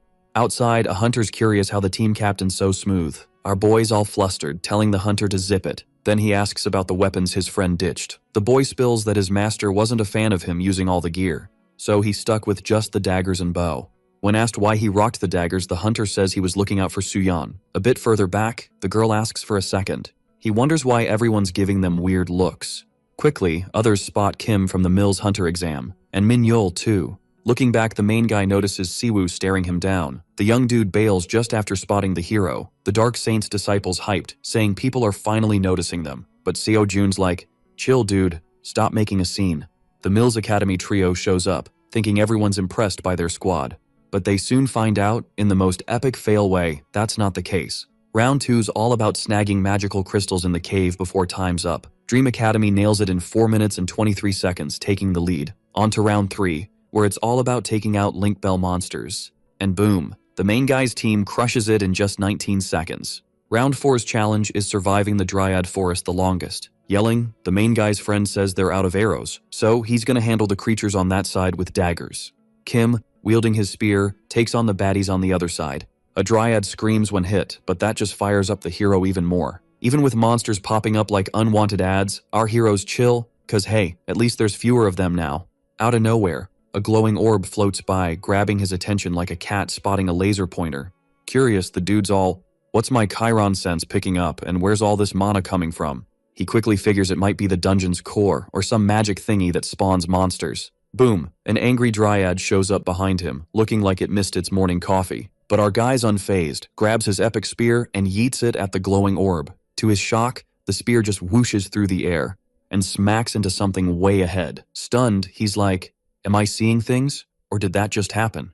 Suddenly, branches start creeping towards him like they're in a horror movie. Before he bolts, he tries to figure out what his Chiron sense is buzzing about. Then it hits him. Unlike Gungnir, he never really got the hang of Longinus's powers, which are probably just as epic. Grinning, Seo Jun takes off running, with the enemy hot on his heels. He leaps into the air, face to face with the orb, ready for round 2. Meanwhile, the Gaon Guild squad's in action. The leader's yelling for Minjun to hold the line. The blonde dude's like, hang tight, just a bit longer. In 44 minutes, they smash the mission. Sure, they're the GOATS. Noticing Siwoo's silence, they're like, yep, we nailed it. Turning around, Park spots the dream team and goes, since we rolled in together, first place is a lock. But halfway through, the blonde senses something's off. Looking the same way, the leader's jaw drops and asks, is that even possible? Astonished, Do-Yun's trying to wrap his head around seeing the dungeon's core. Turns out what the Dream Academy pulled off is off the charts. Still reeling, the Ares Guild guy's like, how did Kim get so OP so fast? And decides he needs to recruit the trio as soon as possible. Behind him, other guild members are frantically calling their leaders. Outside, the hero's admiring his spear, and spills that he first thought Longinus could ignore mana shields, but realized Gungnir could too, figuring it's just a class thing. Back to the epic moment, our guy's airborne, and with one epic strike, the core's split in 2. Intrigued, he wonders if the spear's power is hitting stuff that technically isn't there. Lee's all amazed, thinking the leader wiped out all the monsters. Meanwhile, Seok's trying to figure out his buddy's trick. Suddenly, Siwoo rolls up with a face that screams not happy. Confused, the hero's like, what's up, hunter dude? Annoyed, Siwoo's all, you gonna give a lame excuse or what? This ticks off the Dark Saint's disciple big time, but the rival captain's like, I'm sure Seojun cheated, even though, deep down, he thinks it's kinda awesome. The issue is, in his mind, only a hunter like Haeyun could pull that off. Seeing the guy walk away, Lee's like, how dare he diss us and bounce? Later, Manchol's daughter's trying to stay cool for the next round. Curious, she's like, isn't it obvious we've got this? And our guy's like, totally. Suddenly, someone calls out to the trio. Confused, the hero's like, what's this dude want? A bit awkward, the guy's like, got an offer for you. And if they're down, they'll snag the max prize of 6.5 billion. Talking terms, he asks if they know round 5's got 9-star monsters, which, while not as beastly as real ones, are still a tough nut to crack. So the round's all about testing the strongest moves and how fast they adapt. All this gets mashed into a score later. The guy spills that no team's ever beaten the boss. And that's what the dream team's gotta do to bag the cash. The hero's like, what if we pass? And the guy's like, no biggie, just an offer. Seo Jun quickly gets that the big academies are behind this, meaning more folks think they cheated last round. And now, the guilds want to take down the dream team to save face. The hunter and the mage leave the choice to our dude.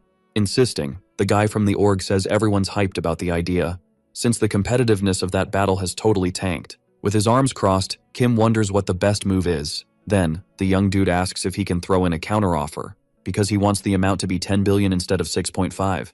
The organizer is totally shook by the request. Explaining, the main guy says even if the group bails, 3 billion is locked in, while he thinks about how he'll cover lectures and elixirs if the cash goes up. Far from there, Do-Hyun hears the updates, and finds out loads of people were stunned by the Dream Team's counteroffer. Sipping his coffee, the young dude says he's got faith in the team's potential, which leaves his buddy a bit mind-blown. We find out the monster for the 5th round is called Revenant, and besides not feeling pain, needs a double KO to go down. Unlike the leader, the bald dude thinks the creature's pretty OP. Then everyone decides it's best to chill and wait.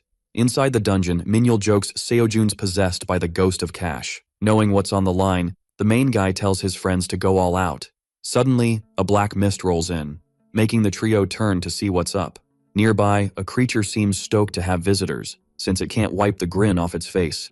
Outside, the crowd is shook to see a Draugr, which is a super tough 10-star monster to handle. Yelling, the dude from the Ares Guild says monsters with psychic attacks are banned in comps like this. Without a second thought, he decides to jump into the arena. Because even knowing a student can't die from a monster's magic attack, there's a special case that changes everything involving psychic-type monsters, which can cause serious brain damage. We learn that back in the day, a monster of this class was summoned and even at 6 stars took out a hunter. In the arena, Seok and Lee are already hit. Meanwhile, our dude stays chill. In the control room, Do-hyun orders the organizers to yank the trio out as soon as possible. However, a guy explains someone was sent, but there's been no update. Seeing the workers stress about the costs if they break the dungeon's core, the hunter angrily questions if the techs will really let future legends die over a few billion, and then tries to chill out. But something on the screen grabs everyone's attention. On the battlefield, the monster's puzzled why Seojun isn't phased. With his hand on his head, our dude grins, showing he's more than okay. Intrigued, he wonders why there's a Draugr here. The monster widens its red eyes to see if it can regain control of the sitch. Hearing the screams, it gets happy and starts grinning again. However, to its shock, the hero stays unfazed. Suddenly, our dude hears a voice saying, "You must be on a winning streak now." Then, his mind gets wrapped in a loop of phrases doubting his pro potential. But, after a few seconds, the young dude feels better again. The enemy watches him, totally confused. Meanwhile, the main guy's stoked to see his speech progress, leveling up. Seeing the creature about to take off, Kim gears up to launch an attack. Without a second thought, he starts sprinting at the enemy. Scared of getting caught, the monster starts whispering again, causing the hero's mind to get bombarded by its evil phrases. Amid his rising anxiety, our dude remembers Buddha's lecture about how coincidences would eventually lead him to forge his destiny. Even so, the Draugr keeps whispering louder and louder, claiming the young dude's nothing on his own. The main guy tries to stay strong, repeating the teachings from the lecture. Thanks to Buddha, his mind gets that sometimes it's better to let go of stress and just accept the present as it is, focusing on the fact that everyone's a child of the same universe, which means the young dude deserves to be where he is, even if he doesn't feel it right now. As Seojun gets closer to the enemy, his lecture progress levels up even more. Without moving, the monster keeps trying to mess with his mind, asking if the young dude really thinks he's been giving his best. Determined, Buddha pops up again, talking about Tathagata's experiences, and about how this journey isn't just made of good times. People are always learning new stuff, right? So, all those epic pics everyone remembers are just snapshots of things they accepted over time. If our dude doesn't vibe with a moment, he's got nothing to give back. And if he's got nothing real, he's got nothing to share. That's why moments show who he really is. Plus, they give him strength when things get tough. Finally, our boy crushes his anxious, doubtful self. He's face to face with the creature now. Panicking, it tries to chomp on the legendary spear. The hero feels his nerves buzzing like he just touched a live wire. But thanks to Buddha, his anxiety seeds are toast, leaving him with a rock-solid heart. Kim taps into the force of God. Boom. A massive flash lights up the scene. The enemy staring, totally gobsmacked. And then, it starts screaming like it's seen a ghost. Grinning, the hero says it's too late to dodge, but hey, thanks for the lesson. The spear slices through the Draugr. Boom, a huge explosion sends bits flying everywhere. The arena screens go blank and bam, everything's dark. In the control room, Do-hyun and the crew are losing it. Everyone's like, how on earth is this happening? No cadet should survive a 10-star monster's psychic attack. Plus, only the Soul Saint handled the ghost in Korea before. Sweating bullets, the Ares Guild hero thinks his team can't handle someone like Seojun. Now we're in the players' waiting room. Siwoo's speechless, just like the other hunters. He remembers only Hyun could take on that creature. But what's bugging him is his power can't match the hero's. On the battlefield, our boy's stoked he didn't pass out. He's wondering if he won thanks to Buddha's lecture, since his progress bar jumped 14.2% super quick. While he's hyped about his gains, his pals are trying to figure out where they are. Snapping back, the hero asks if his crew's back to normal. Seok yells, "Did you beat the Draugr solo?" Smiling, he says, "Let's bounce first." The duo helps the hero through the portal. Outside, recruiters are throwing offers at Kim like candy. Clueless, our boy's like, "What's happening?" A bit away, An organizer's like, what are they doing? The dream team just got mind blasted. They need help, not offers. Finally, the trio escapes the chaos. In the infirmary, Seo-yoon's freaking out. Sitting down, the hero says no one got hurt. That's why the duo's snoozing. The huntress asks if he's okay, and he's like, yeah, but low-key lazy. She was scared something bad happened to him, but now she gets he's not just a cadet anymore, which means he'll graduate soon. Time to party. But she's wondering why her heart feels tight. Confused, our boy asks if she's okay. She's like, yeah, all good. Suddenly, there's a knock on the door. The president of the association pops in. When asked, Taebum says he got worried about the incident. Kim's like, seriously? He's thinking about the Blue Dragon's sword, which the Sword Saint never lent out. He thought anyone involved wouldn't make it out alive. But surprise, the boy handled it solo. Now he gets why the Sword Saint's into him. Curious, the huntress asks how they know each other, and the hero awkwardly spills about the sword thing. Getting up, our boy says he's good. But since the president's here, he wants the deets on what went down. And why the Dronzer was where the boss revenant should be. Seo-jun's shocked to hear the mana core overloaded. Taebum explains Jimin used his mutation research for the competition. The hero's thinking, does this mean they can create a distortion? Which, in turn, means the whole world went bonkers because of this wild phenomenon. The president's all, oops, my bad, and promises this kind of mess won't happen again. But, knowing talk is cheap, if the boy wants anything, he just needs to holler.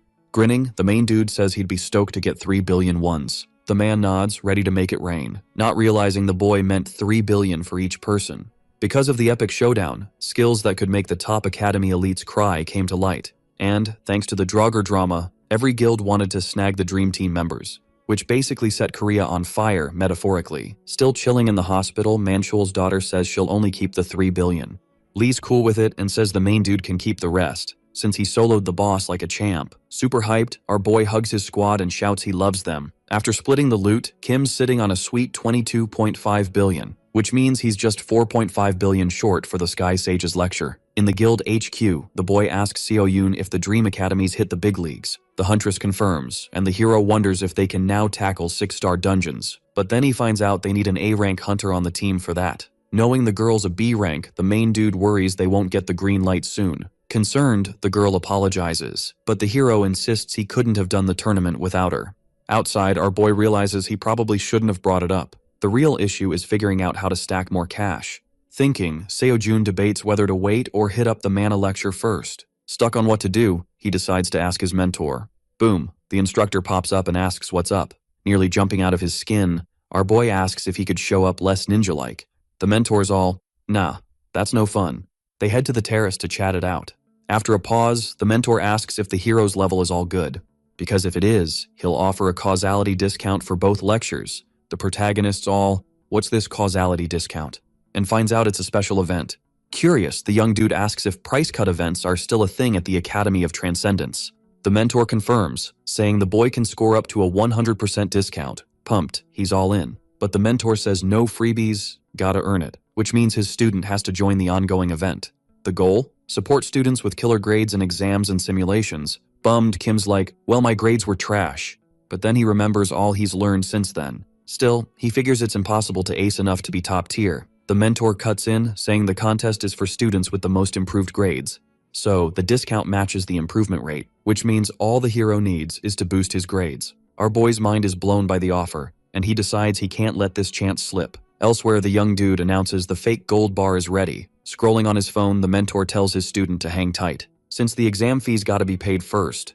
Using his noggin, the protagonist calculates what he'll have left and the discount needed for both lectures. Quickly, he figures he just needs to bump each subject by 3 points. With that sorted, the exam kicks off, starting with combat skills. Holding the gold bar, the hero waits for the Dragon of Destruction. Suddenly, something zooms in super fast, even catching the mentor off guard. Our boy chucks the gold bar and grabs his spear. Feeling relieved the creature's distracted by the bar, the protagonist keeps running to set up his attack, but is kinda freaked to see he's up against a 9-headed hydra. A bit further back, the mentor shows the hero's got 30 minutes to win.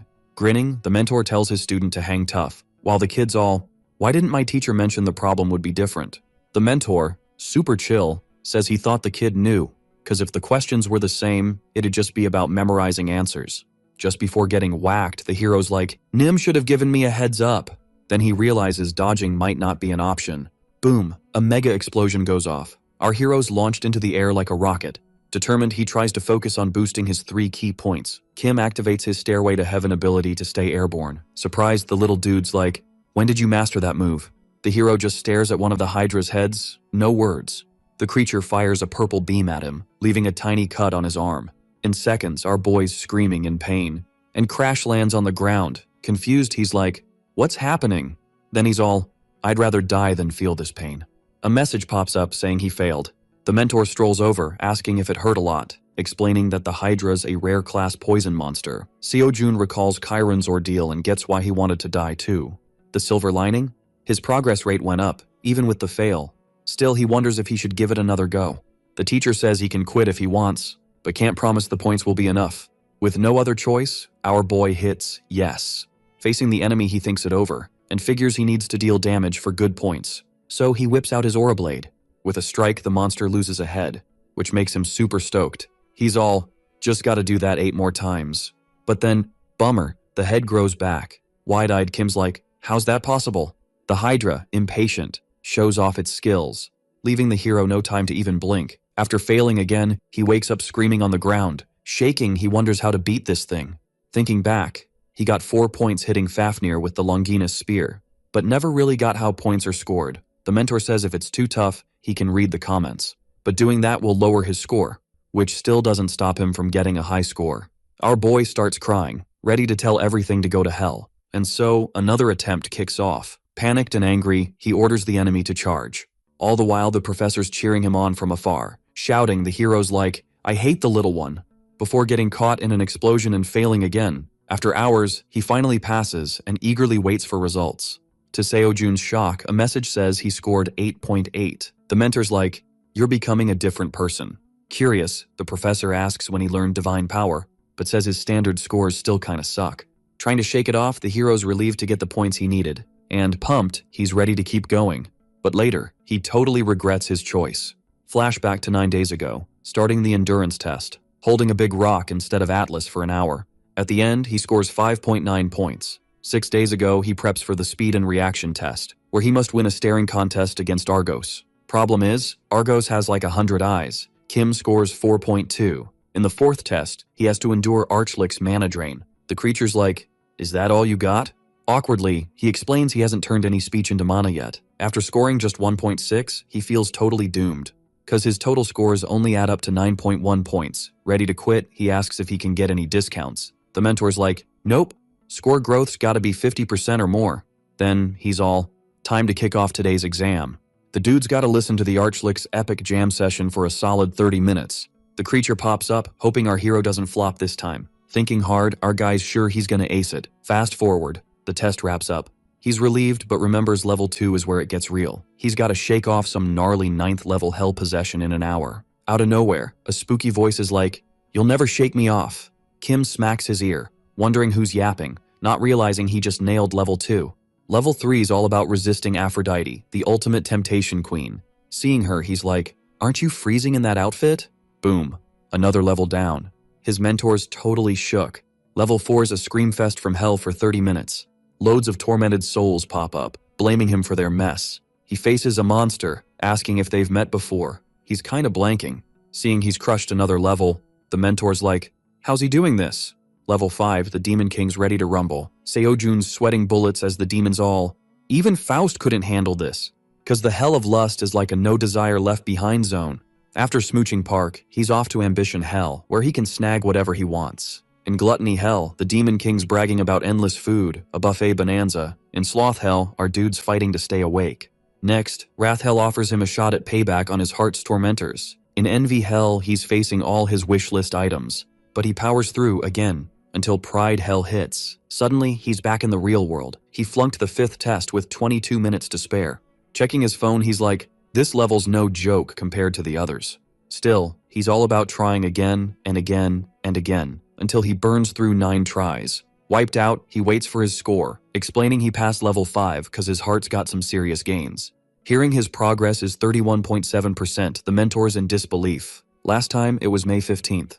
Shocked, he grabs his phone, seeing the truth with his own eyes. Asked about his progress in Hercules' class, Seo-jun's all, just lucky I guess. The little dude's skeptical, thinking he's being played. Our hero covers his ears, dodging the next round of insults, and insists, "It's all luck, man." Psych exam results drop, and he's stoked with 22.8 points. A few days later, all results are out, and our guy's smashed his goal. His boost's a whopping 80%. Now he's set to attend the Heavenly Sage's lecture. He hits up Nim, asking how many points he needs to dodge failure. The mentor's like, "You need over 60 in each subject. So, a 59 in anything means game over." Asked about passing points, the teacher's all, "You gotta hit over 90.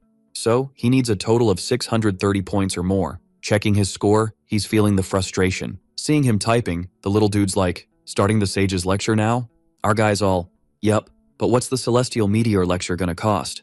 Turns out, he needs to master some other skills first. With not much else to do, he dives into the available lectures, but he's floored seeing the price tag's 5.4 billion. Still, he figures at least he doesn't have to cough up 27 billion anymore, which is a win in his book. Super hyped, Kim smashes the start button. But, plot twist, the video doesn't budge. Out of nowhere, the Great Sage pops up and says, "Sorry." Turns out he had to answer Master Tripitaka's call. Our dude's stoked to see the instructor is a legit sage from the heavens.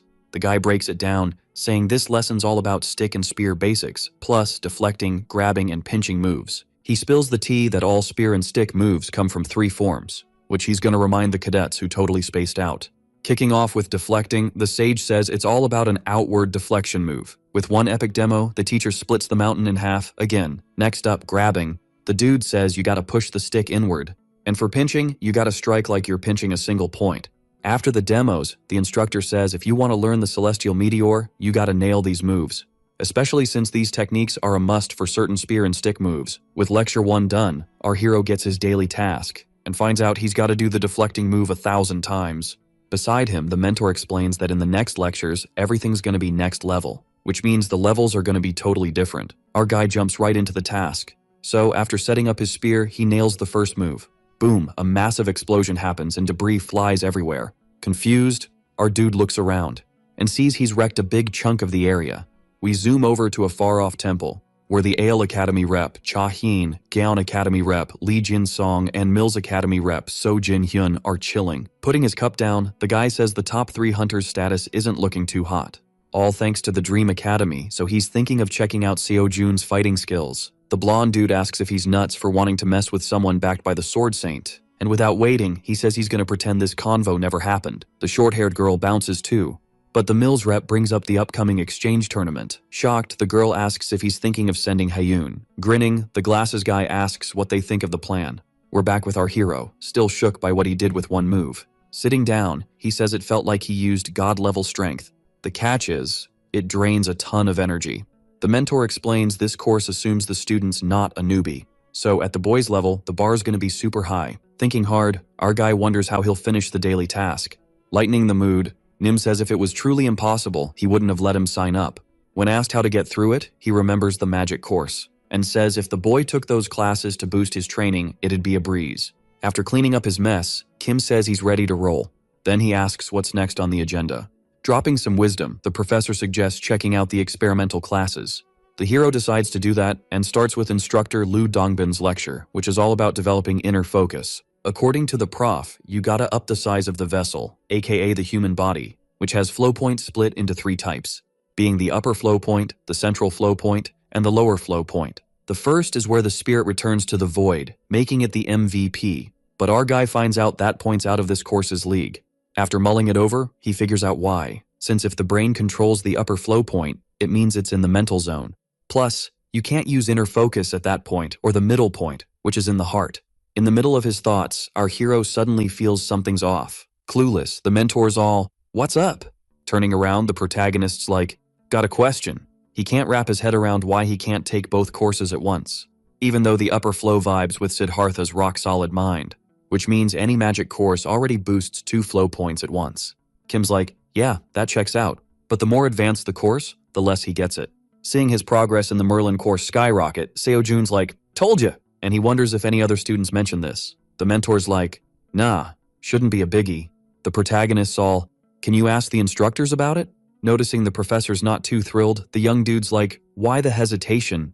Since it's normal for students to have questions about classes." The mentor's like, "All right, I'll do it." While our boy's thinking how it always circles back to his wallet. Later, he rolls back to the academy. Park's like, "Good timing, hero." since some folks want to meet him. Leading the way, the huntress says they're from the Ales, Gaon, and Mills guilds. Jin-hyun and Hyein are all smiles, but Seong's keeping it serious. Kim's confused. Why are the big shots here? The trio's like, it's about the inter-academy friendly match. Usually a chill, unofficial battle between the top guilds. But now, they want to bring in the Dream Academy. The huntress is cool with whatever the protagonist decides. Smiling, he asks about the prize, but surprise, no cash prizes here. The goal's to boost competitiveness and talent growth. Our boy's like, Park, does this help the academy? She smiles. Nope. Turning around, he's like, not interested then. The Gaon rep's fuming. This is a golden chance. While she pleads, Seo-jun's thinking how annoying they are. A bit later, he finds Lee and asks if he'd join the match for him. The hunter's down, got nothing better to do. Plus, it's a chance to test new skills. Saying bye, our boy tells them Lee's his sub, which the recruiters aren't thrilled about. They're all panicking. What now? Flashback to when the hero asked for $6 billion to join. The blonde dude's like, if he's out, the match is pointless. Even agreeing, the girl's like, who ever heard of cash prizes here? Meanwhile, Miles trying to figure out why his buddy needs cash so bad. After some back and forth, the Mills rep asks for a second. Apologizing for the wait, he says it's sorted. Lying, he says he wants Kim in the match to challenge other students. But since the kid wants cash, they gotta roll with it. But the hero's gotta follow some rules. Later that day, Seok's training hard. In no time, she expands a spell, lighting up the place. The holy mage pops up. Condense that magic more. Elsewhere, Lee's working on his sprint, and dagger attacks. Our boy's amazed at how hard they're grinding. Turns out the prize started at $6 billion, but then they added second and third place prizes, totaling $12 billion. Flashback to Jin-hyun explaining the deal, and how the trio's funding it, so they set the format and rules. Plus, they want all Dream Academy members in. The protagonist's like, any more conditions? Glasses guy's like, nope, but they need someone's approval. Seo-jun's puzzled until he remembers Park. Facing the group, the huntress is like, what's this about? Back to now, the protagonist watches his ally train, while trying to figure out why they want her there. Walking up, the hero's like, you don't have to do this for me. Grinning, the young woman says she's never really thanked him for everything, so she's stoked to finally help out. The main dude tries to argue, but the huntress just nudges him and says it's all good. As he bounces, our guy figures he should gear up for the friendly match too. On the way, he remembers the mentor, who's still MIA. Boom. A message from Nim pops up, telling him to pause magic classes for a bit. Confused, the main dude wonders what's up with that, but the teacher says it's too complicated to text, so he'll hit him up with more deets later. Fast forward a few days, and it's the morning of the friendly match. Outside, Kim says the event looks massive, like a raid battle. Nodding, Park says no wonder the organizers are called the Three Greats. Lee's stomach growls, which ticks off Seok. Looking around, our guy spots a bunch of reporters, who seem to be hunting for some scoop on the event. Reading the script, the huntress says the opening event's a one-on-one tournament. The Dark Saint's disciple starts praying to face Suyeon, since he's been peeping on the main dude's training and knows he's next level. The duo starts bickering while the reporters keep swarming, until suddenly someone shouts that Haeyoon's arrived. The girl rolls up with her bodyguards, but our guy doesn't really get why everyone's freaking out. Yelling, the journalists beg the huntress for a chat, but she just ignores them and follows one of the match organizers. A reporter asks if it's true the girl stopped competing because of Kim. Hearing this, the young woman stops dead in her tracks. Turning around, she asks who that person the guy mentioned is. The journalist hits the ground in shock, and the huntress just keeps walking. Miyul shows he knows the girl and says she's super cool, making Manchol's daughter all flustered. Coming closer, she says she's never heard the boy say that about her. Teasing, the hunter claims he doesn't hype people still in school, sparking a pretty heated argument. Suddenly, the squad realizes others have noticed them. With nowhere to hide, they all freeze as flashes go off like crazy. Arms crossed, Lee tells the mage to shout louder next time. Laughing, the main dude says they should head inside. In the Dream Academy's waiting room, Jin-hyun reminds everyone no personal gears allowed in the match, so weapons will be provided, except for Seok, who doesn't need any. Holding a bow, Miyul says he's not used to this kind of gear. Joking, the mage says a confident blacksmith doesn't whine about his hammer. Disagreeing, his buddy says weak hammers can't handle the pressure for even 5 minutes. They quickly stop teasing and ask if the captain's cool with the spear, since it's nothing special. Before our guy can answer, the duo's back to arguing. Thinking, Seo-jun wonders if this will work out. The main dude's first opponent questions why special gear's banned if he doesn't seem to have anything special. Flashback to when Siwoo said he wouldn't join the friendly match. Confused, his buddy asks if he's scared of Haeyoon. The young man denies it and spills that he doesn't want to join because of Kim. Back to now, the hero faces his opponent with a grin. He's thinking this is his shot to show everyone who the real Rookie of the Year is. With both in their spots, the organizer kicks off the showdown. Quickly, the main dude vanishes from the light-haired guy's view. Intrigued, he realizes he didn't even see the hero move. Still, he manages to turn in time and block the attack. Facing the main dude, the hunter wonders where this insane power is coming from. Our guy lands another hit, causing a boom. Then he sends his opponent flying. The young man tries to stay upright, but realizes too late he's about to get hit again. Without flinching, Kim aims his spear at his opponent's face, stopping just when the blade's super close to his eye. Something happens and gusts of wind whip around. Everyone's confused until suddenly, the main dude's announced as the winner. Holding the totally cracked spear, he says he saw this coming. Meanwhile, the short-haired guy drops to the ground. Unbothered, the hero turns away and asks if the organizers have a tougher spear. Sometime later, he checks out the spare spear he got and realizes it's just as flimsy as the other one, which means he's gonna need a new weapon after every fight. His friends roll up and mention that everyone's losing their minds over the young dude. Backing this up, Park says they've even posted about it online. The main guy's shocked to see they're actually writing about him, and finds out that, on top of that, the big guilds are thinking about sponsoring the friendly match. Our dude says, "For real, Hyun is awesome, not getting that all this hype is because of him." Laughing, the hunter says the hero's the main attraction, especially after he apparently redefined what it means to be strong. The main guy cracks up at his friend's jokes, unlike the young star, who's not thrilled to find out why everyone's buzzing. Jinhyun asks if she can beat Kim, then says the girl should chill if she loses, cause second place ain't bad. With a serious face, the hunter says the young guy's got skills, but he's still just a student. The dude says he was just showing he cares, and that's how the convo wraps up. In the VIP zone, the Mills rep comes back to focus on the main guy, and shows he's not totally buying that he's just a student. We find out that, as the tournament rolls on, the Dream Academy's been crushing it, to the point where everyone's making the cut. After another fight, our dude asks if there are any spears left, since this is the 9th one that snapped. Thinking, one of the organizers figures out the young guy alone has racked up damages over 100 million. After mulling it over, Seo-jun asks if it'd be better for him to use his own spear. At first, the guys say no, but soon they start thinking maybe the director will make an exception. While they're sorting this out, the main guy notices his friend's shaking a lot. He goes over and asks if she's up next to fight. When asked why she's shaking, Seok spills that her next opponent is Haeun Lee. Quickly, our dude gets why the girl's freaking out, especially since her training just started not long ago. Even so, the young guy grins and says it's not like she's gonna raid a dungeon solo or anything, which means she can chill if she doesn't win. Thinking, Manchul's daughter remembers she barely did anything in the last tournament, and even though she loved fighting with her friends and being in the spotlight, she still feels the guys are way ahead of her. Cutting off her thoughts, the announcer says the match is about to kick off. Kim tells his friend to give it her all.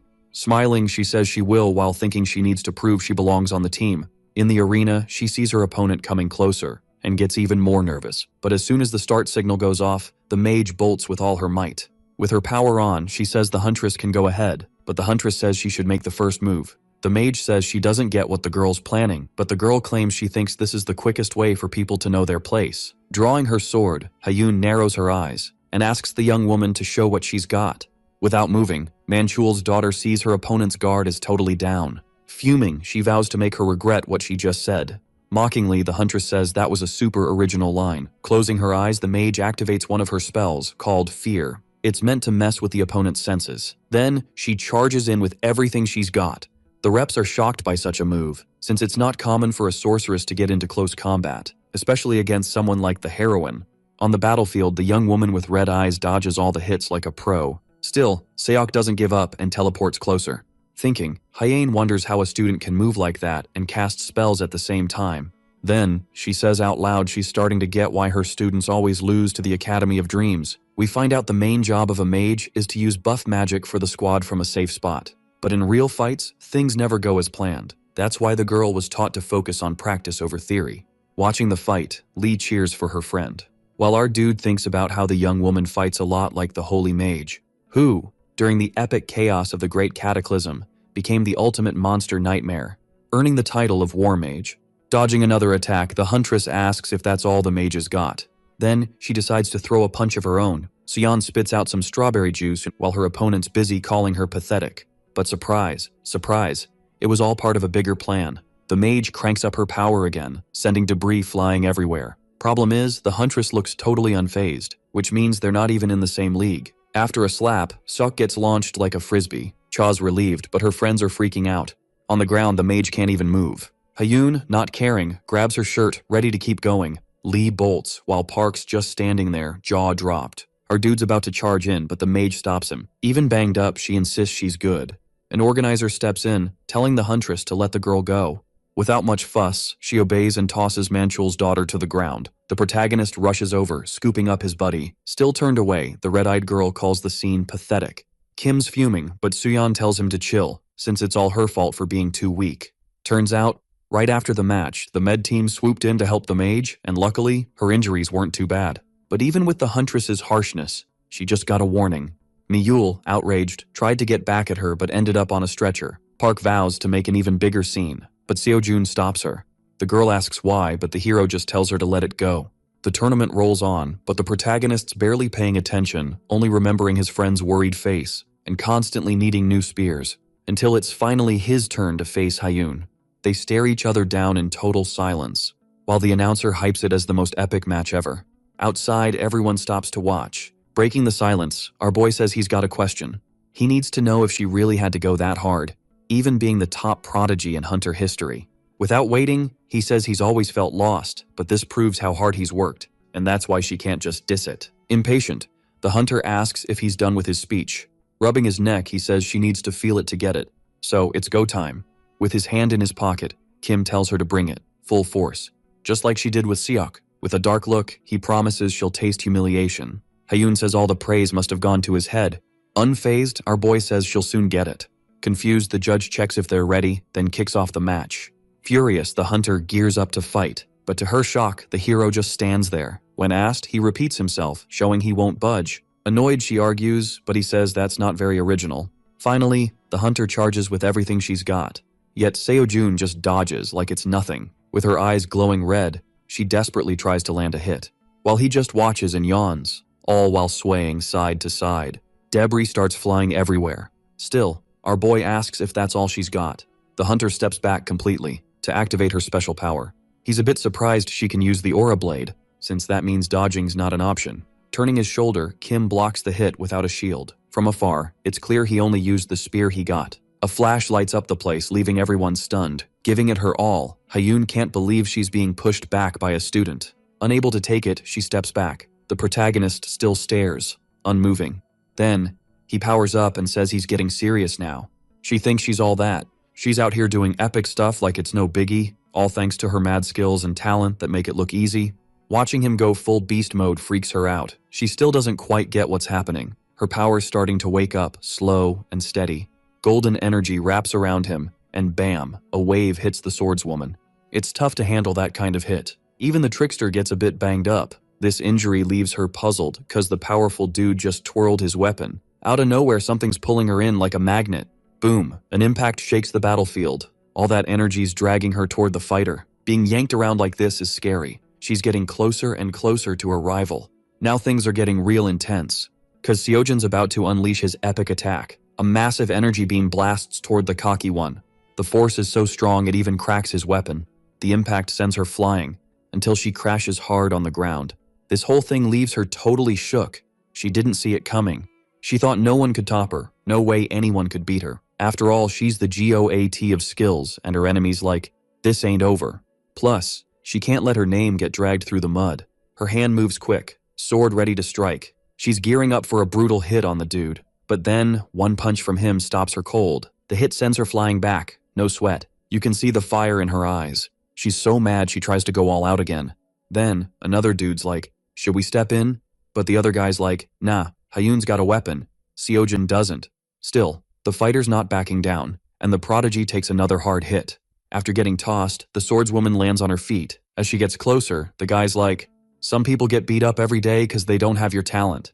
They get smacked around at school, no choice, and the powerful one dodges again. None of her hits land, and she's like, why can't I hit him? The boy stops in front of her and asks if she knows why. Back to Seojun's logic, he says the weak don't think about fighting back, and an aura surrounds him. Fear grips the opponent. He goes on, saying, when you're always knocked down, your focus changes. Hearing this, the selfish one freaks out, and he says no matter how strong the hit, the oppressed don't fall. They keep moving, bit by bit. Even if they get knocked down, they always get back up and the fighter's legs shake. They might stumble, but they'll get back in the game. Facing their opponent is the only way to beat something unbeatable. He asks if her talent can do that. The swordswoman's like, nah, that's not a skill. Hearing this, the warrior gets ticked because she panicked after just a few hits. Now his fist is glowing with energy. Magic trails from the attack. This sight leaves her speechless. The protagonist's hand gets closer.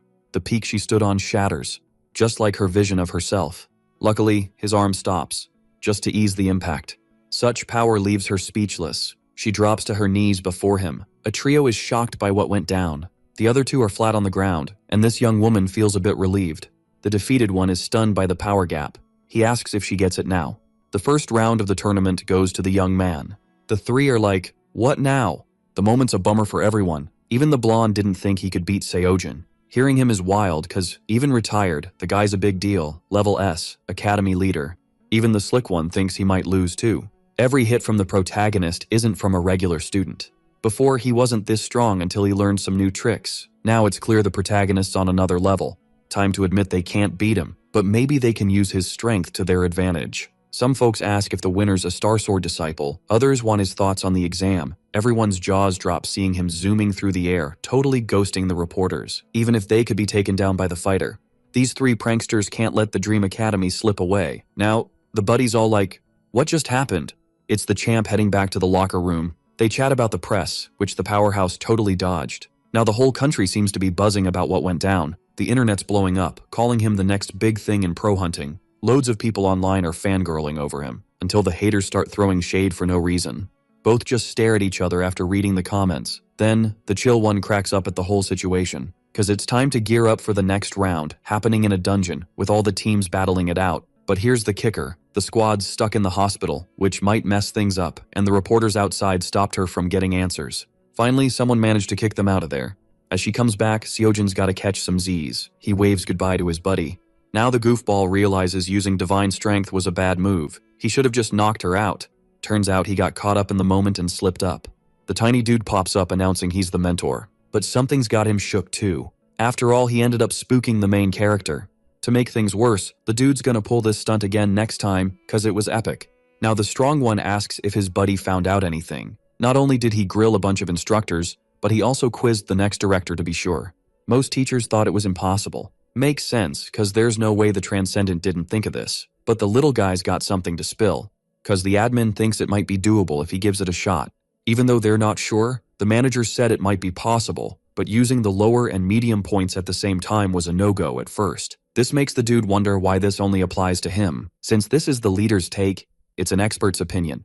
There's a cap on the mana a being can use and soak up, and since the energy comes from the being's essence, it can't be maxed out. And this limit would be hit even if focused on one spot. There'll be a consequence if he tries to push past these limits, and the penalty would basically be poof, gone. But using the medium and lower focal points could save him from that fate. And the kid's kinda confused.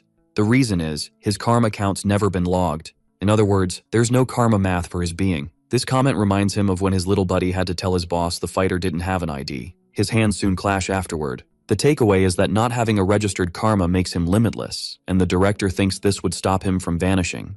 Even so, a bunch of precautions are still needed. First, he's got to open all his points at once. After this first move, the karma numbers will skyrocket. This is needed because the 2 focal points will need way more than double the mana. An exponential boost is needed. He'll tap into a ton of power through this, but it's impossible to do it solo, and it'll definitely cost a fortune. And the cost stressing him out big time, so much that he still hasn't moved houses because of it. In the little dude's opinion, this is a shot that might be worth taking. Since the board itself said it might be possible, that's reason enough to try. The idea of transcending using all 3 of his focal points seems to hook him. If it works, mind-blowing stuff could happen. Even the director's hyped to see it, so much they'd even quit their job if it happens. Seojin's wondering what kind of person he is. It's tough to explain what kind of person the manager is, but it's clear he was the second to transcend. Seems like the main character didn't know this tidbit.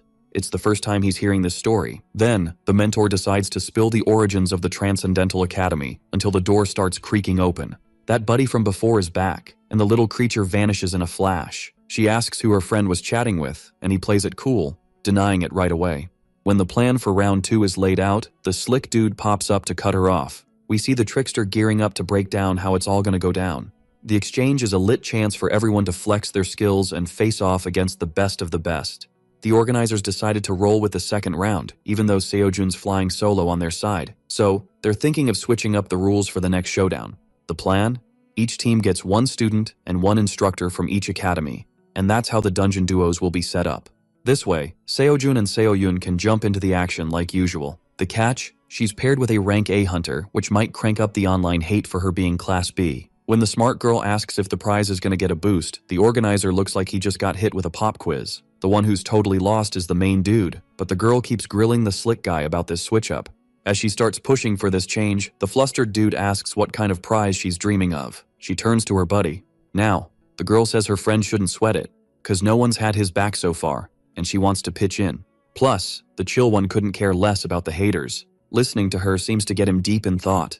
Then the warrior says he wants more than just extra prize cash. His ask? Swap out the instructors for directors in round 2. Since his partner's a director, it's only fair the other big shots step up too. Hearing this, the other dude's left speechless, and the brainiac demands a 6 billion prize. If not, he's out, and the suited guy's jaw hits the floor hearing this. But then, a creepy grin spreads on his face, like he's down with these ideas. When round 2 kicks off, teams are set up just how Seojun wanted, and the battles are on in 3 dungeons. Students head to the first dungeon. Directors take on the second. When they snag the magical crystals, they gotta place them on an altar to unlock the third. The duo that blazes through the fastest wins, and boom, registration's open. We see the fighter locking in his spot. He also gets a ping about his skills. One of the crew checks if he's good to go, and he gives the thumbs up. He quickly calls for his partner. They face their team's portals, and he wants a word with the girl. Then he spots the altar for the crystals. His buddy's looking a bit jittery. Truth is, the poor girl won't be as speedy as her rivals, but this round's all about the lowest total score. Basically, it's all on how much time he can shave off. The big question is if his powers can stack up against X-rank S hunters, and they're cleared to enter. They lock eyes before diving in. It's clear the dude's doing everything to hype her up, and promises they'll meet again soon. This makes her cheeks go red. They step through the portal, and a massive creature blocks Seojun's path. Its huge claws dig into the ground. All the big bad werewolves close in, only to get waved off by the fighter. Just a swing of his arm unleashes a wild aura. His epic strike is ready in a flash. The first focal point opens up. Then the second one lights up too. But something suddenly freaks him out. A stumble sends him tumbling. His spear swings out of control. The force is so intense the shockwave towers over the mountain. This power sends the monsters running scared. What freaks them out even more is him admitting he messed up. Obviously, the smart ones know it's time to bail. Later, the young dude's holding his crystal. He's shocked that these man-made creatures know when to scram, and he took them down with ease. After the win, he heads back through the portal. His partner's still MIA. He needs to drop the stone on the altar to stop the clock. Something makes him freeze on the spot. So, the main guy looks at something, puzzled. Time's ticking as things unfold. This discovery hits him hard, because it's something that could really mess them up. He quickly figures they're both in hot water. There's a big gap in the clear times of the 2 dungeons. Usually directors would be quicker than students, but for them, it's flipped. If he drops the crystal now, everyone's eyes would be on him, not the director. But if he keeps stalling, they're both toast. Plus, the poor girl might not even finish the mission because the dungeon's level is off the charts, and he feels guilty for chasing cash instead of thinking it through. An academy's about to wrap up its course. He remembers when his buddy decided to back him up, his hands shaking with doubt, until he remembers that other people's opinions don't matter. We see Seoyun giving it her all. She finally takes down the salamander. Then, out of nowhere, something catches her off guard. Another creature shows up, spitting fire her way, but she dodges the attack and strikes back. Her blades locked on the monster. Her eyes are laser-focused. This hit takes down the enemy. Boom! An explosion rocks the place. The energy's wild, catching her off guard. Fire's spreading like crazy everywhere. The fighter barely gets away in time. Then another reptile pops up to attack her. A fire beam almost turns her to toast. She's starting to sweat about her situation, because she knows her buddy's waiting outside and the fire's still raging. She has to win, no matter what, and the beast's going all out. As she hits the ground, she spots something coming. It's the opponent's tongue, wrapping her up. From the front, the other one's attacking fiercely. Luckily, the sneaky one breaks free and dodges, but it's clear she's stressed out. Honestly, the poor girl never had the talent. Even being the Sword Star's granddaughter and trained by the hero of the Great Cataclysm, her best was rank B. More fire surrounds her, going wild. Even though she respected her elders, she always felt bad for not matching their greatness. All this made her hate herself, and a burn marks her face. Now, the swordswoman's completely surrounded, until she remembers her goodbye with the student, and finally admits she never wanted to be a hunter. A bloodied hand grips the crystal. She walks among the fallen bodies, and she thinks back to when she met the main character, because she figured they could help each other out. She believed he'd be a good enough student. Then, a movie of all the events plays in her mind, remembering every fight and training. Seeing all this, she just wanted to spend a bit more time with him. With the hunter exam coming up, this might be their last moment together. She can hardly believe their time's almost up. In other words, she has to do everything to help him, even if it's the last thing she does for her brother. Crossing the portal, the director thinks this would be enough for her. Then, the girl soon meets her partner. She stops to face him suddenly. The crystal soon drops to the ground too. The hunter's wondering what her buddy's up to. He's kinda confused, and the poor girl starts feeling awkward. Seeing her like this makes him feel awkward too. Even though he thought about money, it wasn't the only thing on his mind. 'Cause things like cash can always be earned later, but standing by while his loved ones get hurt is something he can't let happen. Then, the young dude thanks her for her effort. He heads towards the Great Altar. Both place the crystals, and the boy starts thinking about what he'll do when he levels up and becomes a pro hunter. His biggest wish isn't to be alone, but to be with people like Seoyun. Finally, they nail the first 2 tests. To win, they gotta beat the 3rd boss in 48 seconds, and the main guy's got something to say. They couldn't have made it this far without her help. Because of this, he'll need his buddy's help again. Knowing the boy will still need her support moves her, so much so that she starts crying right away. When she asks why, it's because she's the only person Seojun trusts. In other words, if he passes out, the director's got his back. A colorful aura of power starts surrounding him. Hearing this blows her mind. So much so that she doubts when she sees the warrior's power.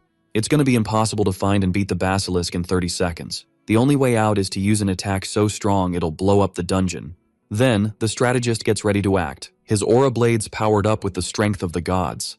But it's still not enough for his plan. A vial of void milk pops into existence. Then, the dude downs it like a pro. It's so powerful, his aura's vibing hard. Everything's shaking like a dance party. The swordswoman's all, "Where's this power from?" And boom, his lower focal point's lit. Then, the middle focal point's like, "Hey, I'm here too." His master's teachings hit him like a playlist on repeat. Every move's coming back to him. His hand's on fire, literally. This power's shooting out a rainbow beam. Now he's channeling that energy inside. Next, he's wrapping that force around his spear again. The ground's cracking like a dropped phone screen. His sensei's instructions are on replay.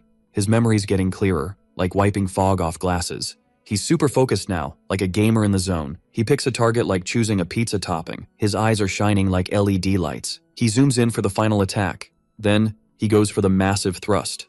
The pressure's so intense, the weapon's cracking. Even the tip's shattered like a broken pencil. Even he's like, "Whoa, did I just do that?" His eyes are glued to the target. One director's jaw drops. His buddy's just as shocked. The slick dude's mind is blown. He's all, "What just happened?" Dream Academy crushed the 3rd dungeon in 41 seconds. Victory dance time. Later, Seojun wakes up. Seoyun's chilling with him at the hospital. The desperate dude's like, "What went down?" She just says, "We won. Duh." Plus, the Lancer's feeling awesome. Seeing him all good makes her blush. Then, he's like, "Why's she acting all weird?" Until she thanks him with a big ol' smile. Those words hit him like a surprise party. Above all, they totally make him happy. Out of nowhere, people storm the room. A security guard's trying to play goalie. The press is snapping pics and firing questions like a quiz show. Everyone's buzzing about the dungeon and its epic destruction. Other academies are in denial, saying they lost to the hero, not Dream Academy. They exchange looks after that bombshell. Despite it all, the boy's still grinning. 'Cause he's just a regular student, no biggie. And out of nowhere, he fibs about doing nothing. All he did was follow the director's orders. She can't figure out why he's saying that. Reporters are treating her like the nation's top hunter, asking about her secret training methods. Seeing her in the spotlight makes him happy. Turns out, she's not great with all this fame. Suddenly, something catches her off guard. A video about Seojun hits the web. A YouTuber's spilling the tea on the Lancer and his academy. Everyone knows about their friendly exchange, but what blew up online was the hero's insane talent. Even as a student, he's already hero level. Now, the mysterious figure's dropping more story deets, making it clear Seoyun's the secret sauce. His grandpa's the legendary Sword of the Star. That second round had academy directors involved, so he wasn't solo. The video's over, and the comments are buzzing with surprise. Meanwhile, the Lancer's super stoked, 'cause the cash prize was massive. On his way to the academy, someone blocks his path. The girl's standing right in front of him. It's Hyun, the one he beat earlier. She tries to chat, but he's not interested. This leaves her totally stunned. Her disappointment's written all over her face. Now she won't give up and keeps following him. Of course, this freaks him out, so much so, they end up face to face. When he sees she's not talking, he bails, until she mentions the star of the sword. Rumors about the old man being his master are spreading. Then he jokes that if it were true, he'd use a sword, not a spear. Seeing her surprise, he asks if she never thought of that. At that moment, everything clicks for her. Then, he starts walking again, until she calls him once more. If that legend didn't train him, who did? All these questions make him feel awkward. So he just walks away into the sunset, a trail of lights chasing him like a comet. Such speed totally freaks him out. It's Hyun, who can pull off the same move. They both land again, and he's gotta admit, she's got skills. As he's getting all stressed, the impatient one's like, "Spill the beans already." He even thinks she's cooking up some excuse for losing. But nope, she's just curious, and that throws him for a loop. Plus, the cocky one's asking where the other director is. Turns out the prodigy's got a question for the lady. Problem is, the manager's off dealing with some drama, and he's clueless about when she'll be back. Now, the demand is that the selfish one stop tailing him. And seeing her all buddy-buddy is just weird. He suddenly remembers his mentor leaving. Then he figures he might catch up with her at the academy. We see the warrior kneeling before her grandpa. Her visit? Total surprise. She's there to snag her sword back. These words freak the guard out because it's her first time training on her own. Her goal? To join him. Then, the elder quickly realizes she wants to tag along with the boy. The fact she's ditching her dream to follow him as a pro hunter shocks this legend. But that's not the deal. She's not ditching her dream. After all, the protagonist's biggest wish isn't to be a pro hunter. Back then, knowing this blew her mind, since the boy shelled out big bucks to train. But it wasn't his dream. Then, the spearman says it's all because of something important someone once said.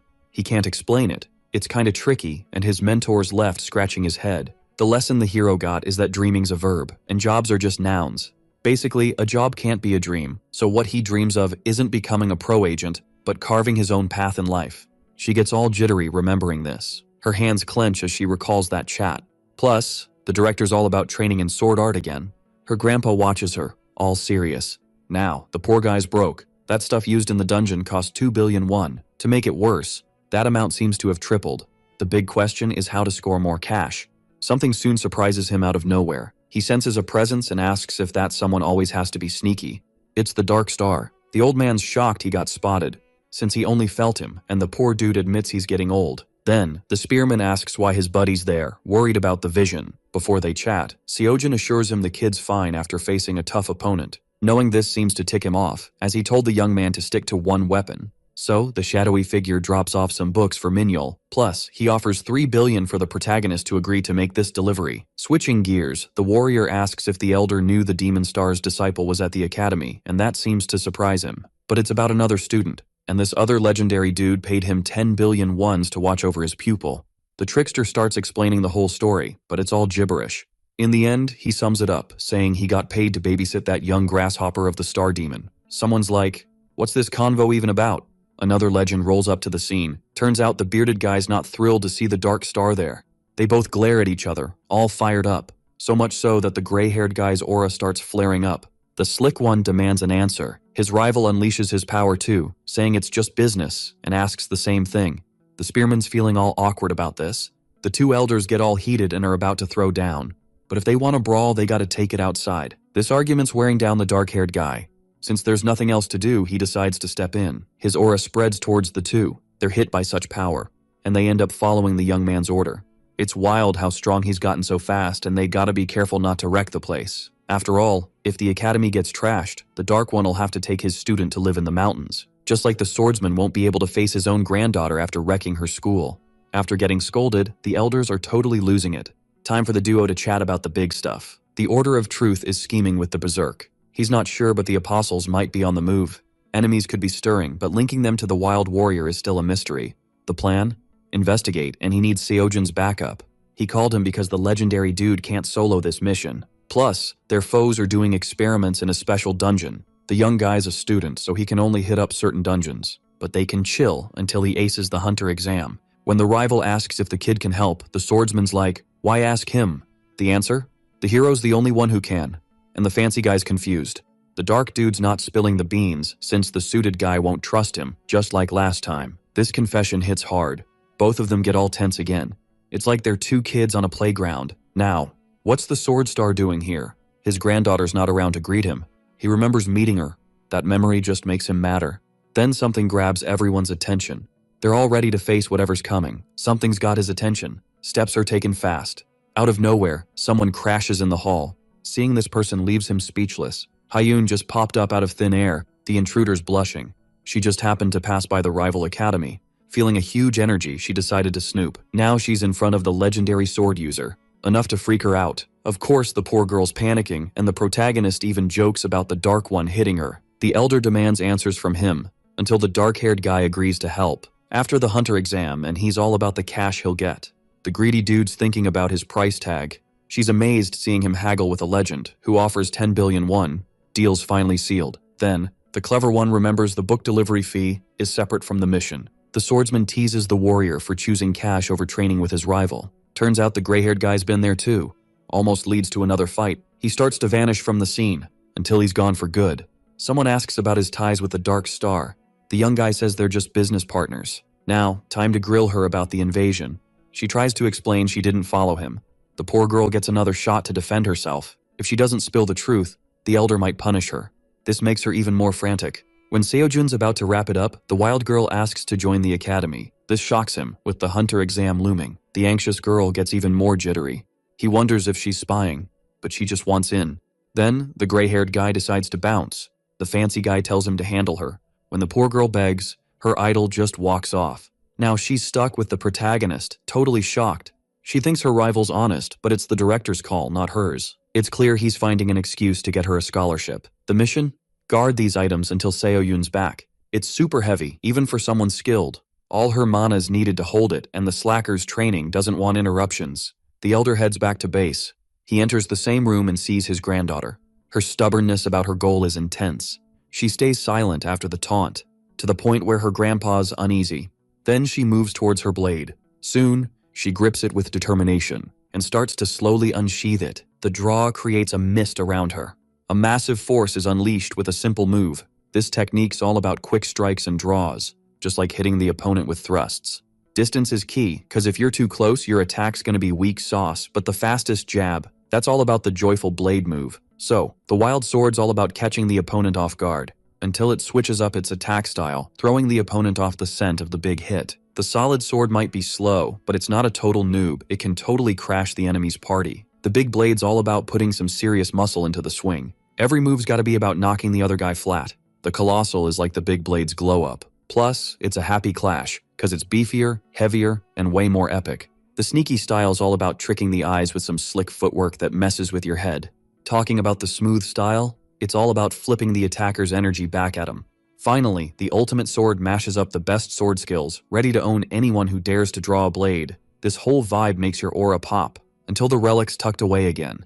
These are the sword pillars that break the sky, known as the sword gods. There's a countdown till the hunter exam at year's end for her to nail it all. If she bombs, she'll never wield the weapon again. Even her assistant's like, no way. If it's too much, the director might just throw in the towel. But the woman? She's all, I'm gonna crush it. The dude tries to chat her up, until the silver-haired guy's like, get ready. Her resolve? Solid as a rock. Something totally catches the talented one off guard. The energy's off the charts. He teases her when her arm slips. We see the other students rolling back to the academy. It's tough to max out her power levels. She's wondering how many elixirs it'll take, and the prodigy's going all out. Her hustle's wild, and it bugs her that no one sees it. Then, the jerk's just thinking his rivals learned zilch. He just starts waving at the girl, until he starts worrying about her condition. She's itching to slap him. Then the brunette finally gets a breather. It's weird for him that everything's working fine. Time for the poor girl to carry the load again. What's got him curious is why the magic seal's not kicking in. This should zap anyone who touches the bag except him, until he remembers the director could handle it too. Plus, after she fainted fighting the giant tree monster, her pals managed to lug her stuff. Probably the seal only zaps those trying to swipe it, so he asks the girl to toss another item in the bag. She just nods and does it. A shock hits her like a bolt from the blue. The other students finally show up. Of course, none of them are thrilled to see her there. In the end, it's Seoyun's call to let her in or not. He remembers he's got to drop something off for Min Yul. It's the books the master left to help him stop getting owned. Watching them chat while she's in agony is brutal. Plus, she's the only one who knows about his insane power. The plans to figure out how the powerhouse trains. Everyone got an earful from Seojun, who now has to wait till dark to jump off the roof. This convo's got her second guessing. Time to pull her out of that Herculean grind. Her new gig's to help Suyeon train. At first, the brunette's not feeling it. She's speechless, cause she's gotta do it. Plus, the main guy lets his buddy use the talented one for whatever during training. It's a solid plan, cause the newbie's super strong and can help out with training. A bunch of fireballs get summoned. The attack kicks off. We see the goof trying to say something, only to get blown up over and over. We see a bunch of folks hustling at the Pro Hunter Association. One of them looks mega bored. Everyone's over this meeting. Looks like the hot topic's still Seojun, cause the Lancer stirred up a storm everywhere. So much that news about him leaked to the public. Someone pops into the room out of nowhere. An exec's like, sorry for the holdup. Every reporter's grilling about the kid who's rocked the scene. Letting the hero skip the Pro Hunter exam could backfire. Plus, putting him in other tests would be unfair. The fix? Shake up this year's tests big time. Everything's gonna be on a whole new level, no more easy mode. In other words, there'll be tougher challenges, and the difficulty could mess with the class rankings. Alright, so they're all hyped about leveling up, and this dude from the press is all, yo, got a question. He's asking how much harder it's gonna be, and the whole point is not to ace it. So, even the main dude's gonna struggle, and that's the plan, which freaks everyone out. Cause, you know, this is gonna crank up the difficulty big time. Every reporter's scrambling to get their questions answered. Bottom line, if nobody gets perfect scores, no one's hitting Class A. Unlike before, being top dog doesn't mean you gotta be perfect. He tried to make the best calls, but the big guild's lobby blocked him. They're only after hunters who are rank A or higher. But the guy in the suit's like, they have no clue what'll happen if they mess with Seojun. If someone nails the tests, they get first dibs on dungeon missions for 5 years. When the main dude becomes a hunter, it's gonna be a game changer for everyone. She's spooked by what she sees, cause the cocky one's teaching her student. A lot went down while she was away. There's doubt if the manager handled everything. She's kinda unsure how to reply. She finally spills that she can't work at the academy till the exam. She'll pop in now and then, but not much, and nothing major's gonna happen. The Lancer's thinking about the hunter tests. He needs a hand to train till then. Hearing this makes the girl happy. That's what the director wanted to chat about. Her plan is to turn the academy into a guild. At first they're not on board because it's small, might be more like a strike team, and the dark-haired one remembers her dream. The thing is, the clever one argues that a dream isn't a job, but she's got one condition, and that's Seojun becoming the boss there. Thing is, he's gotta snag the rank A license in the exam, cause that's when hunters can start guilds. One student's totally pumped about the idea. To him, it's genius. Not just him, the other girls all in too. They're so into it, they start dreaming big and making plans. Seeing this gets him all riled up. All he can do is crush it in the exam. Then, the swordswoman's like, I'm gonna train hard too. And he's all, what did you say?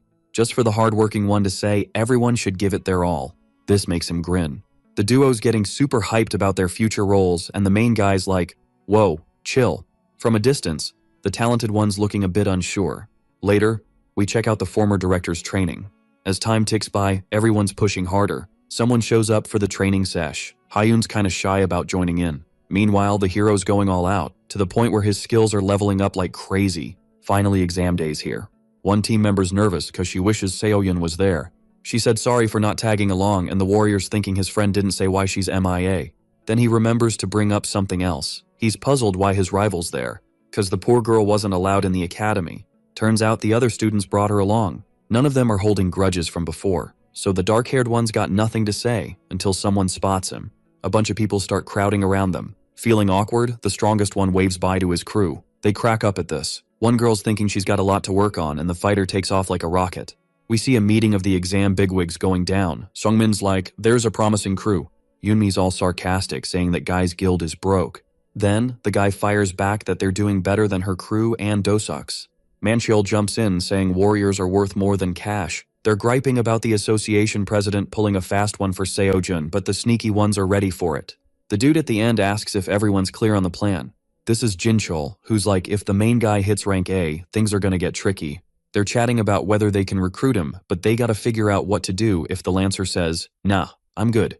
Time's ticking before their target hits level A, and the boss remembers his not-so-gentle approach to things. He's not a fan of competitions, so everyone's gotta focus on stopping the hero from leveling up, which is a bigger headache than recruiting. Everyone nods in agreement, totally spooked by his vibe. Getting rid of the poor dude is top priority for everyone there.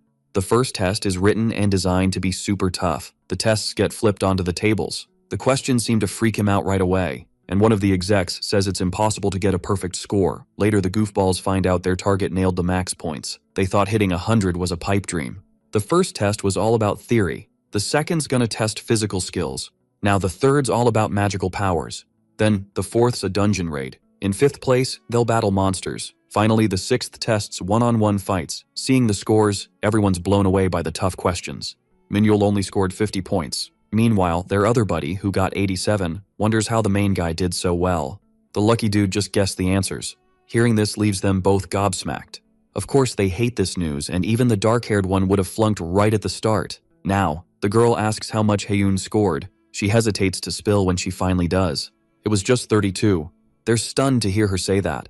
Turns out, the most talented person in Hunter history is only good in one area. The fact that the trickster aced it all ticks off the schemer. Not to mention their target crushed both the written and physical tests. Everyone's scrambling for excuses because their target passed a test meant for guildmasters. Turns out, the exam's not over yet, and there's still hope. They know Dream Academy's plan is to become a guild, including the Lancer and the Sword Star's granddaughter. Everyone knows what that means. Their future guild will have cash and raid priority for 5 years if all goes well, and that's the association president's game plan. This could totally mess with their spot. The redhead's idea is to check the warrior's skills and tweak the tests to make them even harder. It'll be nearly impossible for the poor guy to pass, but the genius just aced the third test, and he totally owned the dungeon raid. This news bums everyone out again. It's enough to make everyone freak out, thinking there's a spy in their midst. Then, the boss starts plotting his next move. There's almost nothing left to do, with only 2 tests left to crown Seojin as Class A hunter. The boss's last-ditch plan is to cancel everything. When questioned, his eyes flash like lightning.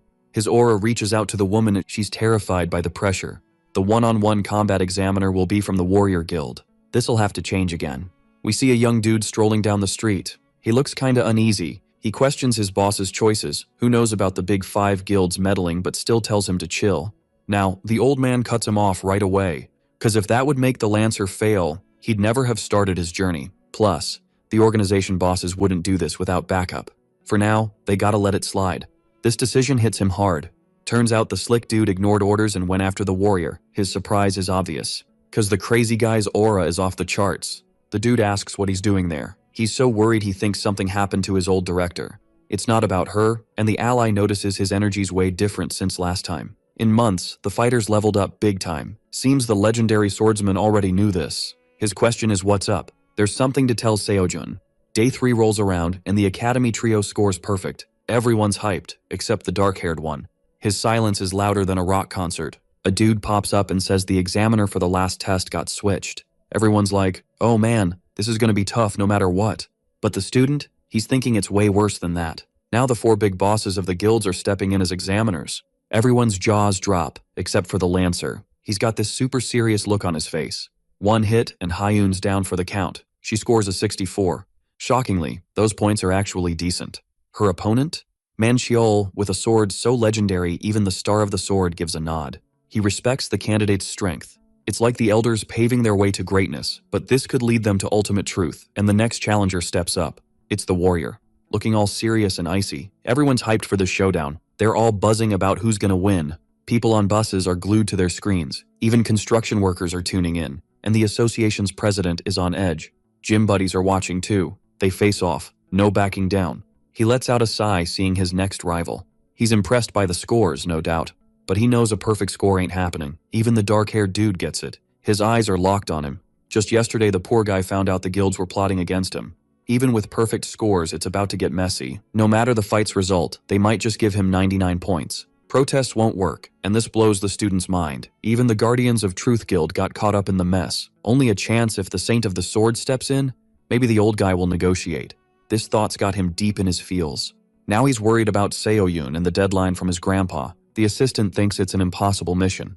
But hey, it's her battle. No one should butt in, and she hopes the fighter scores big. Then, Seojun asks his buddy to spill the beans to the swordsman, but the guy's not down with it, says it won't ease her stress and the goal's impossible, no shame in failing, yet he wants the opposite. So the girl doesn't feel alone, cause the main dude's got his own impossible quest. He's aiming to ace this without the Star of the Sword's help, and someone calls for Seo. Now, a dude yells about the student training like crazy for days. She's clearly wiped out, and yeah, becoming a master swordsman in weeks is nuts, but the vet says let her be. Despite it all, it's what the fighter wants. He keeps an eye on her during training. Her determination's rock solid, she keeps pushing. Now, the assistant's starting to get why she's picking up the sword again. Her moves are steady. Back to the fight, Seojin says he can't nail a perfect score, but it's all on him in the end. The elder acts all sly, trying to say points don't matter, but gets cut off. He wants to know who decides the points if the examiner can't. If it's clear the Lancer deserves a perfect score, what's the deal? Then, the old guy quickly figures the examiner's gotta be knocked out for that. For that to happen, the candidate's gotta win, and the trickster hopes the guildmaster stays alive. These words tick him off big time. But he keeps his cool with a deep breath. The conspirator sees his opponent's arrogance, who talks about needing those 100 points, and he tells his enemy to make the first move. This boldness stuns him right away.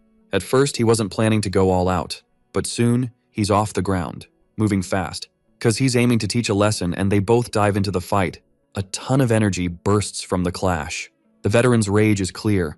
Something's starting to surprise him, because the young dude keeps saying not to get neutralized. After all, his spear's a beast to handle. 9 years back, someone noticed Manchiol shared a name with the Warrior Guild's leader. Turns out, back in the day, the manager's dad saved his dad's life, and knowing this blows the guy's mind. He remembers the Great Cataclysm. Things got worse when monster legions showed up, surrounding evac zones, so the government and military decided to make the ultimate sacrifice. The trapped folks were just chillin', waiting for the end. The 5 epic heroes were busy dealing with other chaos. Basically, it was game over, until a beam swooped in to save the day. One of the civilians was shook, because a fighter was taking on the baddies. The hunter Wonjae Han whipped out the blade of absolute truth and saved everyone. That day, the legend dropped some wisdom on humans. It's all about asking if you gave it your all. Like, did you fight till your last breath? A massive energy wave starts smacking the invaders. He gets hyped, remembering how the legend saved 50,000 people. Sadly, the hero sacrificed himself that day. His dad was one of the saved, so he named his kid after him. Back then, Seojin wanted to be a hunter, but he was still saving up for academy fees. Then, the old dude feels bad for his rookie working so hard and tells him to stay healthy. Right then, another dude butts into their chat. Meanwhile, another headline takes over the news. The 10-star guild got wrecked by Manchiol. Then the main guy got called back to action. Everyone was buzzing that the hero's skill wasn't just about muscles. We see the big deal giving a live interview, explaining that his skill is all about the unbreakable human spirit. The dark-haired dude thought that was epic. Back to now, we see the Lancer tossing his opponent. This move already does some serious damage, and the young dude stays strong and steady. Another hit lands with the spin move. The pull is used to mess him up. Even after all that, the gray-haired guy is still standing. The problem is, now comes the piercing attack. Zooming in like a supreme beam of light, it's enough to launch him with even more force. A trail of chaos is left behind. Everyone's amazed and thinks he's stronger than the guildmaster. Now the old dude stands up despite his injuries. Seeing him rise and keep talking is wild. It seemed impossible, but if the main guy hadn't held back, he would have totally taken him down. A clean and total defeat for the experienced one. Or so it seemed, because he remembers the rules and powers up again. After all, someone from his crew never gives up, even in a lost fight. His determination starts to glow. Someone from his squad needs to ask if they did everything they could, or if they fought till their last breath, and Seojin stays quiet. Just like he must also check if he left it all on the battlefield. The essence of the blade of absolute truth kicks in, and his supreme charge happens, only for the kid to dodge and ask if all this is real. Because he wonders if the examiner caved to the conspirators. He also demands to know if they teamed up against him. The dark-haired dude wants to know if the gray-haired guy gave in for power.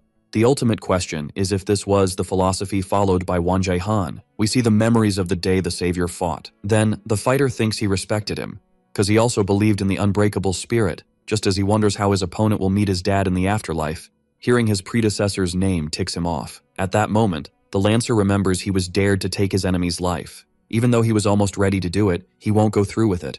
Something else is summoned instead of the spear. After the fight, the warrior will be out for a month or two. These words make him even madder. Another charge is made while questioning if the kid's mocking the absolute truth. Before he can react, the main guy dodges and preps a massive punch, also making it clear that the mockery comes from the dishonorable. Such a punch sinks the fool into the ground. Even Seojin seems ticked about all this. The traitor gets what's coming to him, once and for all. No one gets what just went down. It all ended with a fist. After the impact, he strikes again, only to get owned once more. The second punch makes him spin in the air. Another attack is ready to go. When launched, the enemy's sent flying. He quickly pops up behind him. A destructive combo of punches is delivered, until he's smashed against the ground. Such a skill gap blows his mind. The main guy's strength is insane. So much so that the old dude thought the young guy would be beneath him. And he couldn't even touch him. It's a whole other level. His hand grabs the fool's collar. Another charge is ready to go. until someone tells him to chill. It's the defeated one who wants to be taken down. Then energy is seriously unleashed. The force of the gods is called upon. To wrap things up once and for all, he's grabbed again, poor dude. His state? Totally pathetic, or maybe even worse. But now he gets the perfect score. Cause the humiliated one didn't follow the path of absolute truth but Jinchul Ryu. Letting him go might change his mind. Plus, knocking him out is a no-go cause of his philosophy. He could lose 1,000,000 times and still not get the perfect score, but if he takes him out, he's disqualified. It's all part of the enemy's sneaky plan. Everything's done to stop him from hitting Class A. His hands shaking with rage. Turns out, the path of the transcendent is to make a way where there ain't one. That's how you become the one who beats the impossible, and the winner remembers he'll only bench him for months. The strongest punch is ready to go, even the warrior's begging for help when he gets hit. The force is insane and the light's epic. Boom! Explosion with the impact. The untamed, unshakable mind is part of absolute truth, and the poor soul's left totally wrecked. Anyone on this path's gotta ask themselves, and finally the fight's over. Seojin gets the philosophy so well, Mancheol's reminded of his dad. Looking at him, he figures this is the essence of the doctrine. And it ain't much more than that. The beaten dude hits the ground, his rage face shows up. He yells for the top guild master. The villain's watching all this go down. A threat's thrown at the wrongdoer, who's next? Problem is the grim-faced guy ain't worried. The workers are hyped about the win, just like the association's president who's ready for interviews. An old lady remembers meeting him at the hospital months ago, and her grandson's shook. Now, the fighter's back with his crew. Meanwhile, his enemy's trying to figure out what went down. They did everything they could, but he's still not happy. To make it worse, their political rival's stepping in, calling a conference about recent events. Plus, Manchol can't wake up now. He's super wiped out. It's gonna take months for him to bounce back. Basically, everyone there lost. He's wondering what the new excuses will be. But in the end, they all got beat by a student. So much so, he remembers the threat he got. All that's left for the coward is to throw insults. Yet his anger's still burning. The win just now was a shocker. Human limits? Totally smashed. Of course, the warrior went easy on the talented one. Everyone's blown away by the power, and he couldn't care less. They joke about his strength, but none of it matters. Then, they finally head back to the academy. Since they won't be a school anymore, they gotta change the name. Plus, no one's confirmed if Seojin's gonna be a Class A. Just waiting on the president of the association's announcement, wondering if they'll stay in ranking B. She announces the team's return. No one's there waiting for them, cause the old director didn't come back, and it's weird not seeing her at the base. The question is if the Spearman heard anything about the old leader. Turns out the guy's not answering, cause he just up and vanished, like, flew away. Cause his partner's deadline was at the end of the exam. Her not coming back to the academy could mean bad news. So, the young dude goes after her. Looks like the master band visits. The poor guy tries to find a loophole, but no dice. Cause the old man knew the protagonist would show up. Even though it doesn't stop him, he can't use force to get through. Someone suddenly lets him pass. We see the well-dressed dude coming up. It's Seo giving the green light. He'll take the heat for whatever happens. The door creaks open, and the assistant calls his buddy. They both rush into the room. They stop right in front of the spot. She kneels before her grandpa. Then, the woman spots her partner. Since the elder band visits, ignoring his order makes him unleash his destructive vibe. While the spearman stands firm, the right-hand man can't hold up. All that's left is to beg for forgiveness. Despite this, Seojin's got something to say. His growth and power boost shock the legend. He's not the weak kid from before, but someone serious. Alright, buckle up, cause this story's about to get wild. So the teacher dude's done with his student, right? He just sends her off cause, well, deadline's up, no more time to chill. His ask was super basic, and if she can't handle it, better to bounce now than faceplant later. Basically, the poor girl's not keeping up with him. But hold up, someone's all, it ain't over yet. Cause the hunter exam's still in play, yo. This news makes him mad, cause he thought it was all wrapped up. He's there to prove it, until, bam, something interrupts. Turns out, his score's still MIA. So technically, the tests ain't done yet. His combat points? Still a mystery. So her battle's still on. She's all shocked by this twist. And of course, the legendary dude's not happy. Meanwhile, his rival's feeling all pumped. This makes him rethink his game plan. Until he finally goes, alright, I get it. They lock eyes, ready for round 2. He reaches out to her. They step closer like intense vibes. Then the brave ones all go for it. It seemed impossible for the poor girl. But he's living proof that anything's possible. Boom, another shot at glory. So much so, the swordswoman turns to her buddy, ready to throw down again. Everyone's on the edge of their seats, and the Grandmaster's ready to rumble. She charges in, no second thoughts, and delivers a killer thrust. Her footwork's on point now. A powerful stab, right on target. They're moving like lightning, facing off like equals, both hands gripping tight. Cause a heavy, brutal blow lands. Her effort screams, "I want to win." One foot wobbles, but she's steady. The energy from their clash is intense. He's low-key impressed by all this. But even with all her effort, her sword's deflected. And that throws her off balance. In his head, the fight's already done. He thought he'd go with a smooth style, but keeping up with her? Nah, he goes for a big slash. She flinches, eyes shut tight. Everyone's watching, holding their breath. Even the main character's all eyes. Then her eyes light up like, whoa, and she blocks that thrust like a boss. Plus, she counterattacks, no sweat. This move catches him off guard. Feelings always beat understanding, right? Now she senses something's off with her grip. She spent her life in Legend's shadows, never meeting them. Because of that, she lived a basic life. Maybe would have done okay if she hadn't bailed for so long. But meeting Seojin changed the game, and her technique's all about distraction. Every hit's fast and furious, all cause she wants to be near him. Fighting with her heart, she remembers Grandpa's lessons. She feels something else stirring. Clarity and purpose start to shine. Something's taking over from inside. It's a power stronger than anything. A beam of energy wraps around her. It's like her sword's ruling the battlefield. She nailed her goal. Seeing her like this, total shocker for him. Before, she had limits, but now the old guy's like, who even is this? Now, the emotional girl asks if she can tag along. She wonders if she can go now, and her buddy's like, huh? Before the fight continues, Seoyun chats with her friend. Her joy's off the charts, totally visible. Some only see the tough road ahead, but sometimes different folks show up. People like this don't see the path. They help others find theirs, and the duo's celebrating. Even the legendary swordsman couldn't pull this off. Their happiness blows the Grandmaster's mind. The sword star's curious what an old pal would say, and Seo's all, sorry, but it's cool. He's stoked to see the young ones thriving. Later, the girl calls him over. If she flopped, the main dude would have hit up the association's president. Of course, that's a weird move. Turns out the trickster was gonna ask to delay the hunter exam's end. Hearing this makes her blush like, big time. Messages say the politician wants a word. They gotta hustle now. People are waiting for them there. They start heading out. Everyone's cheering for the former director when they see her. The crew's hyped to have them back. And oh, the exec shows up, cracks a joke about calling him a hunter now. The big news? The powerful one aced the exam. His perfect scores snagged him the award, and the rest got stamped as rank B. He thought about giving the rank S, but that'd be overkill. Now the Spearman's on a mission to level up. He's got perks for his skills, like first dibs on raids. Plus, they got a chat about starting the guild. Knowing this gets the dapper dude all hyped. Then, the guy offers to help him set it up, and it's a total shocker. After all, it's a tough gig with loads of paperwork, but the trickster's got a way to make it a breeze. Still, there's a snag. To kick off the group, they need at least 5 hunters ranked B or higher. Even if the prez pushes them in, big guilds will try to block it. Time to brainstorm new members. We see the talented one giving him the stare down, until Seojin remembers she's around. Another one joins the squad, and the poor girl's not thrilled. He's got a name for the guild. It's gonna be called Dream Team. Meanwhile, the schemers freak out about the new team. A boom cuts the convo short. The intruder sees no one's changed. Who's here? The Sword Star. His rage totally wrecks them. Each baddie bites the dust. He's not shy about hating their shady ways. The strongest didn't stop the big disaster to let these clowns rule.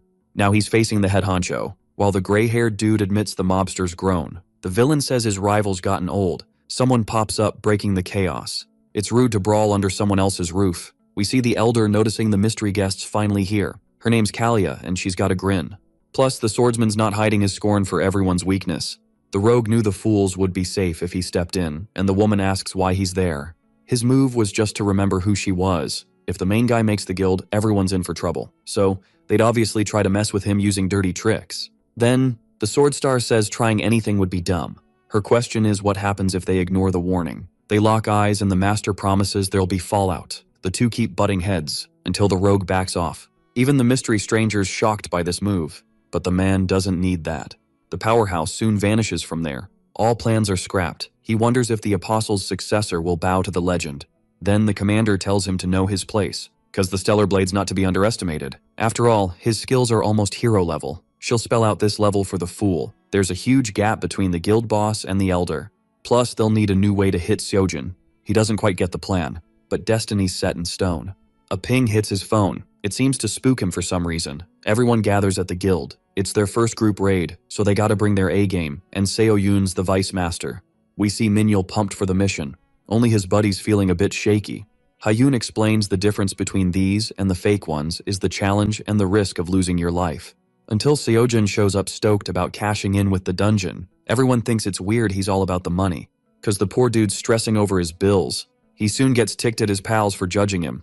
Despite that, everyone's buzzing with excitement. One more person's missing, who just rolled up.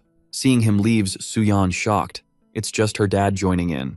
When everyone's ready to roll, the archer asks where the dungeon's at. His creepy grin says he's got a killer spot in mind.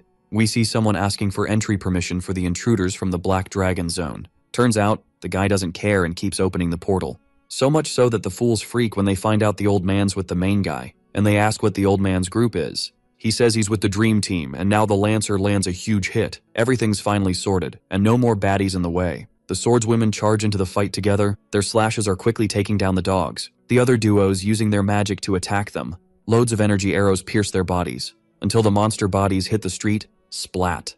They didn't take long, just a few minutes of chaos. This time the dude's pumped to jump in, but gets ticked when Seojin teases him about his age. The goofballs freak out over this chat, and the wild guy unleashes his chaos on the clueless, enough to make the dummies bolt like their pants are on fire. Why he picked this spot, totally obvious now. Everyone's hyped about the mission win. Even if it was a breeze, those critters are worth a cool 100 million won. When the goofballs cheer about their soon-to-be fat wallets, the boss reminds them, this is just the kickoff. Stone golems, crushed like cookies. Sea monsters, not even a chance. More battles go down until everyone's wiped out. Meanwhile, their captain's all about that cash grind. Turns out, they're all beat, but Seoyun still needs them for that sweet XP. And when the kid asks to chill, the boss flips out. Then, he drops a lecture about needing more won. For him, it's all about stacking cash and leveling up. No stopping this dude's money obsession. When he looks for Hyun, she's MIA, teamed up with the main guy. She's all, sorry for ditching.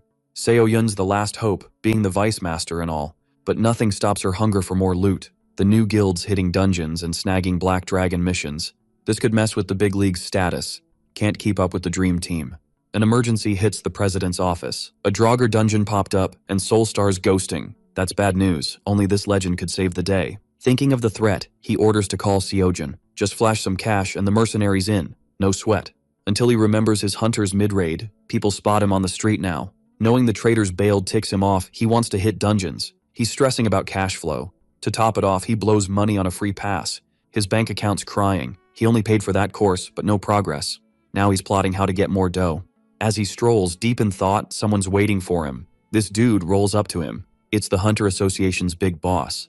They pause for a drink. The sharp-dressed guy's sorry for the surprise visit. He's here because of a Draugr dungeon, those psychic creeps. He needs the main guy's help to clear it, but the dude's all, why me? Until he thinks it over. If he nails this mission, he'll level up in his course, and the suit will spill the deets. Starts with the cash talk. 30 billion won, cha-ching. This gets him super hyped. Knowing this, the kid's already planning how to blow the cash. He's trying hard not to grin, but inside, he's throwing a party. Turns out, Seojin's the exec's best shot since Soulstar's MIA. These monsters are ghostly nightmares that'd wreak havoc if they got loose. Plus, the sharp-dressed guy's offering an S-class to the spear dude. Now the guy's over the moon. Of course, this means more power and perks, even less tax for the squad. All these perks got him buzzing. Normally, Soulstar would handle this, but she's hard to reach right now, so the clever guy's in. They'll start plotting tomorrow. His eagerness is off the charts. Besides, the hunter's grateful for the trust. The wild guy's feeling a bit shy. Even though he's got skills, it's risky business. Even as a young hero class, he's putting it all on the line. This gets the politician all teary, and the dude's even more bashful. Then, the main guy's like, I'm going solo on this raid. After all, his crew's not immune to mind tricks, and this'll boost his course progress. Everyone's puzzled, but soon they're chill. They even wish him luck. He thought they'd stress about the monsters.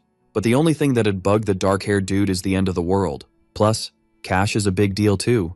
Right then, the warrior's all smiles. Seoyun offers to help him gear up, but the boss is like, nah. Even though this dungeon needs prep, he's not waiting, wants to dodge any drama. So the smart one dips out real quick. She's stressing, while the rest just want to chill. Word's out about the Draugr showing up, and everyone knows it's not the Star of Soul, but Seojin who's gonna handle it. The Prez is crossing fingers his buddy nails it. His sidekick rushes in, all freaked out. It's about the famous Huntress. Right then, the Star Spirit hits them up. She just gave them a ring, so the politician's gonna reach out himself. Until someone tells him to chill, no need. Cause his buddy's already close, and boom, the Hunter rolls up. Turns out the legend's already headed to the dungeon. The main dude spots her instantly, and the elder turns around. She tells him to bounce, cause this place is bad news. Seeing her there leaves him shook and deep in thought. He's wondering if the old lady's there to clear out the baddies, until the wild one says she can't do that. For a bunch of reasons, the mysterious one can't finish the job. Then the gray-haired lady slowly spins around. He asks her to hear him out. Still, Seojin's all about letting him do his thing. His patience is wearing thin, so much so, he tells her to stay behind him. Cause an enemy pops up out of nowhere, and the Dronzer's ready to throw down. When the strong one tries to warn him, the Spearman jumps in. He plants himself right in front. His path is moving fast. The young dude keeps asking for more action. Then, the creature decides it's go time. Only leveling up seems to matter to it. Besides wanting more bad vibes, even the demon's spooked. This sight's totally unexpected. Then, the monster creeps up to scare him. So much so it looks like it's gonna possess him. This freaks her out instantly. The possession can't hurt him outside, but it'll mess him up inside. Because of this, the mage jumps in to help as soon as possible. Out of nowhere, something starts happening. None of this phases the main dude, who's hyped about leveling up. She's left scratching her head, while the dark-haired one gets more and more pumped. His hype's through the roof now. The invader's lost inside him. A Buddha pops up out of nowhere, and calls the intruder a sad soul. Something feels off inside him. As he smacks his ear, the enemy bails. His energy's drained, and the poor dude had a pointless life. Incredibly, the creature leveled up. The percentage boost makes him super stoked. After some quick math, he realizes he can hit 80% in this dungeon. All this weirdness has her pretty worried. He quickly realizes he's making a fool of himself, and the woman notices her buddy's acting off. Then, the lazy one promises to handle it, and the sorceress nods at his power. But she's wondering if she can break free from the cycle of life. This didn't even happen during the big cataclysm, and the annoying one keeps whining that the dungeon's his. This discovery's mind-blowing to her. Turns out the young dude's spiritually on her level, or even stronger, and she remembers she can't touch the creatures. And the woman decides to stop comparing herself. Before, the lady just wanted to confirm something the Dark Star couldn't spill. Then, the Spearman remembers the tale of the Order of Truth and the Berserk. It's wild he knows this, and the dark-haired guy spills it's cause they're teaming up. The other hero's suspicious this dungeon was enemy-made, and he didn't know you could whip up dungeons like that. Turns out there's still no proof of this. This situation's got him on edge, and it's a fact she's the only one who can get into the Dronzer's crib, until the poor dude remembers something. This is his shot to make bank. He offers to help her out. A documentary's filming the spot. They're capturing those beasties, and showing off their skills. Then the main dude shows up to shut them down. Each one gets a smackdown. Everything the rascal does is to wow her. And bit by bit, each creature's freaking out. An explosion goes off out of nowhere. Someone's looking real hurt from this. He brings the legend to his knees. It's the Apostle of Temperance going after him. The old man's being chased because of his digging. Now, their target's the Soul Star. Of course, the Dark One went to check out the new dungeon. So, it was obvious the old guy would turn to his buddy. Then, the villain charges in fast. His neck's grabbed brutally. It's clear his plans to take out the 5 heroes. But the only reason for this is to follow the words of God. When the old dude tries to say something, he gets smacked even harder. This hooded figure starts to notice the investigators hustle. Even so, the sneaky one grins. He's totally clueless about why this is happening. None of them spot the kid. His sword is out in a flash, forcing him to back off to dodge the hit. Both get ready to throw down. A dark energy gets summoned. A mega beam starts gobbling up everything, until the blast fizzles out, only to find out the rascal has bounced. The reason they took forever to find him is his hideout was super hidden. For now, the baddies will let him slide. He bolts as fast as he can, but he can't outrun his destiny. Meanwhile, the main dude keeps up the chase. The Dark One's worry is his buddy. Then, the gray-haired lady seems to sigh. Now, a wicked vibe shows up. Its teeth are sharp enough to cut through anything. Another psychic beast bites the dust, and the spear goes right through its head. He spots something different on his phone. His progress bar is stuck. No percentage is moving anymore. Looks like there's been a glitch. This news leaves him totally puzzled. Then, he wonders how to hit 50%. The Soul Star asks if he's done. She hasn't found anything yet. Knowing this makes him stress about the delay in finding something. He thinks there might be nothing wrong there. It's a fact they didn't pick up any weird vibes in the area. Then, the dark-haired dude suggests checking out other kinds of weirdness. Once he was stuck in a dungeon where the threat mutated. She's down with that idea. Then, her hands start glowing out of nowhere. This energy is the opposite of Star Shadow's vibe. It feels like he's wrapped in this spell. A paw suddenly pops up now. It's a surprise for the main dude. It's a sacred and noble spirit. It slowly approaches the Spearman, just to rub against his skin. Not even the summoner gets what's going on. They only vibe with those of pure heart and never cared about the other legends from the big cataclysm. She realizes there's something different about him. Plus, her summoned creature starts licking him. A presence catches the young dude off guard. Just as it spooks the veteran, it's a deadly energy that shows up. Its power is bigger than the dungeon's baddies. Not even the divine being is chill with this. Even the gray-haired lady admits she hasn't felt such evil since the last global war. When the sorceress tells him to fall back, he says she's way stronger than the Draugr. This will boost his progress, so he tells his crew to hang back. Out of nowhere, the dude grins. And finally, for his hunt, the madman kicks off his adventure. He says it might be like what happened with the demon star, but he's puzzled why the presence reacted to the sacred deer and not the heroine. Despite the sketchy situation, the main dude will just be careful not to let this reach the animal. He finally spots the evil shadow. Its massive paws leap forward. This is the infernal commander who's against the gods. It's the devil himself. He orders the horned one to make a move. Seeing the young dude more focused on progress leaves him confused. Out of nowhere, the spearman strikes him. The poor guy did this because he thought he was super ugly. Even the demon felt a chill. Then, the sadistic one tells him not to lose his life. A bunch of blows are unleashed now. None of them even come close to hitting. Only for the ugly one to scream in rage. As the dark one didn't hear him, the hero gets mad. His spear quickly jabs his belly. His reaction of pain is obvious. Out of nowhere, his dark energy is released. These shadows start to wrap around him fast. They take over his body more and more. This now leaves the sorceress freaking out. Seeing such a creature scares her. The blue energy inside him is strong. Out of nowhere, a bright beam shoots out. She's shocked by what she sees. Not even the demon believes it. It's Seojun back in the fight. Then his enemy tries to run, only to be easily chased down. A bunch of attacks start aiming at him. He starts to writhe in pain. A massive attack takes over his body. We see the villain even more beat up. It was just a hassle for the fighter. Despite everything, he's good. She's amazed by how easily the kid handles the evil being. It's clear the monster is still kicking. Out of nowhere, it seems to snap back. The spear hits his body. Alright, so the dark-skinned dude hears this voice in his head, and he's all, wait, is that Siddhartha? Turns out, Buddha's dropping some deep thoughts about life. And now, he's got just one big question. This whole questioning thing, it's his life's mission. He's totally mind-blown by this idea. Then, boom, back to reality. But the spearman still got doubts like, what's going on? Just checking out the same old, no progress. Then, the rascal's back at it, yelling again.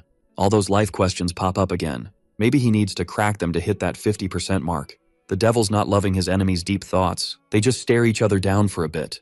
His three eyes are on the hunt for something. Then, he shifts focus to the woman. Out of nowhere, she feels super weird. Obviously, the sneaky one took his shot to attack. And then, poof, he's gone. Never thought the horned dude would just bail like that. But since he's still around, it's only a matter of time before he finds him. When he asks about the divine spirit's spot, the sorceress is like, didn't want to bring it close. Knowing this, he bolts like he's in a race. All he knows is the devil's after the animal. His mind hack plan to find it worked. Now the poor deer's been totally corrupted. Its eyes gone all evil. The duo's face to face with this creature. It's been taken over by bad vibes. Its paw hits the ground. Boom. This move makes the soul star scream in pain. The lantern, shattered. The poor thing just passes out. There's a reason the devil's all about the sacred being. Turns out the deer wasn't the real target. It was all about using it to hurt the heroine. 'Cause the summoning and summoner are super connected. The plan? Mess with the old lady's mind. Since she can't handle it, it's time to take down the enemy. Problem is, he doesn't know how to hit the demon without hurting the spirit. No time to think, gotta act. Out of nowhere, a beam shows up. It wraps around the battlefield. And to make things worse, the gray-haired woman's getting more hurt. Looks like her soul's been taken over too. Her power's starting to go wild.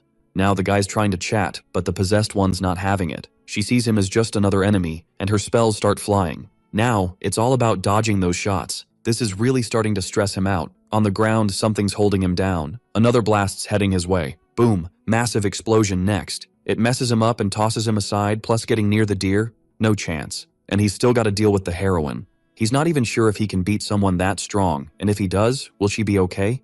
It's like an impossible game to win. No matter what, someone's getting hurt.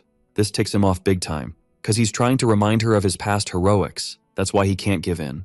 She seems to think about his words, and remembers when she saved the world. Back then, she dreamed of a better world. Now, the old lady's asking if the dark-haired guy's ever seen a baby sold for food, or lifeless kids. She also remembers sacrificing others to survive. Back then, the great cataclysm felt like the end of everything. Slowly, she recalls fighting with all she had, and it was all for nothing. During that time, people were more grateful than now. Today, The only thing separating humans from monsters is talking. She tried to change it all and got ditched by her friends. They couldn't force change or they'd get corrupted. They said this despite all the suffering. Then everyone turned their backs on her. She decided to do the same and dove into spiritual stuff, but still felt the world's pain. There were screams everywhere, especially from those lost in darkness. All this negativity twisted her and made her hate the Soul Star. The thing possessing her is celebrating her return, but the mage's soul isn't fully gone yet. Even legends get hit by bad vibes. Buddha's question echoes again. Now it clicks for her. Another big attack's on the way. Everything Siddhartha said is crystal clear. One hit defends against the magic. She's totally shocked by this, and his question is why she only sees the suffering. This surprises her now. He defends himself and agrees the world's messed up, but not everything in it needs saving or defeating. Every day, people are just trying to survive, can't even think about others. A person's true colors show when things get rough. These words just make her even more mad. Still, the hero's gotta step up. But hey, they're all human too. Everyone's stressing about the world's problems, wanting to dodge them. But carrying all that weight? Impossible. He reminds her that the planet's sadness isn't going anywhere. Even if she could fix it, she's probably tired of trying. Now, she's totally shocked. Despite everything, a little joy is a must. A bunch of happy moments can do that. She made all this happen. A normal day is only possible because the big disaster ended. Still, she only focuses on the suffering. Her eyes are going pale now, the corrupted spirit's roaring in protest. It's trying to dodge purification, just to get a piercing stare. A white aura's shining out. That light's affecting her too.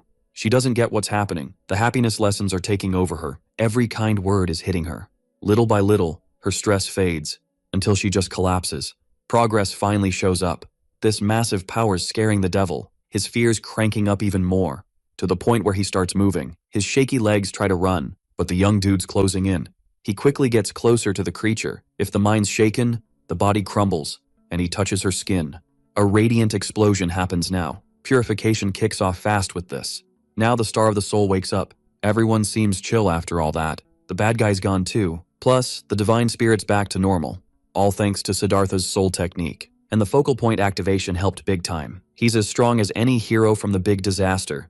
In a year, he'll totally surpass them. If he goes bad, he could wreck the world. That's why the stellar spirit tells him to stay on track. She's surprised he admits the planet's unfair. For him, that's not true. Because people are helping each other, even if it's slow. Regardless, the dark-haired dude can't lose hope. Plus, if the good stuff's just lies, there's no difference between now and the old times. So, the boy doesn't buy that the world's like that.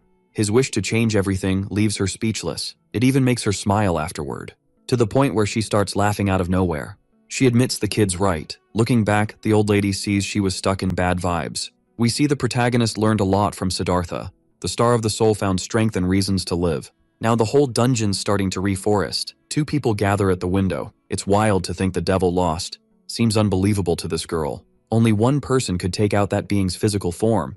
But he wouldn't do that, so Seojun's the one responsible. Now the blonde failed to report info to the leader. That's a big no-no. He knows she used the guilds against the Lancer.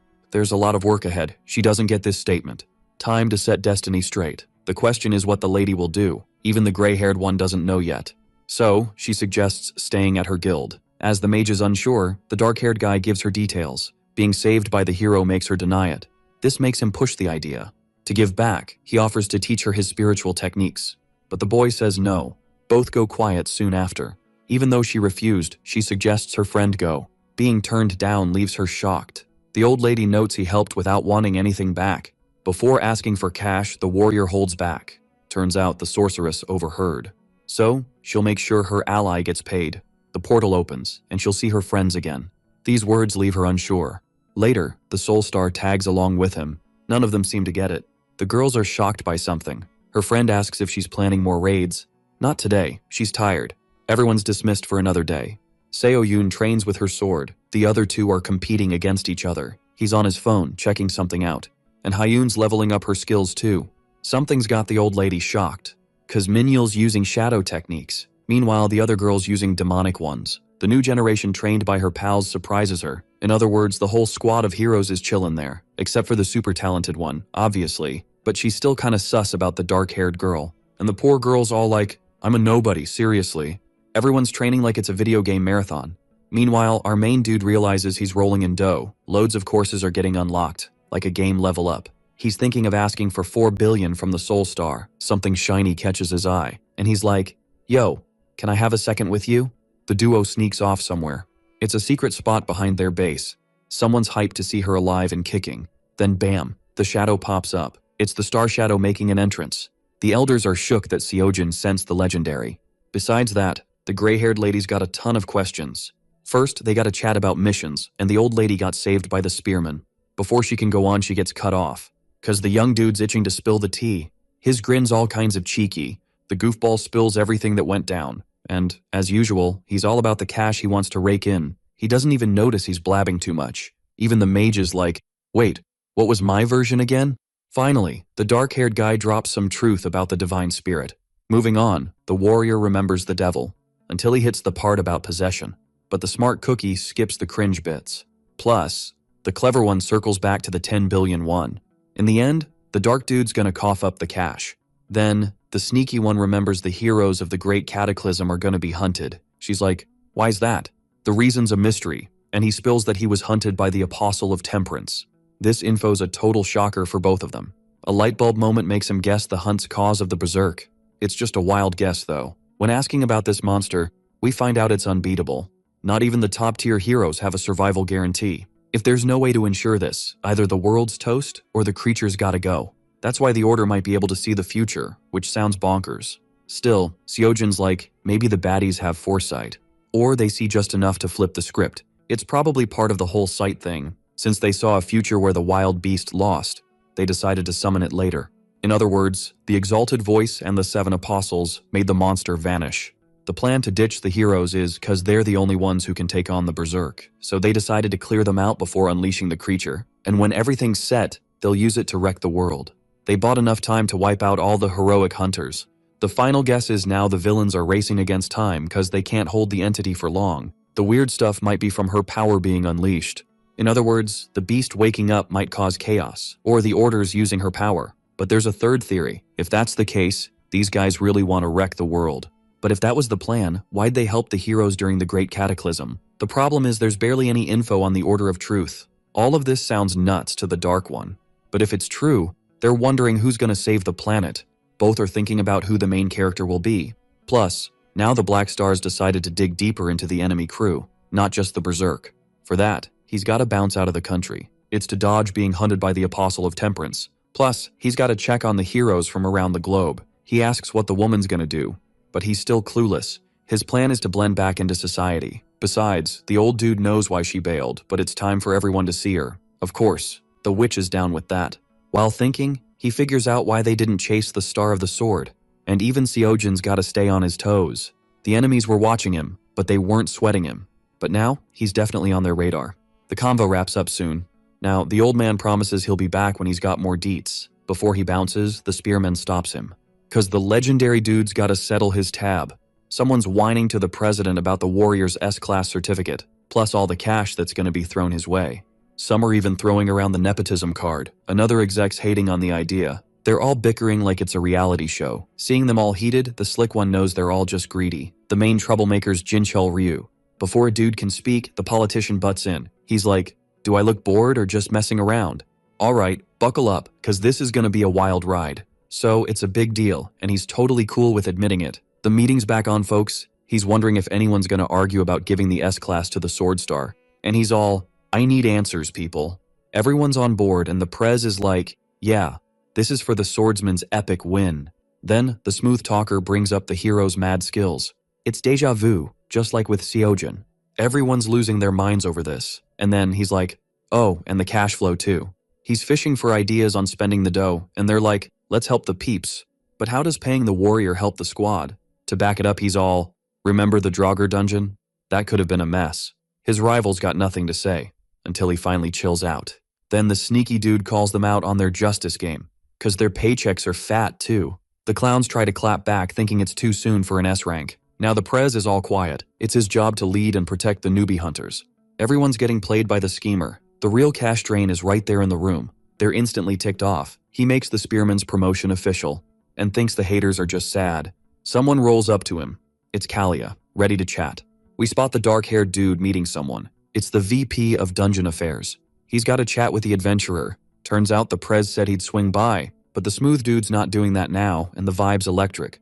The guy's freaking out about not getting paid, but the cash got the green light. It's hitting the account tomorrow. This chills out the money-hungry dude. The S-rank cert stirred the pot, but it's all good. That's why the guy's here to spill the tea. Since the fool's all about the cash, the guy's like, chill, the deposit's coming. He clocks that money's the only thing on his mind.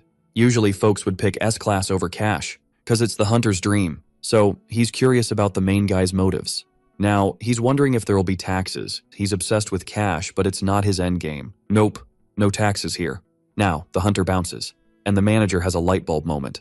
Later, he's chatting about how he doesn't get him. They're talking about Seojun's vibe. He remembers the S-class cert was a tough get. Turns out, the young dude's worried about his boss's bold moves. Plus, it's clear hunters are all about the cash. That's the core of their world. The big guilds have been running the show for ages. Even though he tried to shake things up, he just kept the same old, same old. One person going against the grain isn't enough, but something catches the second-in-command's eye. It's the idea that they can fight the power with the main guy's help. Cause one person standing up for what's right is all it takes. That's what being S-class is about, and now he gets his boss. Then he hits up the dark-haired dude again. Cause he wants to give a big thanks from everyone. Plus, he's starting to feel some hope. The next day, the dungeon cleanup news blows up, but all that matters is the cash in the bank. He's busy planning his spending spree. Now he's got 43 billion in the bank, and it's only gonna grow. But he soon realizes he's gotta spend it all. So he's checking out the karma points. He sees a bunch of comments about it. They're not looking good for him. It just keeps getting worse. At least he's not the only one in this mess. Someone's heading his way now. It's the prez dropping by. The soul star's in the house too, but the smooth dude's really here for him. It's about Kalia, cause she's asking for backup, so he's checking for a shot. Cause Seojun's gotta roll out to Europe. A bunch of creatures are causing chaos in a city. The snakes are super nasty. Everyone's trying to fight back. A kid's freaking out over the whole thing. This tragic scene's playing out on a phone. All this is going down in Italy. It's not a hunter shortage, cause loads have been awakened artificially. A weird dungeon popped up in the country. The government's using the hunters, but it's not cutting it. The lady's asking if Andrea's not stepping up. She's the Italian hero from the big cataclysm. She just lost her life. It was in a dungeon mishap. The details are sketchy, but an anomaly hit during a dungeon cleanup. This mess is spreading across Europe. They had to call in the Order of Truth. Then, Kalia asked for their help in Italy. Even the religious folks couldn't help, but this stuff doesn't go down on Italian turf. Why? Cause their epic hunter dude bounced. He was also the boss of the criminal underworld. The Sicilian mafia was like a big family squad.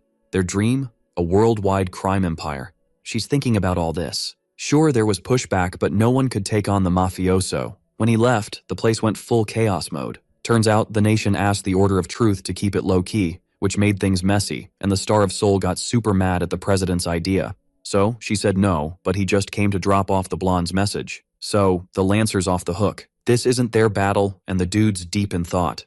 But soon he's all, I got this. The Apostle's not buying the money talk. Plus, he thinks the target's clueless about their plan. Kalia's feeling awkward to spill the beans, but Seojun's all about the cash, so much that the price tag shows his obsession. Plus, his dream team's tagging along. The hooded figure gives the green light to call the warrior. After all, the beast that gobbled Andrea is in Italy, and there's no stopping the dark-haired one. When she becomes the apostle of purity at the ceremony, she'll get the hang of things better. He asks if there's anything else to spill. The hunter's gotta get paid up front. We see the guild's mission announcement. Everyone's hyped for this group trip, and the veteran thinks the crew's kinda odd.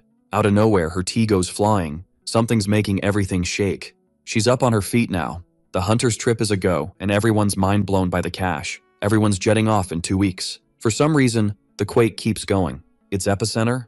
The main dude. What's making him shake so much is in the bag. She's watching the training, the student of the strongest swordsman, the student of the stealthiest expert, the pupil of the most skilled demonic one. All this talent, inspired by one person. Only one wasn't trained by anyone. That's Haeyoon, who's being watched. Then, she busts out the heart and soul technique. Her spirit's color is dark, showing a stormy heart.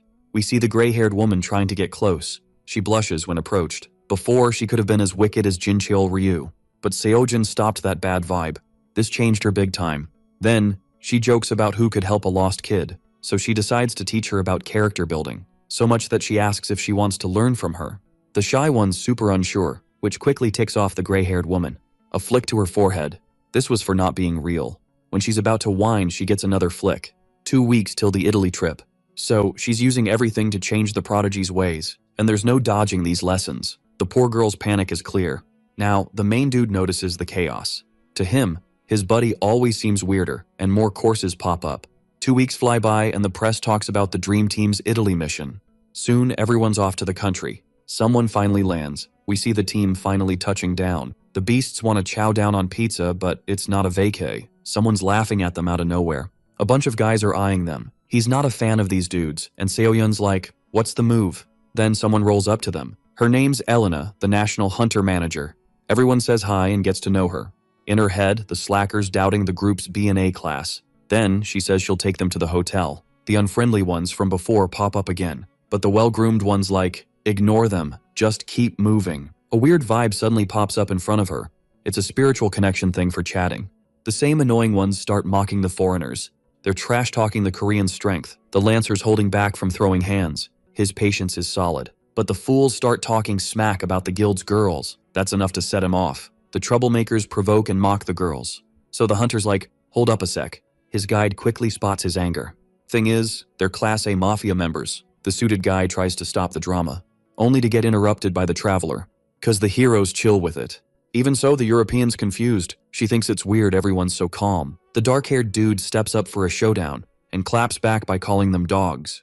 The first one soon face-planted on the ground. Of course, this freaks the other dude out. Meanwhile, the fighter's all serious, no jokes. This makes everyone rush in like it's a TikTok challenge. Everyone's glued to the fight, and the Italian's mind is blown. Each opponent? Totally wrecked. Now they can bounce and keep going. The sun's out and they're cruising. Those mafiosos? Just another squad after the family drama. With Andrea gone, the mafia split like a bad group project. There's a crew called Agnesi, and the infamous Francesco squad. And the OG hero's heir, Don Antonio, the only decent one in the mix. The Italian hunters are drowning in drama and mafia chaos, slowing down dungeon cleanup. It's their gig to handle the weird stuff. And the dark-haired dude's hyped. She just gives them a quick thanks. Until the car slams the brakes hard. Something's definitely up. Everyone's sprinting from the monsters like it's a zombie apocalypse. This sight totally messes with her head. A dungeon rift just popped open. Then, the main character jumps into action. A beam zaps an opponent, no sweat. She's super impressed. The whole squad gears up. Her spear's chilling on her shoulder. Time to get to work. The Italian parliament's huddled up, talking mafia business. They tried to chat it out, but President Hunter Marcello flopped.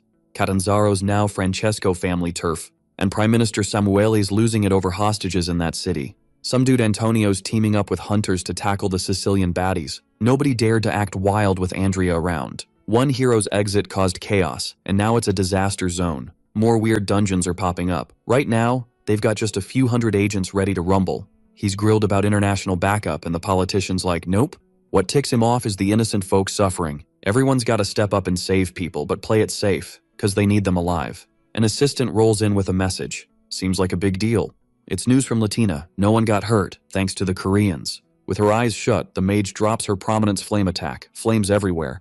Meanwhile, Lee's doing his double sword dance. Park's squaring off with two cyclopes, before busting out the thunder sword dance and slicing them up.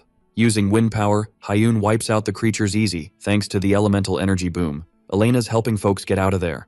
Suddenly she spins around and bam, dryads everywhere. But in a flash, they're toast. Looking at Kim, she realizes it's the Korean hunter squad here to help. Thinking hard, she wonders how just 5 people are owning it.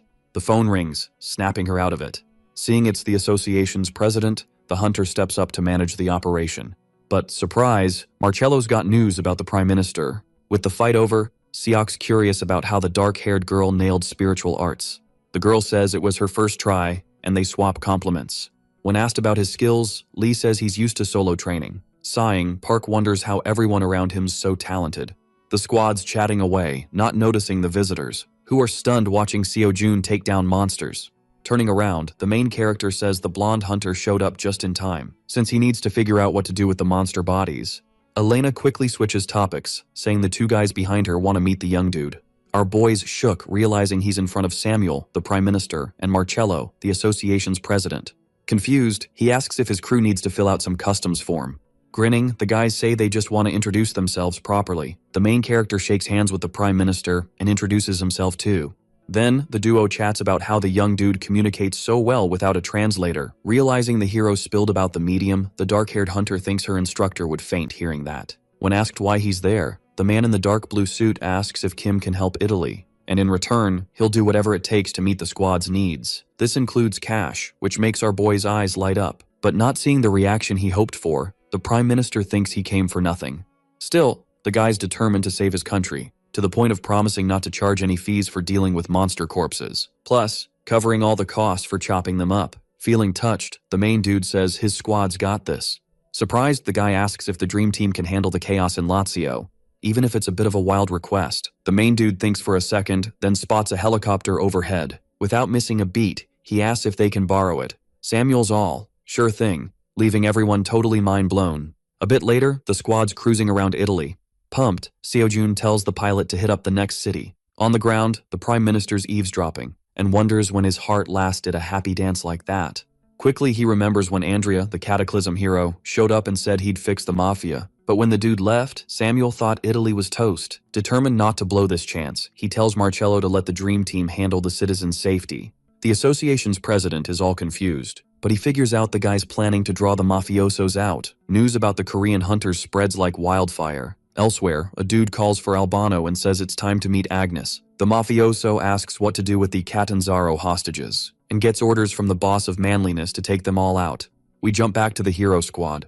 Grinning, Elena says they rented the whole hotel to dodge any drama. Curious, the main dude asks how much they've raked in so far. After checking her phone, the huntress says it's 42 million euros, about 57 billion ones. Seeing his face, the young woman gets worried, but Miyul says he always freaks out over cash. Snapping out of it, our guy decides it's not time for math, but time to level up his skills. Quickly, the hero blows through the 80 billion in his account. Curious, he asks what Italy's total budget is. Even if she doesn't get why he's asking, Elena says it's around 1,100 trillion ones. While munching, Lee and Siak joke that the captain's in a great mood. Later, the main dude watches a lecture by Atlas, the titan who holds up the sky in myths. Yelling, the instructor says the key to holding up the sky is perseverance, which means being super strong is pointless. Atlas shares some wild stories from his sky-holding days, and asks if his student would make excuses in the same sitch. Our guy has to pull his phone away to avoid going deaf from the yelling. Intensely, the instructor insists you gotta hold up the sky no matter what, using the 3 basic perseverance principles he'll teach, starting with the one that lets you tank any physical hit. The second makes you immune to 10,000 poisons, and the third is the perseverance to withstand any color or heat. A message pops up saying the daily task is ready. After reading it all, the main dude wonders how he'll take deadly poison from Yermungunder and keep breathing. To make it worse, he finds out the poison's super pricey, so much that it costs about 2 billion every day. Even so, the hero figures it's cool. After all, he'll be rolling in trillions when it's over. Hyped, he decides to check out Thialfi's lecture, but suddenly, the room starts shaking. Curious, Kim wonders if there's been a dungeon break or something. In the hotel lobby, a mafioso's looking for the hero. Elena shows up and tells him to scram. The guy laughs and says if she wants to get hurt, just take one more step. Showing her skills, the huntress whips the criminal away. Furious, the other group members rush at her, but they get wrecked easily. Nervous, a shield dude tells his buddies to keep pushing, but the girl shows up and smashes him down with one hit. Thinking, the huntress decides she needs to stall until backup arrives. Suddenly, someone slams her to the ground. Lifting her by the neck, Albano says he was curious about the ruckus. Furious, Elena asks how he got to Rome. Smirking, the guy says it's none of her business. When asked about Kim's location, the blonde says she won't spill. Part of the dream team shows up and asks what's going on. The mobsters all, is Lee the captain? But Lee's like, nah, not me. Our dude pops up and tells the guy to check behind him, then bam, delivers a knockout punch. The criminals all, wait, how'd this kid even get here? Chowing down, the Dark Saint's disciples like, dude, you got faster. Meanwhile, Agnes, the moderate's boss, is all, what's up with the truce? Francesco's like, let's team up, Agnes. He even handled the traitor who was scheming with Antonio. Then, he spills that he sent Albano to visit the Korean hero. Sipping her drink, the woman's like, that kid's toast by now. The mobster nods, saying Marcello and the Italian government will freak out. So, to stir the pot more, he plans to wipe out Catanzaro's 90,000 citizens. The woman's like, that's super shady. But the guy's all, winning's what counts. Forget the rules. 'Cause, you know, mobsters are naturally savage. With a dark vibe, Francesco's like, time for war. At the hotel, the mercenaries all, how'd I miss the hero's moves? The hero helps Elena, who says the guy's from the Manliness, supposed to be in Sicily. Grinning, the mobster's like, didn't expect the kid to show up. Cutting to the chase, the hero's like, why you after me? And the guy's just curious. Turning away, our dude's like, seen enough, take your crew and bounce. Albano's like, that's nice of you, but turning your back? Rookie move. With one swift move, the hero slams the criminal into the wall, then goes, yup, criminals, all the same. Ticked off, the dark-haired dude orders his crew to attack. No hesitation, they charge in, but Seok stops them all. Lee's hyped, let's wrap this up and hit the banquet. The leader's stunned seeing his crew get wrecked. Then he notices Seojun's intense stare. Freaked out, he wonders if the kid's an A-rank hunter, begging his crew to shield him. With no one stepping up, the thug plays his last card. Boom! A massive explosion just as the hero gets close. The mobster's blasted out of the hotel. Miul's like, whoa, he's fast.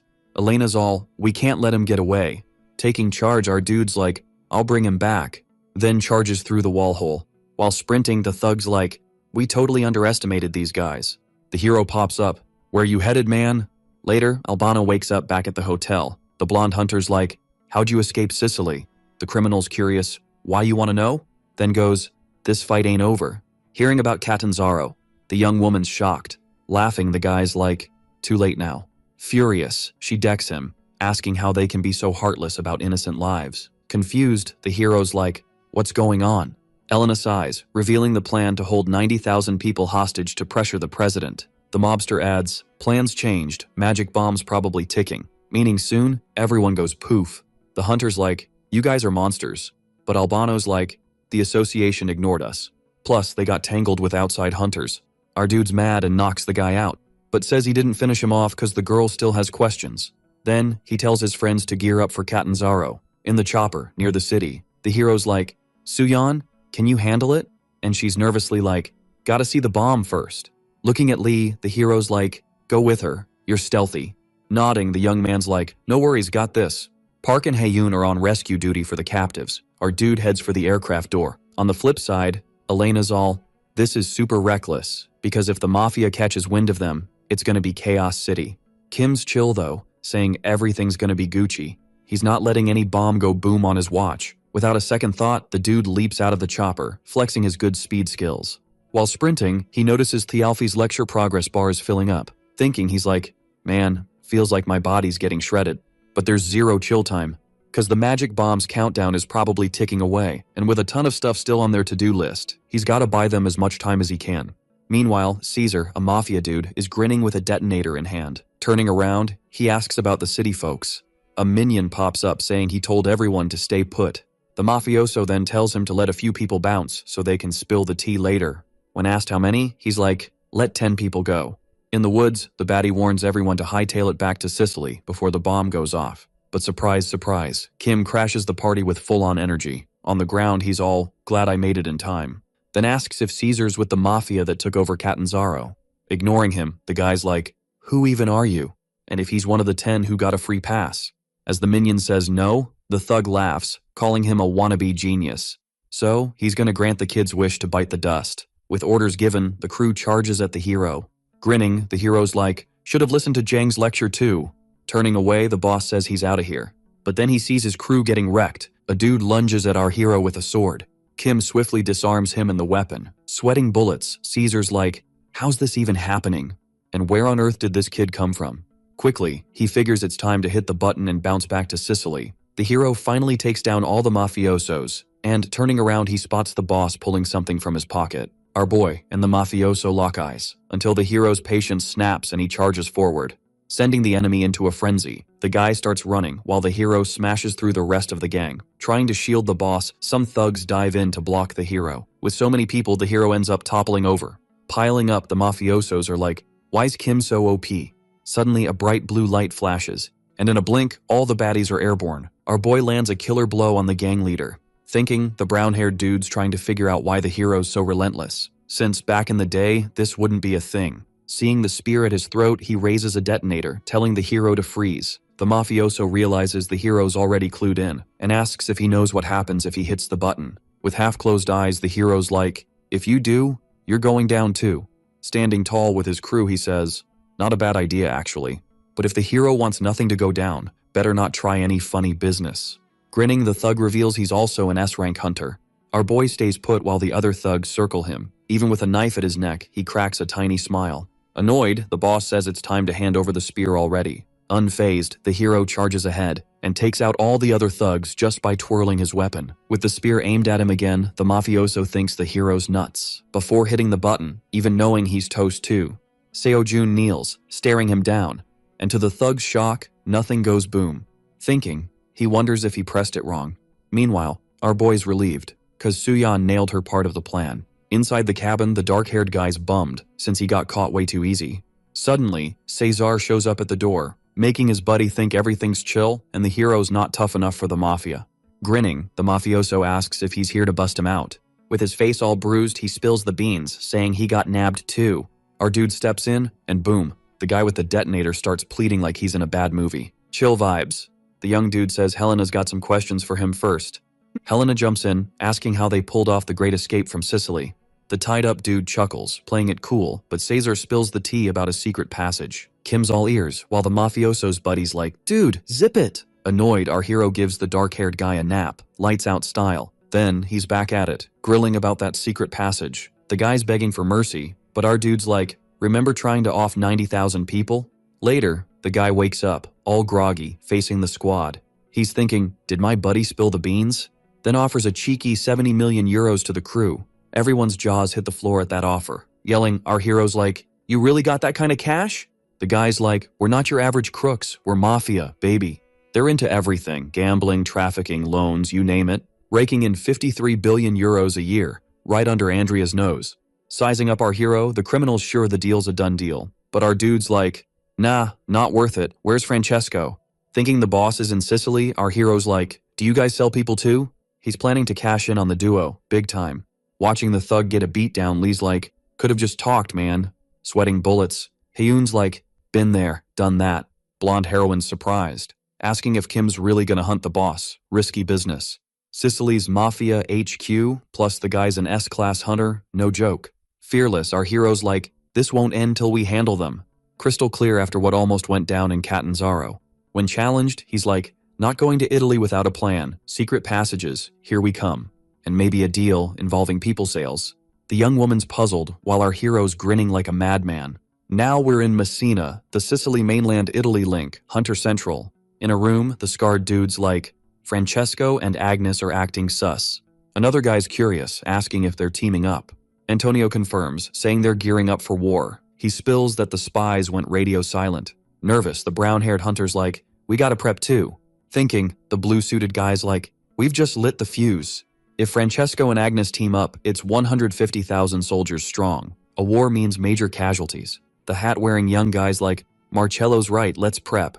Suddenly, a knock interrupts the chat. Elena's like, "Sorry, but Kim wants to see the president." Nervous, the light-haired guy's like, "Where's he at?" Outside, our dude's grinning, surprised to see the president so soon. He says it's a pleasure meeting Antonio. Straight to business, the leader asks why he's here. Our hero's like, "Trying to do business, but Italy's prices, man." Wants to know Albano and Cesar's worth. Asked why they're there, Seo-jun's like, "They offered big bucks to get out." Our dude shocks everyone, pulling a giant sphere from his bag. Then asks about ransoming 150,000 people. Seeing the confusion, the blonde hunter's like, "Let me break it down." After a bit, the president's thanking the hero nonstop. Cause without him, 90,000 citizens would have been toast. Embarrassed, our hero's like, "About that ransom." Marcello's like, "You gonna ask the mafia for it?" Alright, so our dude's all hyped, saying this magic bomb was set up in Catanzaro, right? But, plot twist, it didn't go boom cause someone on the squad drained its magic juice. Now, since it's like a boomerang bomb, he's thinking of recycling it to give the mafiosos a taste of their own medicine. But Mr. Hat Guy's all, "Nah bro, you can't do that. Cause to set it off, you gotta be super close, and that's a one-way ticket to Boomtown for our guy." The Prime Minister's nodding, saying the squad's already given up too much. But our main dude's grinning, saying he's got his own epic plan.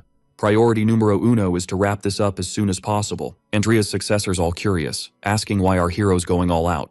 Especially since it's not even his turf, like it's Italy, not his backyard. But our guy's like, "Helping others doesn't need a reason, dude." This hits Antonio right in the feels, reminding him of Andrea, who he thought was gone for good until now. Kim's packing the bomb away, saying he's bouncing and everyone better gear up. Hat Guy's all serious, promising to return the favor, so our hero better come back in one piece. Our dude's like, "Chill, I'm not planning on kicking the bucket," but he's kinda thinking he might have killed the vibe. He spins around, grabs the two mafiosos, and promises he'll be back soon. Blonde Hunter's just cringing at all the compliments flying around. Meanwhile, over at the Mafia HQ, Agnes is bragging about sending 100,000 peeps to Messina, just like Francesco wanted. The guy's pumped, saying they can strike any time now. Agnes, with her hammer, checks out the troops outside. She's wondering if they're rushing things, especially since they're down 50,000 elite soldiers. Francesco's all chill, saying she's worrying too much, which is why she couldn't escape Sicily. He's all, soon Italy's gonna be chaos central, and they just gotta grab the chance. Agnes just stays quiet. Then someone says Antonio's forces are pulling back from Messina. Old dude's like, duh, Congress was bound to do that, which means panic's gonna skyrocket when the fight kicks off. He's explaining while tossing his dagger around. Then, bam, he stabs it into the map, saying, Italy's gonna be theirs soon. Agnes asks if the first 100,000 are just there to get wrecked. Francesco's like, yup, best strategy ever. Agnes calls him nuts, but then she's grinning all creepy, loving the plan. They're both cracking up like maniacs, totally missing that someone else just walked in. Our guy's like, wow, you two sure talk a lot of trash. Then asks if the dude's the big bad Francesco. Mafioso's freaking out, asking how the kid got in and why he's not toast. Our hero tosses Cesar and Albano, saying he's got some presents. The thugs are all beat up, begging the boss to save them. Old dude's trying to figure out how the bomb guy got caught. But seeing the kid doesn't need a translator, he asks if he's with the Order of Truth. Seojun's like, why does everyone ask me that? Boss is still in shock, saying no way the kid's with the Order. Hero's confused, asking what's up with that, and if the dude knows more. Realizing his cash grab's a bust, our guy whips out the bomb and plops it in the room. Francesco's all, how'd you snag that? Knowing it's super powerful.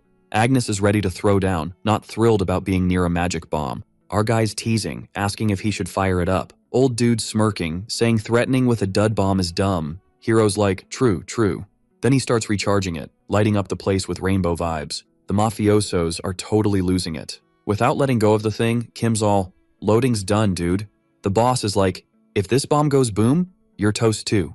But the hero's like, nah, I planned for that. No worries. Freaked out, Francesco's like, what do you want, man? Our guy spills the tea about hearing stuff on the mafia's cash flow. All hyped, the dude's like, I can give you whatever you want, bro. The hero's doing some quick math to figure out a ransom. Trying to be slick, the mafia dude's thinking he can play the hero. Grinning, Kim's like, how about a cool 700 billion euros? The guy's yelling, how can you be such a greedy kid? The hero just gives them a blank stare and goes, weren't you gonna give me whatever I wanted? Realizing he messed up, the bad guy's like, okay, I'll pay up. But then he vanishes and pops up right next to the hero, who blocks the attack with his spear, no sweat. Powering up, Francesco's like, getting that cash is gonna cost you your life. Back at the bomb, the hero's like, aren't you being a bit reckless, dude? Showing off his claws, he's like, you really think that scares us? Cause everyone knows blowing stuff up ain't that easy. Ready to rumble, the mafia guy's like, let's see what you got, hero. Our boy's dodging hits like it's nothing, while thinking about his next move now that they know the bomb's tricky to set off. Worst case, he's gotta zoom out of there with Thialfi's speed, but he might still get hit. The boss is all mad. Why isn't Agnes helping me? Smirking, the hero's like, you're pretty cocky, huh? And asks if it's cause he's done this terrorist stuff before. With one hit, the hero sends the woman flying. She realizes the hero's magic is way stronger now. Meanwhile, Cesar and Albano are trying to bail. Getting a bit antsy, our boy's like, time to wrap this up, cause he's got some questions to ask. The baddies get smacked by an explosion from the disperse attack, but unlike the lady, the old guy's not too beat up. Kim's like, not done yet, and uses his grasp attack, hitting the duo from all sides. Still, they bounce back and power up again, saying they won't lose that easy. The hero watches the attacks coming his way. Then, boom, another huge explosion from their powers. But surprise, surprise, the hero dodges it. Facing them, our boy launches his pierce attack. Later, Francesco's just staring at the sky. Kim shows up, saying, you woke up sooner than I thought. Out of nowhere, the enemy starts cracking up, thinking even Andrea wasn't this strong. Finally, the enemy gets he can't beat the hero, not even with Agnes's help, which means his big plan's toast. Turns out he wanted to use the messed up dungeons to crush Antonio's crew, then stir up chaos in Italy, wiping out Catanzaro's people. Finally, he'd use elite forces to take over the country, but his big fail was not handling one Asian hunter. Grinning, Seojun's like, now that you're done laughing, can we chat? On the ground, the boss asks what the hero's gonna do next. Touching the bomb, he's like, next move's pretty obvious. But first, he wants to know how much cash the guy's offering. Laughing, Francesco's like, you'd let me live? And our boy's like, depends on the cash, man. Can't help it. The enemy starts laughing again. He says even if the hero doesn't take the money now, things will change when Antonio's in charge. We'll see if the hero can handle it. Switching topics, the guy asks if the hero knows what happens when the bomb's set off, since it can turn a whole city to dust. Hearing the mafia dude didn't make it, the hero's shook. He asks if the bomb's from the Order of Truth. The enemy just gives a sarcastic grin. But, when asked again, he spills the beans, saying anyone rocking the mask of truth is just a big ol' faker. He managed to tick off the Order of Truth so much that they ended up taking out Andrea. So, everything got confirmed with just one big oopsie. Our dude also finds out the bomb was meant to be planted in the dungeon to take out the monster. But the mobster decided to skip that plan. He thought it was a total waste to use such a cool and powerful bomb on a puny creature. And just like that, Catanzaro became the main target. Hearing that the guy actually wanted 90,000 people to go poof, the hero gets super mad. The old dude, not bothered, asks if the young guy hasn't noticed anything fishy, then spills the beans that he was just stalling the whole time. Kim whips out his spear to block the hit, but ends up chucking the enemy's dagger at the bomb, which means the enemy never really aimed to hit him. Grinning, Francesco says even though he lost, nobody's gonna win in the end. Our dude gives him a good kick, and after making some space, decides he needs to bounce before the bomb goes kaboom for real. The hero kicks into divine speed and his feet barely touch the ground. The sphere starts cracking and glowing like crazy. While sprinting, the hero peeks back to see the mobster chilling and the other soldiers clueless they're about to go boom. The brightness cranks up, until finally, a massive explosion rocks the place. Elsewhere, some monsters are checking something out. In what looks like an altar, a hooded figure wonders why someone's just lying there all sad. Turns out, she's talking about Andrea.